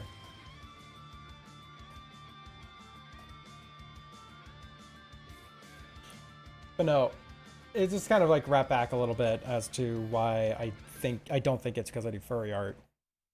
Like, I think that the people who are unwatching me because they don't like furry art are the same people who would unwatch me because they don't like just sitting there and watching art stuffs. Because you're here for like 15 minutes and you learn that I'm probably one of the least furries out there. It's like I don't really have an interest in a VTuber or PNG tuber or anything. I don't exist vicariously through anything in the furry fandom, really. I'm just kind of a furry because that's just the art that I draw. Like, I guess I am because I do appreciate the character design stuff or furry stuff far more than like human characters. But then I found out that I'm fucking face blind and there's literally a reason. So it's like, yeah, okay. So, I don't know, it doesn't, like, maybe some of them are like, okay, furry art, I'm not going to be sticking around. But anybody who would be like, okay, but it's not really like a furry community at all. Like a furry everything. You're furry for medical reasons? I love that term!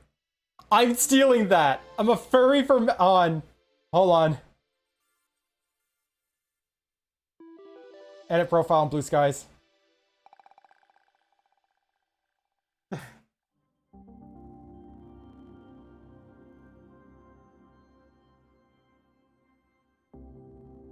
I literally am updating a furry for medical reasons.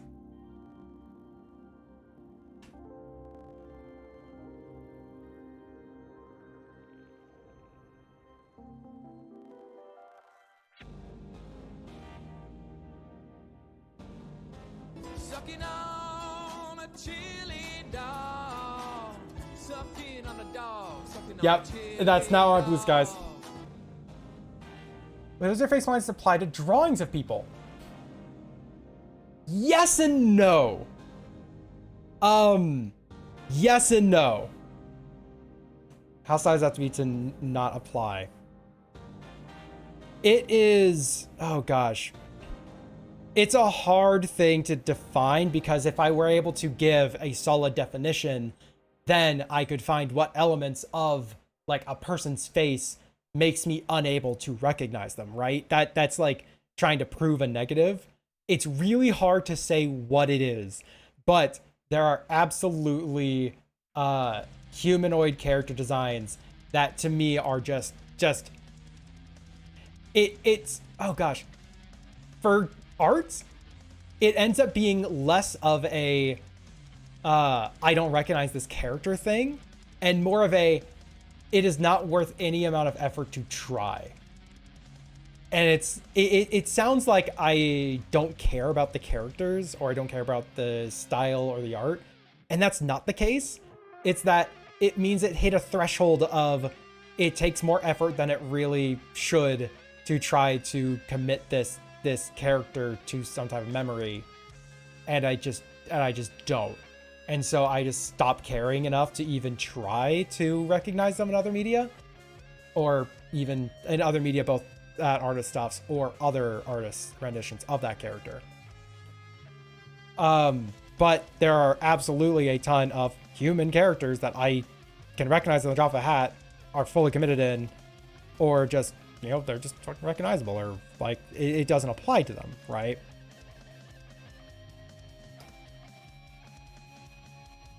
So it is sadly a yes and no case, as with a lot of things when it comes to mental conditions of any sort.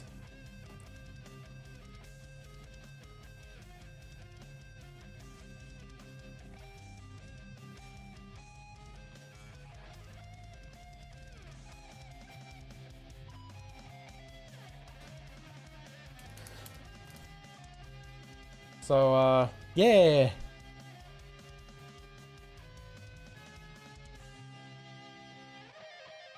You know, that's my running theory as to why I ended up in the furry fandom so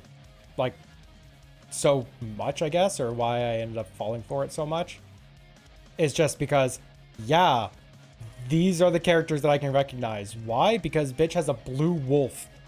Who else has a blue wolf? I don't have to care about recognizing eye structure. That's my theory. It became easier to draw this. And so this is what I ended up doing.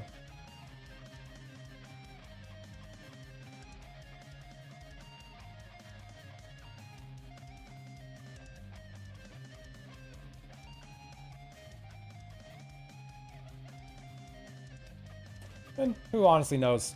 The face blindness is not actually studied that closely as to what individual thing is causing the issue or like what steps can be done to circumvent or prevent it. God! Bun, you forgot to remind me! God damn it! I actually found a webcomic that actually illustrated this perfectly. And I need to fucking find the page. And I was not reminded to go find the fucking page.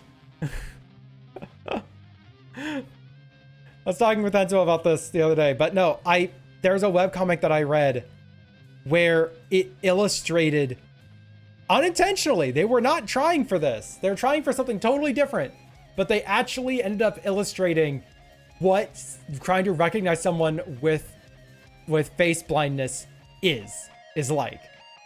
You only remember to remind her to remind you, so it's really your fault. I don't know.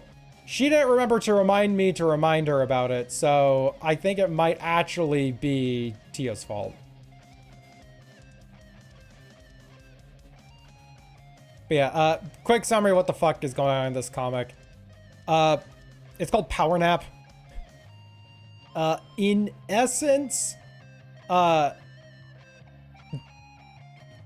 essence, people are able to go to Dream Stuffs and, like, Dream World and, live vicariously through some type of, like, avatar that they've established, right? And, what is it? Whenever there's multi-universe stuff, it's like, oh, the fucking world's merged or some BS like that. And one of the characters is a dream character, but is in the real world or vice versa. Yay. And however, this character is a dream. They are not an actual individual person, so they're not set in stone. So you ever had those dreams where you like look at someone and go, oh yeah, that's my Uncle Greg. And you look away and you look back and it's a totally different person, but you go, yeah, that's my Uncle Greg. It's still the same person, but they are not visibly the same person at all. But your brain just goes, oh yeah, but that's them though, what the fuck? They tried to illustrate this by having this character change every single panel. Yeah, there's the comic. Not the page in particular, but that is the comic. I'll have that up on my other monitor for later. But yeah, in order to help illustrate this person, and it was like minor shifts for the most part, but it's like the character's like this blue superhero guy with like a bunch of yellow elements on him, and they kept like yellow elements on a blue figure, but they changed what those things were. Sometimes it was like a bunch of eyes orbiting around their chest or whatever, but they're always in like the right spot. And at a glance, it's like, yeah, it's the same character. But then you look at it close and go, wait, that's not what I remember that looking like at all. What the fuck? And that's what they tried to do to illustrate this. But I was reading through this and went like, that's actually the exact same feeling. Huh. What the fuck? So now I need to find the page, because there is a specific page in that comic where this character's in the background. Like, he's talking. He's an active participant in the discussion happening. And he changes every single cell. Six cells or six like boxes, I guess, or whatever you want to use the terminology for. But there's 6 cases where he's just like the same character. Everyone reacts to him totally the same, but he is a totally different individual every single time you see him. It's like, I want to find that fucking page and just be like, this is it, found it. This is what it felt like.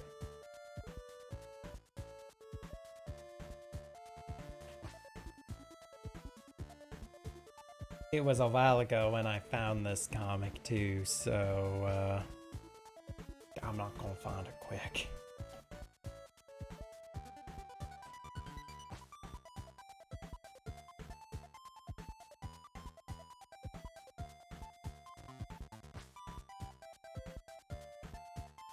Anyways, Antibel, thank you so much for reminding me. Now I know for later.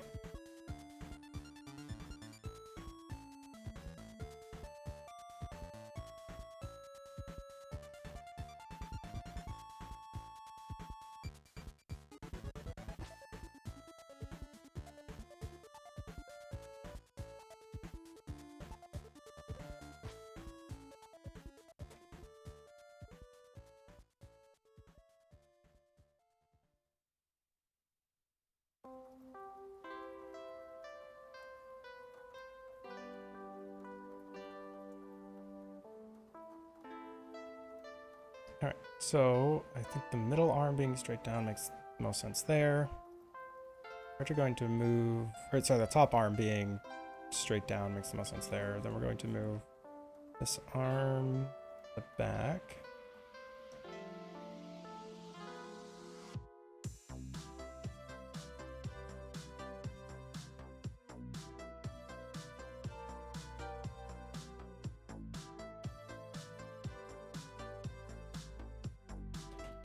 Anyways, yeah, I have every reason in the world to say, like, I'm not drawing humans.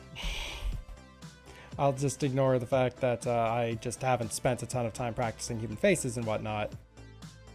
And instead focus on, medical reasons. Like, just the crutch it is.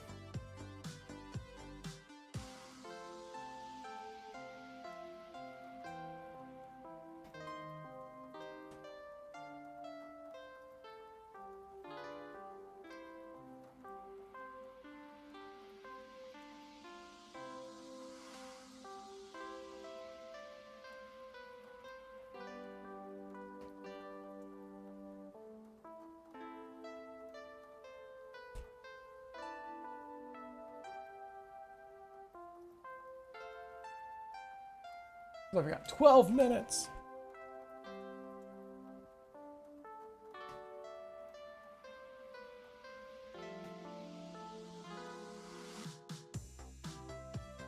Sometimes you taking a medical note to a life drawing class, say I can't draw a human subject. Oh god, that, like, the concept of that is honestly hilarious. Yeah, I didn't know I was face blind until after college too, so there was, I have multiple years of trying, trust me.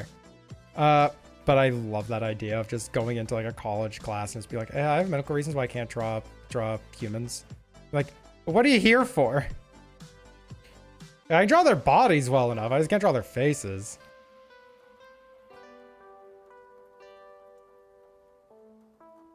Like, I'm certain I could probably learn to draw their faces, but it would be similar to how I can draw, like, a building or something, right? If it's in front of me, I just copy what I'm seeing. Although, wait, it always looks a little bit different every time I look, so would it be exactly what I'm seeing? God, do I still have that old drawing? I have a drawing that I spent 2 hours on just one face. I know we have like 10 minutes left. I'm gonna real quick actually try and find that, actually. That arm looks awful. I'll come back to it, maybe. I'll be right back. I'm just gonna see, because I have the portfolio document right there. In fact, actually, cat cam.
However, I did find my giant masonite bird.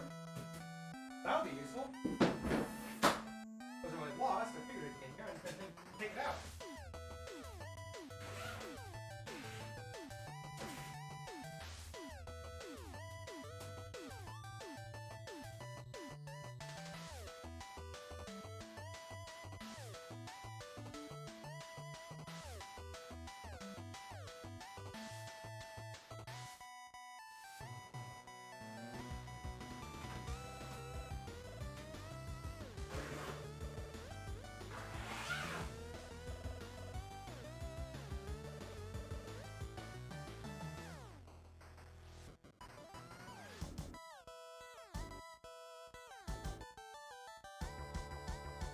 I forgot how much paper I have.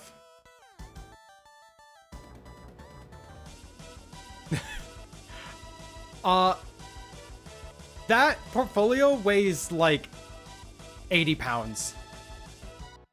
I can't find that page right now. Not in like 10 minutes. And I forgot that it weighs like 80 pounds. And that's wild to me because I had to carry that into school like every day for 2 years. My shoulder got real strong. However, on a side note, Gamasa, if you're here still, I have 3 big ass boards. I took one out because I might be using this one later, but I have 3 big ass boards specifically to take with to drawing sessions to put on those tables, like on the drawing horses. So that way it's easy to draw on. If you want one, I will one that's not dirty as shit. I can easily bring it to you. Fun fact, this one was used for watercolor. Because this is all watercolor tape. It comes in massive sheets of it. And you basically just take out a bit, wet it, and you'd slap it down, and it would adhere to the watercolor paper so damn strong that you had to cut it off afterwards. Not like cut the tape off, you cut off the part of the page that was touching the tape. It's basically non-salvageable at that point. But because it was so strong, you could take a single piece of watercolor paper and pull it taut against this thing. And because it's wet when it's applied, it then pulls itself back a little bit as it dries. It holds it very well. I remember one case of somebody, actually, they had a hole cut in the back of their sheets, so that way it was easier to carry places. And somebody asked, like, why do you do that? They tapped on the page through it, and it sounded like a drum. So, you know, that's a thing.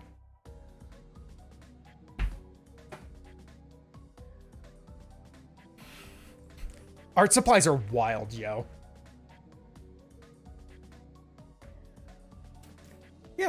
Yeah, I have 2 of those big masonite boards, which I actually cut those ones while I was in Chicago.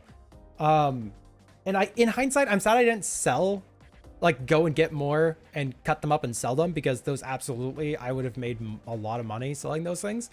But I have 2 of those, and I have one that I don't know if I'm going to be keeping or not myself, but it's one that's designed for this, where it has 2 giant clips on the top that are thick enough to hold an entire sheet of like 120 newsprint that you can get in art stores and such, specifically so that you can just attach like the whole thing of newsprint to it and just flip through the pages for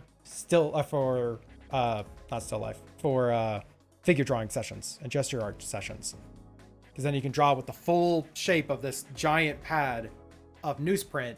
And then when you need to, just flip over to the next page because it's all clipped on the top and it won't come loose. Like, I don't know if that one I'm going to keep or not, I'll be honest, just because it is, like, the clips are a little bit annoying to have to deal with.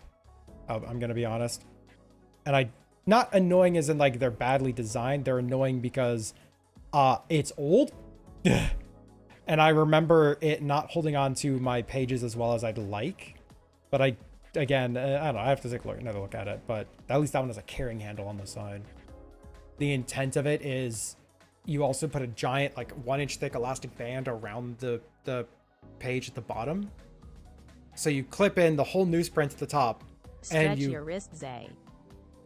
I have 4 minutes left in the stream. But yeah, fine, I'll fucking stretch my wrist while I'm discussing this. Screw it. That's right, just take out the metal. Yeah.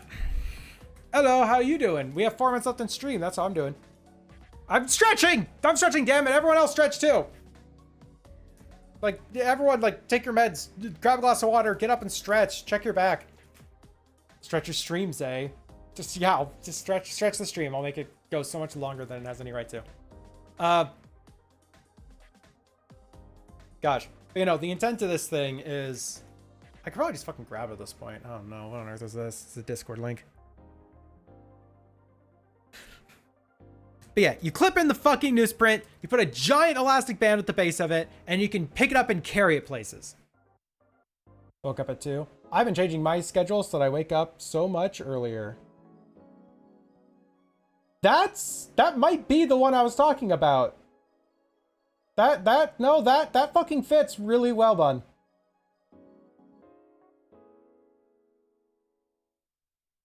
Hold on a second.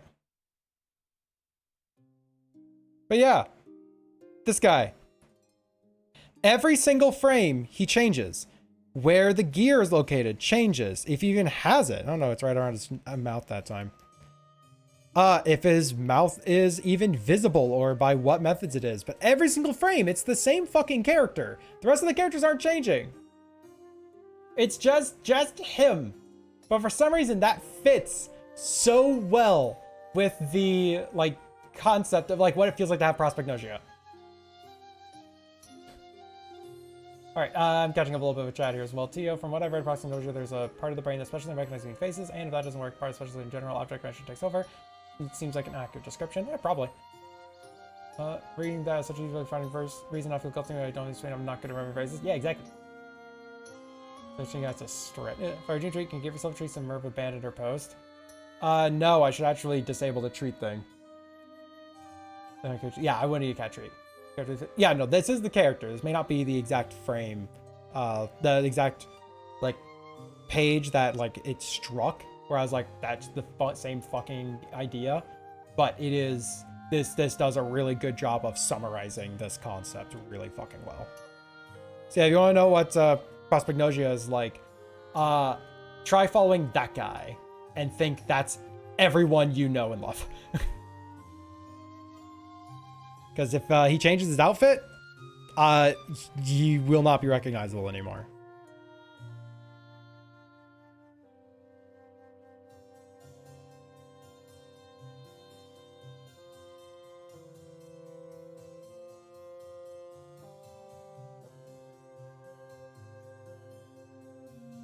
Anyways, that's my excuse as to why social situations are really tiring, because it's hard to keep track of everybody.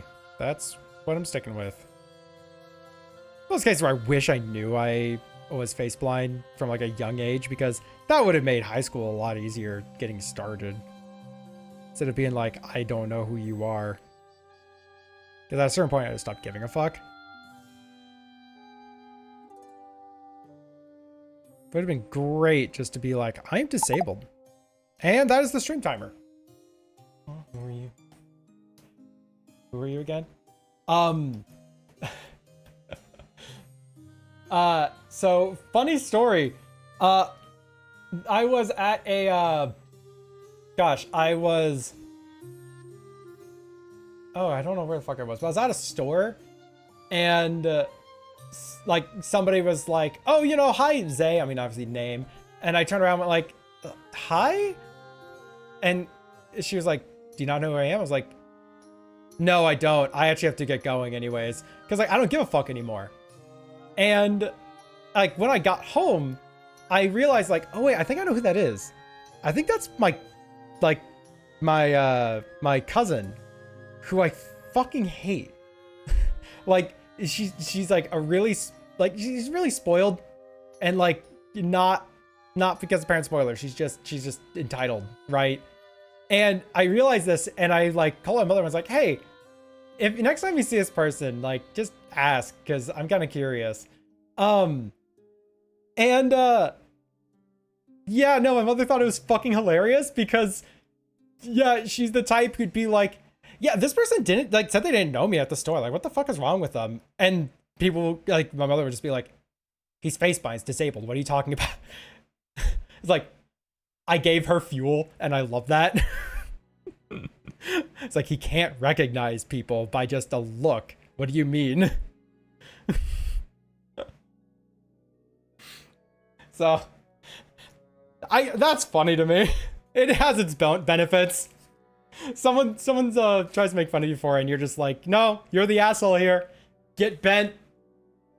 Yeah, no loss there. Exactly. It's no loss. Trust me. Oh my god. All right. What do we do today? I drew two characters 5 feet apart because they're both TO. I'm trying to make a 5 feet apart, but they're not gay joke thing, but it's like, it just doesn't quite work. anyways, I'm gonna save this in the work in progress folder real quick.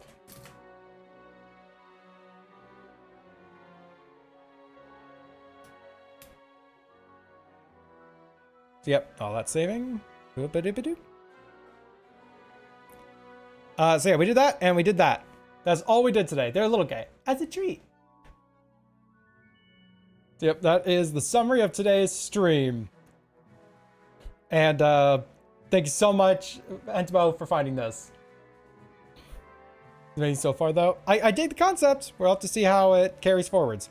And hopefully I can learn to draw an arm at some point in the future. However, I need to throw up the ending scene. Drew this entire comic today. Yep.